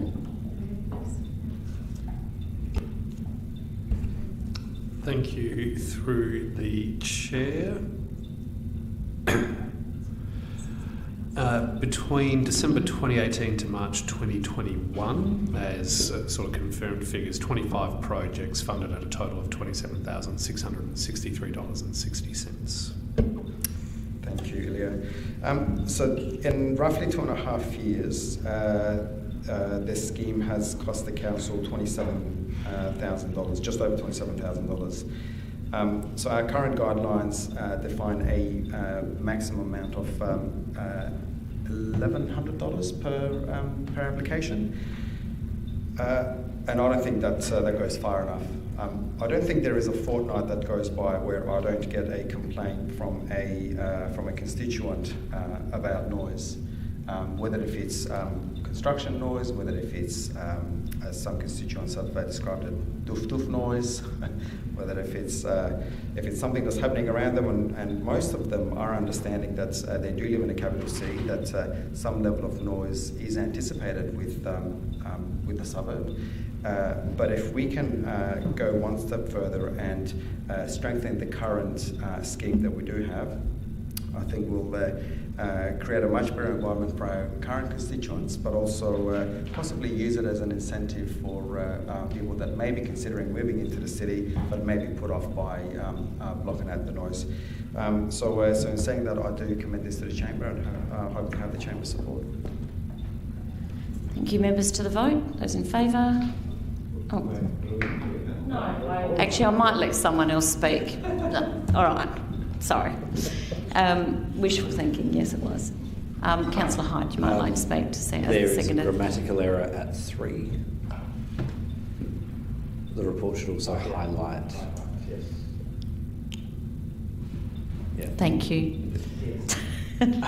Be taken as spoken. No, not yet. Actually, I just have a question. I didn't get the opportunity to follow this up with administration recently. As part of my motion regarding a nighttime advocate, there was a subsequent part to that motion which discussed the need for beefing up such a scheme and increasing the opportunities and points at where it is offered and potentially amounts at where it is offered. I never saw any closeout for that motion. Can I have some feedback on that? See ya. Thank you through the presiding member. That's correct, Councillor Hyde. You remember when we did bring through that paper, we did highlight the fact that I think it used to be called the Noise Mitigation Scheme. Review hadn't actually occurred at that point. So obviously that's a piece of work that is still ongoing. and will be supplemented by tonight's motion if Council endorses it. Well, I'm pleased to support it again. Great idea. Members? If not, back to the DLM to sum up. Members to the vote. Those in favour? Those against? Thank you. Can I have that recorded as well? 18.8 recycling vending machines. Deputy Lord Mayor. Thank you, Lord Mayor. I'll move the motion as printed and seek a second. Okay. Sorry, I saw Councillor Hyde's hand first, though I'll put you down as speaking. Thank you, Councillor Hyde. Lord Mayor, I feel that this, to a degree, was discussed earlier tonight. I think everyone is heading the same way, but I guess the path that we're willing to take are slightly different. I think that this motion does have would allow us to get to that destination in a more effective and sustainable way. I note that there has been a trial that's run in the past, and also note the location where that machine was placed, which was the Adelaide Aquatic Centre. I wonder whether if this time around we would explore a location within the CBD or somewhere else that might be a little bit more accessible. So I do commend this to the Chamber and hope to have further Council support. Thank you, Deputy Lord Mayor. Councillor Hyde? This was a good idea before, but now that the other motion regarding recycling rails has passed and our city will be littered with 10-cent containers left outside of bins, this will be more needed than ever. Councillor Ho, I had but he's left the Councillor Snow. No? Okay. Councillor Martin. Am I to understand from the administration that this is a direction for the next council? That is, it's for the 23-24 financial year? That's correct. That is correct. Well, look, I'll only speak to say that I think it's inappropriate for us to be directing the next council how it should prioritise and spend its money. We're in caretaker. Councillor Martin, well, we've gone from soft caretaker to caretaker. We are not in caretaker until the 6th of September. Sorry, sir. soft caretaker, Lord. No, there's no such thing as soft caretaker. Apparently. There is none. There isn't. It doesn't exist anywhere. So it is our role as council to make decisions until we're in caretaker, and as all previous councils have done. Members, any other speakers? If not, I will go to the Deputy Lord Mayor to sum up. Members to the vote, those in favour, those against. Thank you, that is carried. Council members, the division has been called on the motion. All those in favour of the motion, please stand and remain standing until all names have been called. Councillor Snape, Councillor Kouros, Councillor Khera, Councillor Ho, Councillor Hyde, Councillor Knoll and Deputy Lord Mayor. 18.9, Deputy Lord Mayor, design guidelines. Thank you, Lord Mayor. I'll move the motion as printed as seek a seconder. Sorry, Councillor Khera, thank you. Thank you, Councillor Khera. Lord Mayor, as we know, the new planning system came into effect in March 2021. Now, some people are a fan of the new planning system. Some people absolutely hate the new planning system. And some people have no view either way. But what we also know is that on the weekend, the planning minister announced a panel which is due to review the new planning system. And I assume that this panel will provide some sort of a report with a bunch of recommendations in terms of what needs to change and what needs to improve and so forth. What I am asking through this motion is whether if we're able to explore different ways in which we can incentivise the design and construction industry to, I guess, improve design integrity. One of the many things that the new planning system did was it brought about a whole heap of changes in which some developments can be incentivised, and I'll use an example in affordable housing. If you're proposing a certain building up to a certain height, and that height is the absolute maximum, if you happen to include affordable housing in that development, then you're able to exceed that height.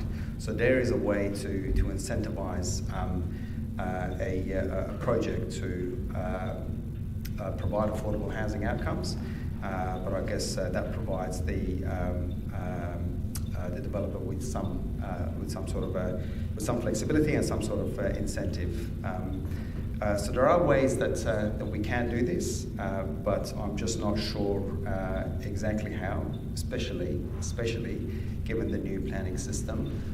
I'm very keen for this work to take place and for us to hear from our stakeholders, and I guess hear from them, because they're the ones in the industry, they're the ones who do this day in and day out. They know where the carrots are and they know where the sticks are. So if we can find out from them, get some feedback from them, and I guess find out whether if there are any legislative barriers and whether if we're able to carry out a pilot or speak to the minister, and who knows, maybe by then this review panel would have done their job and would have handed down a report and everything works out all at once and it all comes to a head magically. Maybe, maybe not. But I do hope to have the council's support on this. I think if we can make it work and if we can discover carrots, this will go a long way for what our city will do and what our city will look like. Thank you. Councillor Kerr. Thanks, Lord Mayor. I clearly support this. I support this very excellent, very timely and very needed motion. And just as an illustration, we have the words design integrity there, and the question mark which remains, which this motion will enable us, future council, to discuss, is what is design integrity exactly? One example, in my view, with the problem in the definition of design integrity, is you have design integrity tends to be from the design level, that is from the computer level. Does it match up? Is it is it symmetrical? Is it this, that, the other?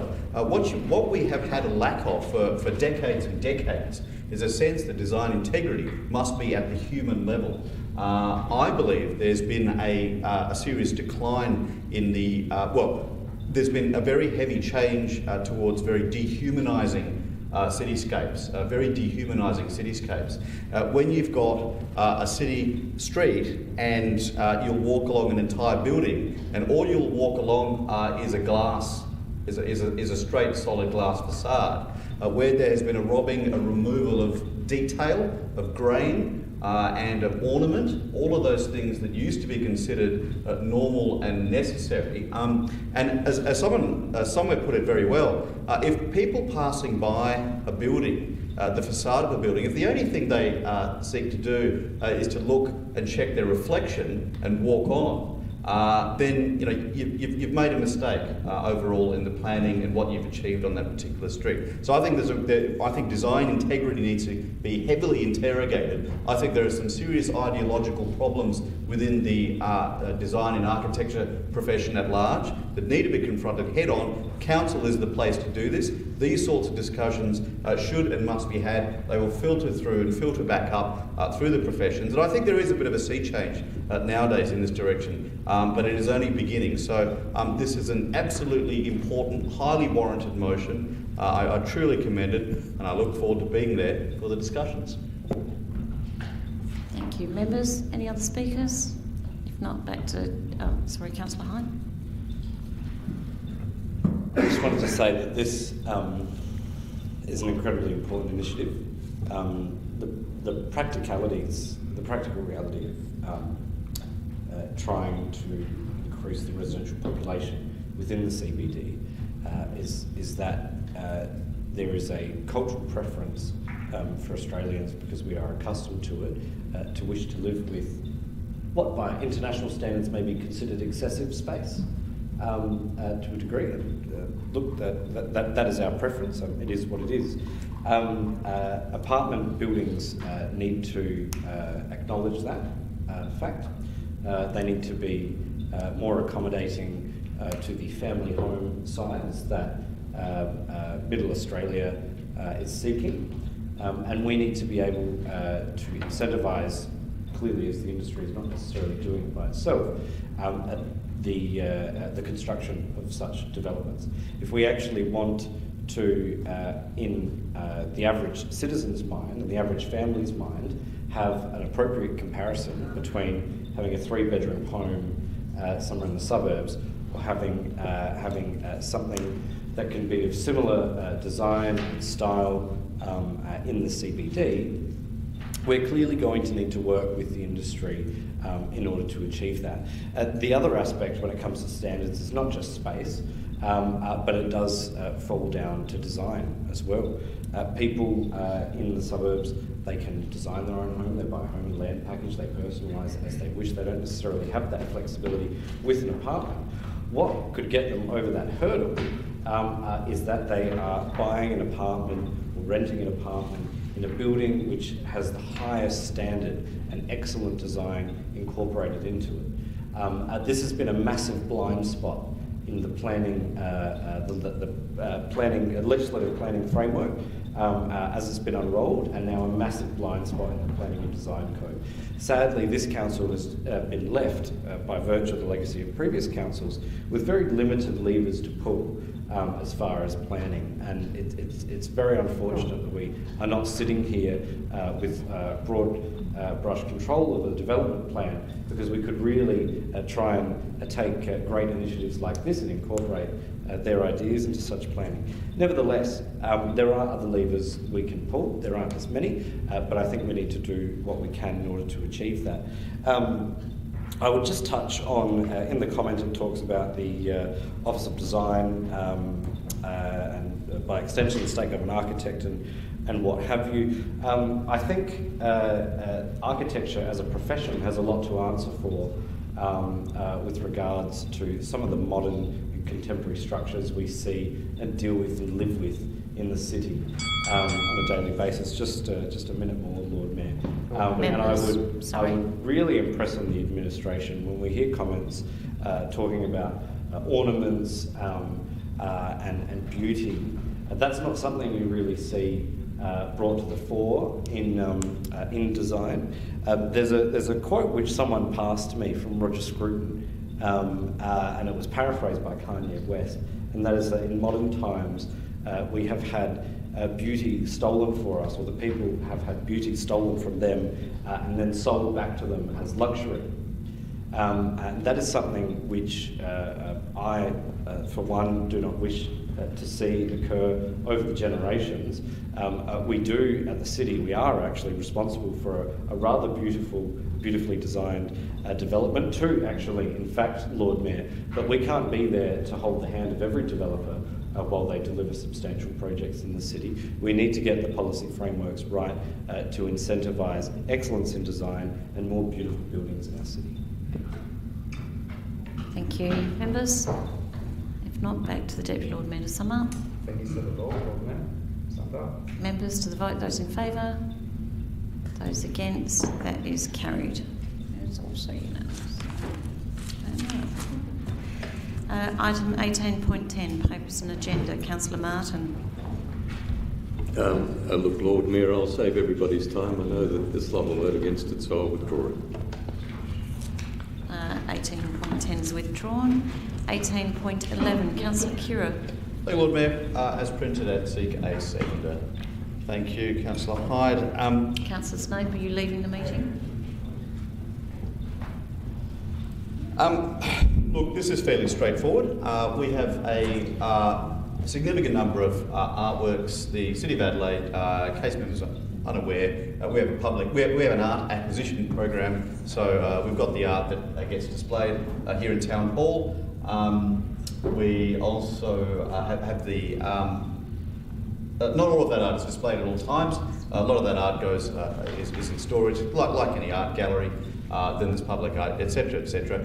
There is a database of the art exhibitions that we have. What we don't have is a publication which puts together artists that we have seen fit to purchase the work of in one way, shape or form, whether through a prize or whether through an acquisition, an example, a photograph of their artwork and their contact details.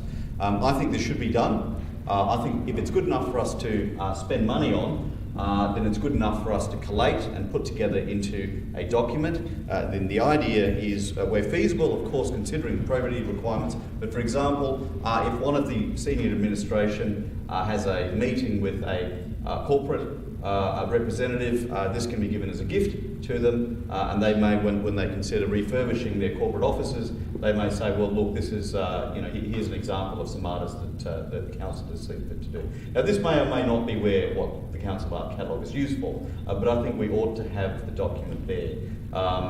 We publish documents all the time. There's lots and lots of documents.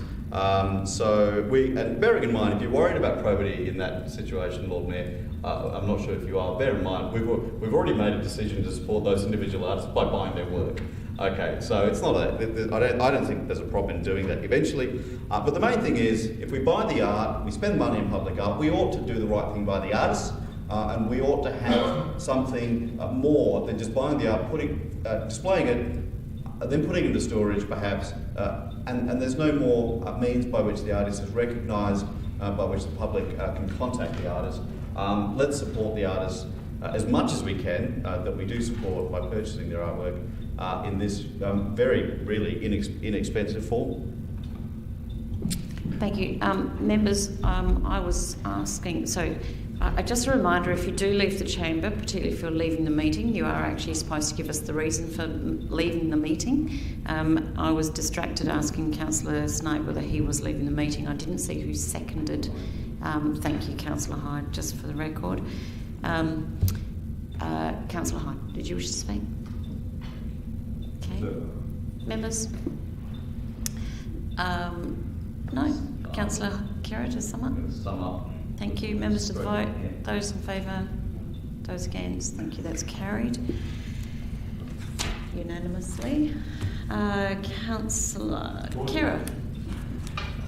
Thank you, Councillor Martin. Actually, my microphone was on, so that was great. Councillor Kira, heritage tiles for Rundle Mall fountain. Certainly don't use the fountain. Don't use the fountain as a bathroom. Right, 6 seconded for as printed. Thank you, Councillor Hyde.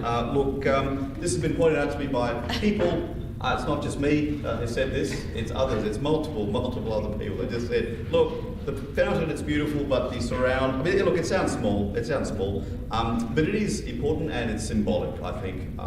We've talked about beauty tonight, and here's a cracking example of that. At the moment, the fact is what the council surround, the base, essentially the frame of the fountain is ugly. It is a dank, just grey, depressing colour. You don't get a beautiful heritage painting, and put a grey slate frame around it, right? But we've done that to the fountain. I think it is entirely appropriate that we put something complementary to the fountain on the surround. It'll make a difference. If you're worried about the slip issue on the top of the fountain, that's not an issue, I believe, whatsoever. I'll put to the administration, there are bathroom tiles, there are footpath tiles, there are patio tiles, there are literally thousands of tiles out there which have higher grip than probably even our pavers. And I will happily go with the administration and go and pick something out with them. I make that undertaking. So if it looks bad, you can blame me, okay? But I think that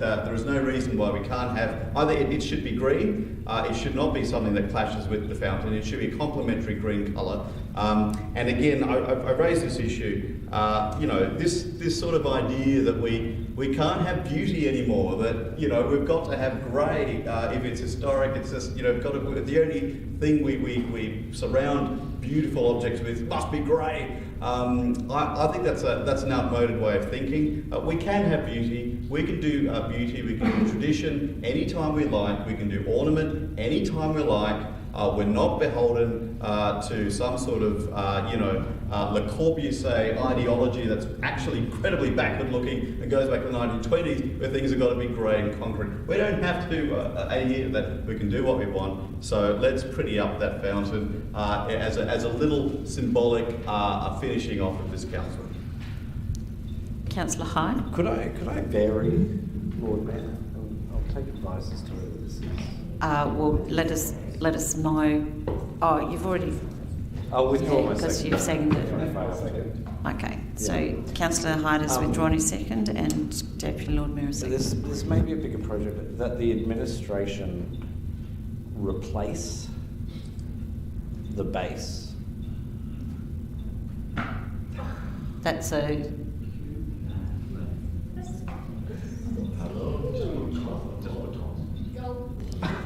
I think that's a massive undertaking compared to and changing the intent. Okay. What advice would you like in terms of replacing Councillor Kouros? You're waving. I just want to speak after. Okay. Look, I'll withdraw that and I'll just ask a question.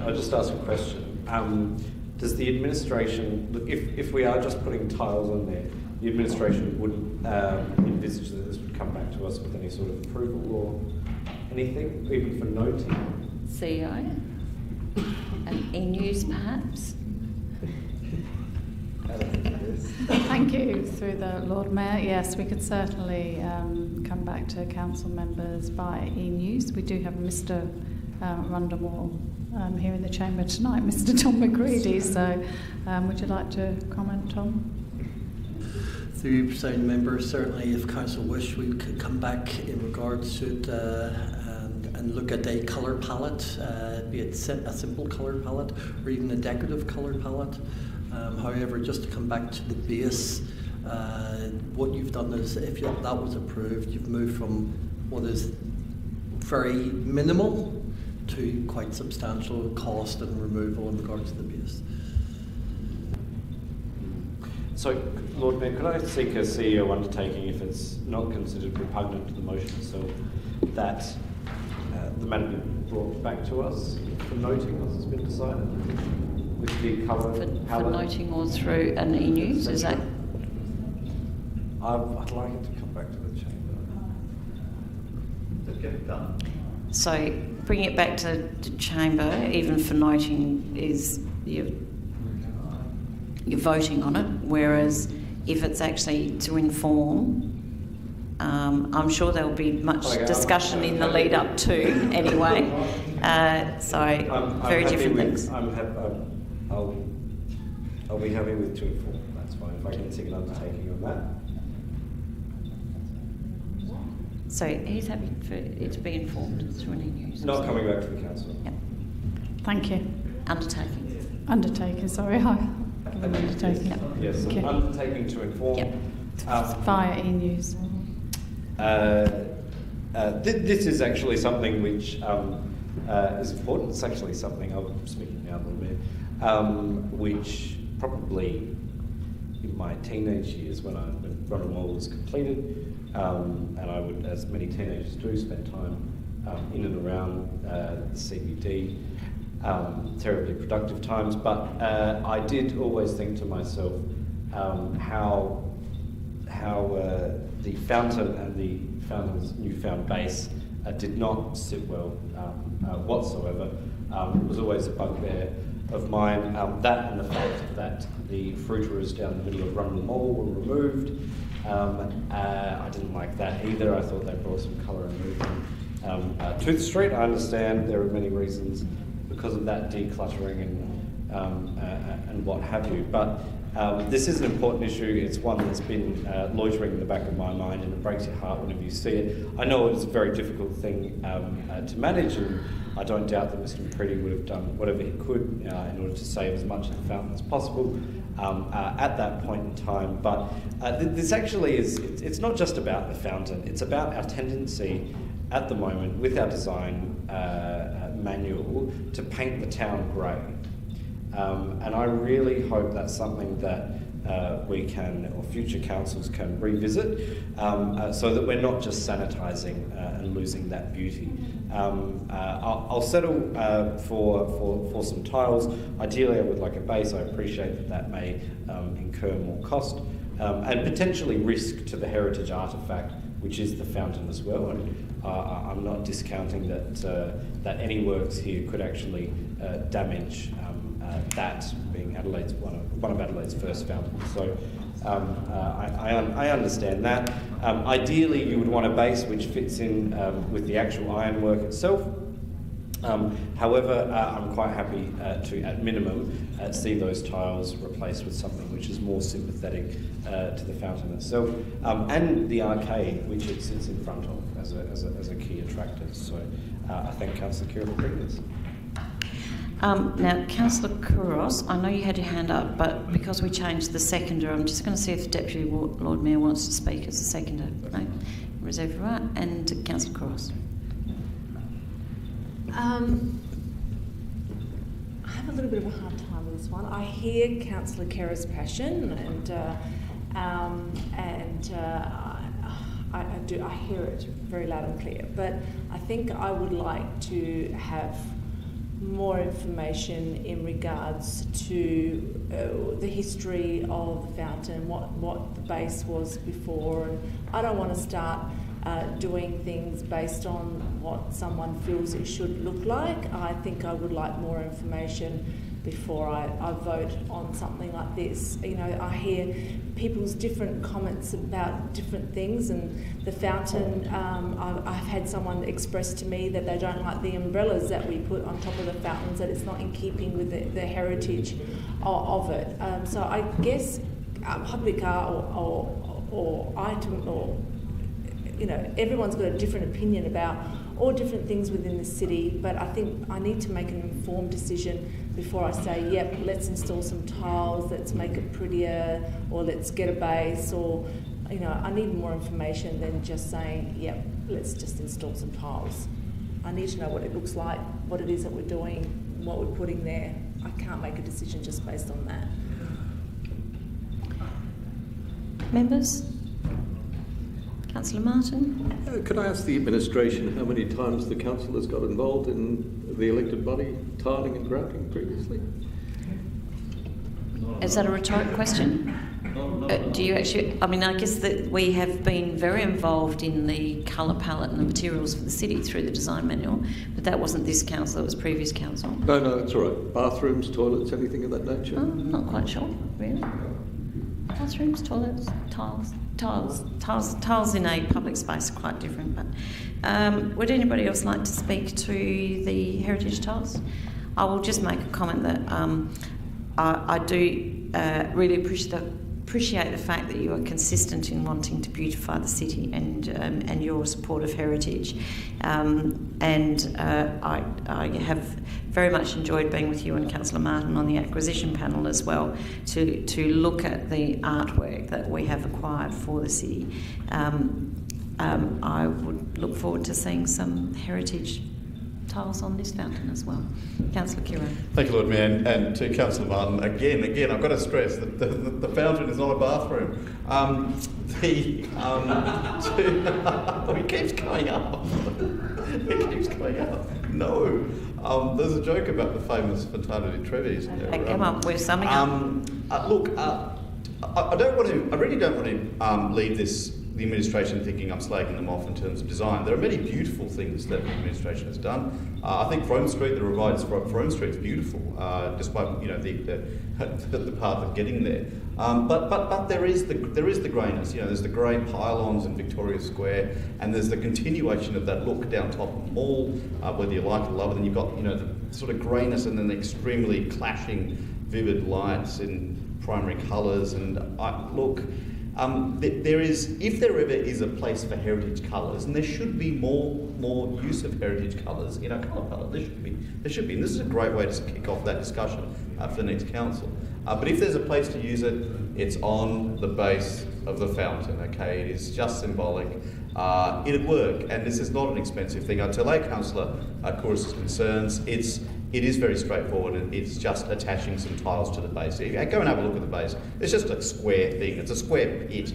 So all this is sticking some tiles that are complementary. That's it, nothing more.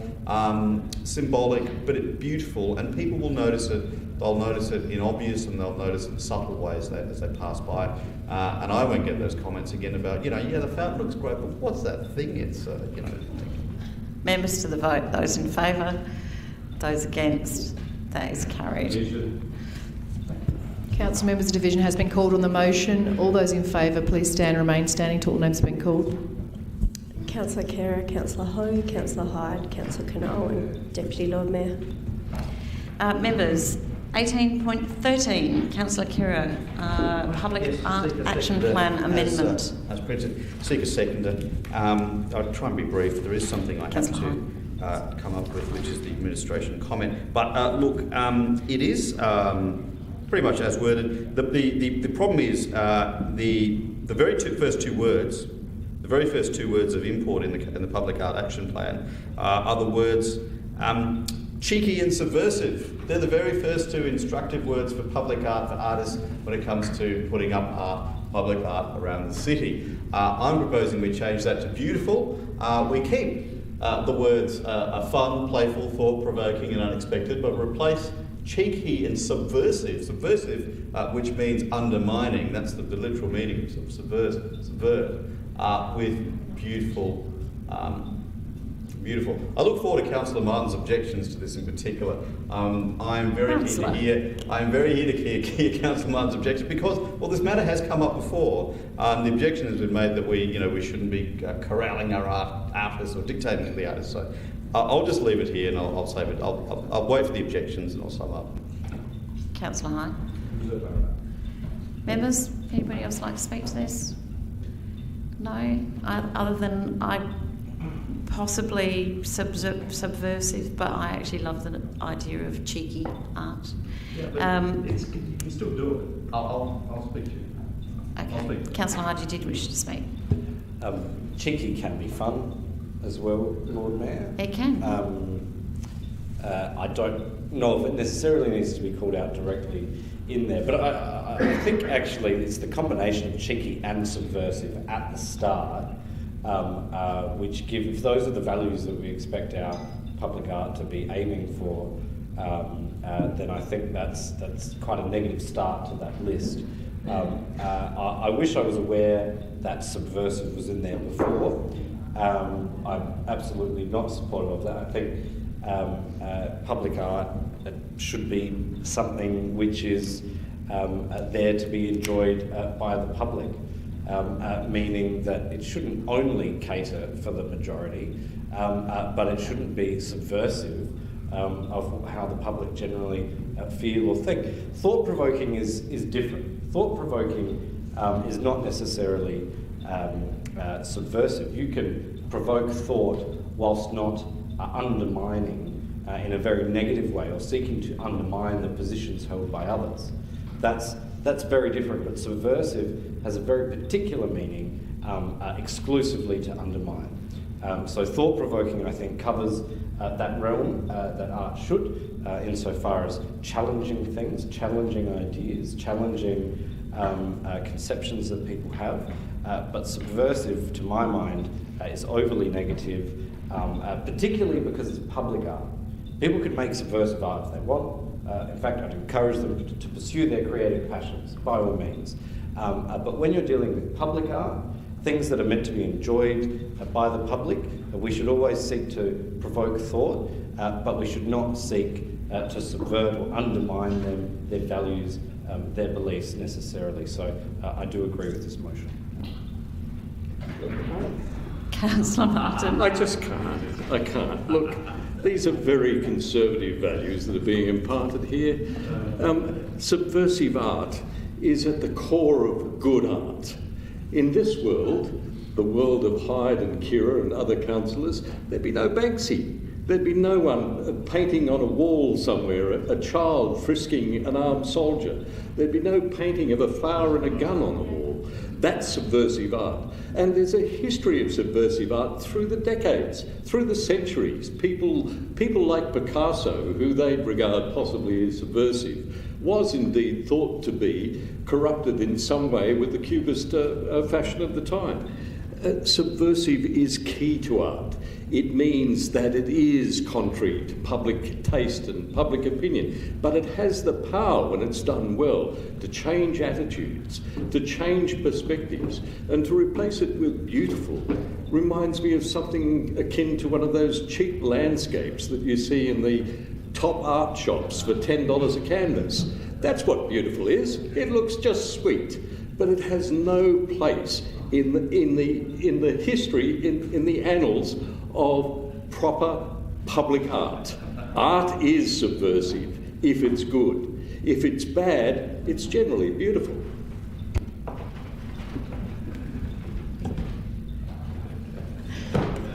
Councillor Kira, sorry, was anybody else speaking? Councillor Kira, to sum up. At the end of the term of council, debating high philosophy and art. Probably not a bad way to finish things, I suppose. I'm glad Councillor Martin couldn't resist. I think it's ridiculous to suggest that artists aren't capable of producing beautiful works. To equate beauty by artists with something, what was it, from the cheap shops on Curry Street or something, that is so incredibly condescending towards artists. The idea that the huge range of art we've had that's historic and contemporary, all of which is incredibly beautiful, is somehow all just cheap and useless, and that we must just have ugliness. It's all there. The problem here, and listen, when it comes to subversive art, let me make it very clear, and I'm going to name an artwork, and I beg the Chamber to forgive the language, but it is the name of the artwork. There was an artwork called Piss Christ. Which I think very much represented subversion in its day. I'm a big fan of that artwork. I actually think that is a very important, very powerful a question as to whether a particular religion is big enough and strong enough to handle such a thing and to handle that sort of subversion. I'm a big fan of that work of art and of the ability of the artist to be subversive. Because we were talking about being subversive. We've got subversive in the Public Art Action Plan, so we should be okay with that word in the Chamber, okay? But the problem here is we're talking about public art. And if you have as the very first words in your public art document, cheeky and subversive, you're going to get the dogs cocking their legs on Melbourne Street, which Councillor Martin opposed. Councillor Martin opposed the dog cocking its leg. Talk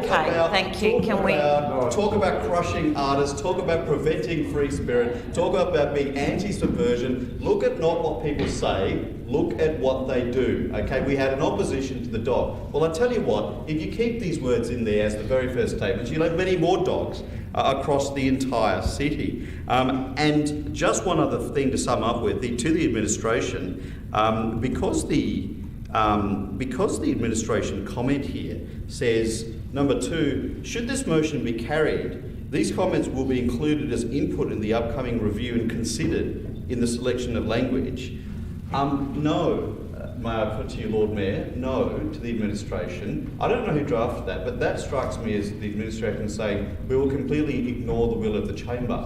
The motion says that the Public Art Action Plan needs to change. If the motion is passed, may I put to you, Lord Mayor, may I ask the administration for an undertaking that is what actually will take place. The Public Art Action Plan, the official document will change. It's come late in the piece. The reason for that is it will inform the next council, and there's been a very good demonstration to councillors late in the piece as to why we need to change this language. It's something that I think will be followed up. If I can have another minute. Members, I need a show of hands. If I can have an undertaking, please, from the administration that if this does pass in the Chamber, it will be honoured. That this comment is not what's going to happen. That the actual document will be changed, please.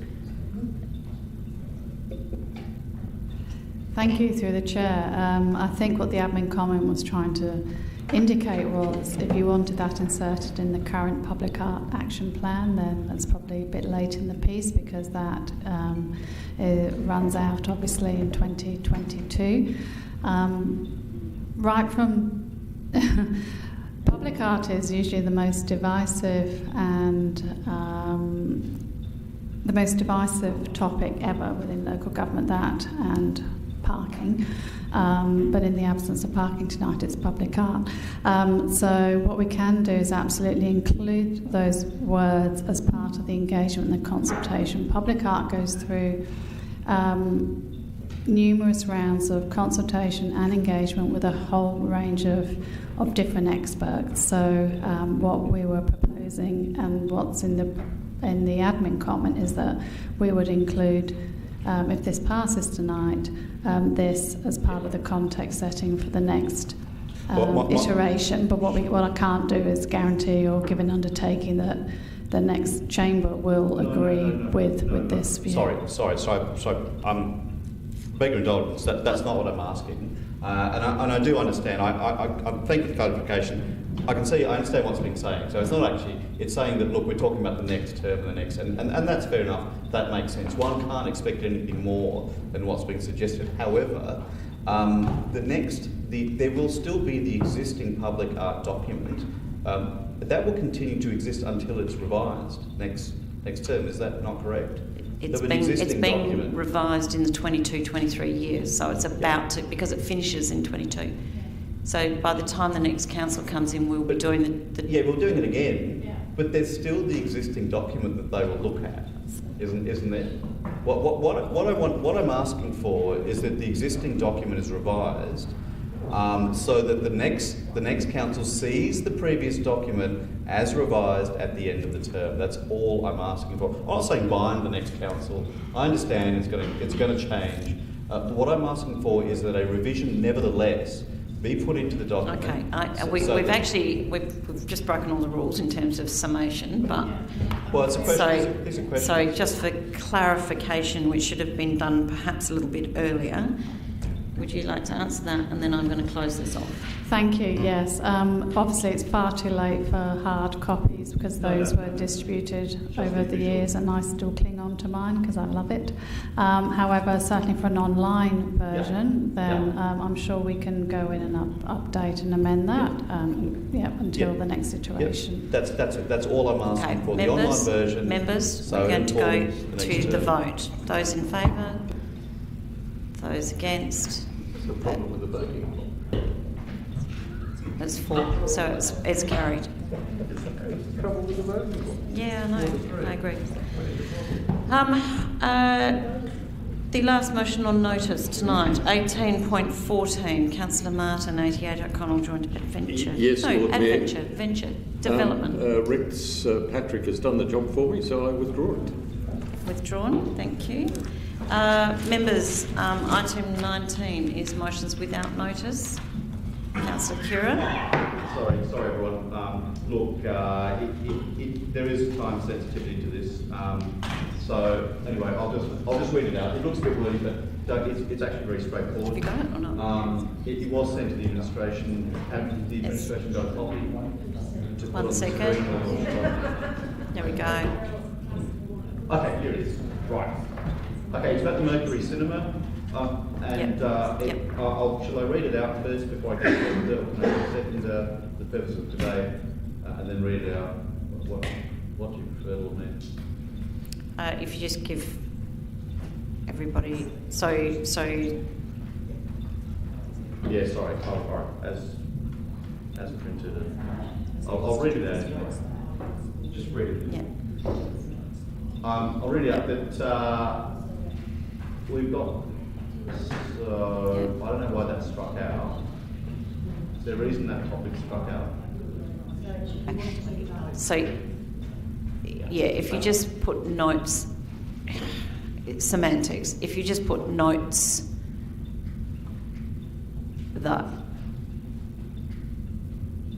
notice. Yeah. Notes. Okay.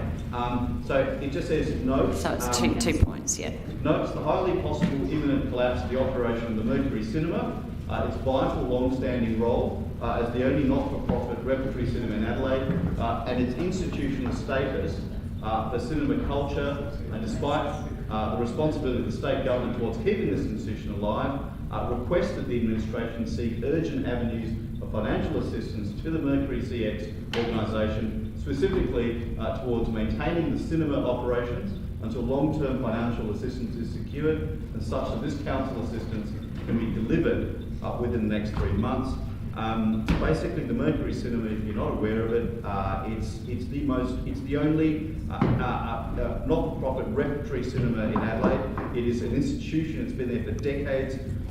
It is of vital importance to our cultural life in this city. It's about to collapse. The funding it's been receiving, as I understand it, goes towards the programs the short filmmaking program, all of that. The cinema itself has relied on ticket sales. It is in dire straits. Councillor Kerr, I am trying to get a seconder, and I have been doing this for about the last 5 minutes. Sorry.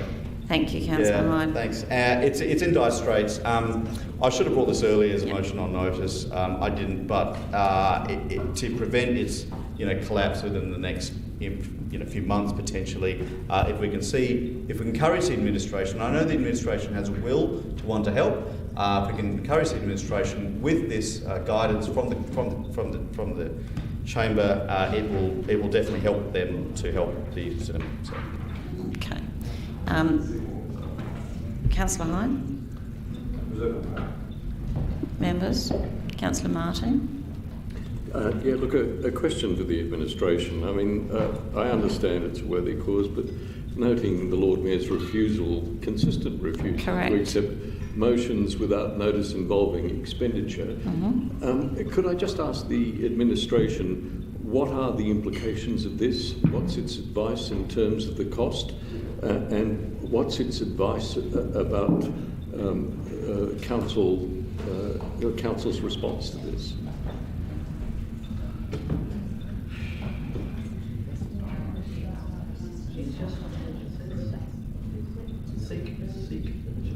Thank you, through the chair. My initial understanding was that the second part would talk to assistance, not necessarily financial assistance. I would, if there was any grant programs that Mercury CX would be eligible for, then obviously we would be working with them straight away to encourage them to apply. And obviously we'd be working closely with them to make sure that we can help support and direct them into the appropriate places to find funding. I specifically was interested to know, and I should have articulated it, what sort of ceiling the administration sees that motion? Is it 10, 15, 50, 100? I can actually not accept it because I actually have been very clear that I, for 4 years I haven't actually accepted motions without notice with budget implications, and so I do understand it's time sensitive, but I specifically was very clear that we couldn't make a financial ask. Individual councillors want to stymie and destroy, the institution. No, this is not about stymieing and destroying the institution. Political gain. I mean, I'm happy to vary it. I'm happy to vary it. Councillor, I'm happy to vary it to remove the financial assistance section. Just remove the words financial. Just remove the words financial. Thank you. If I could remove the word financial, please. If it does collapse, we know, why. This is the problem.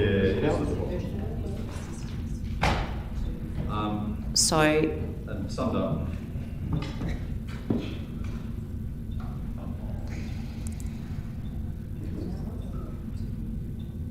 No, that's theirs. Okay. Councillor Hyde, did you wish to speak? No. Members? Summed up? Members to the vote, those in favour? Those against? Thank you. That is carried unanimously. Are there any other motions without notice, members? If not, thank you for your time and attention tonight. Safe travels home.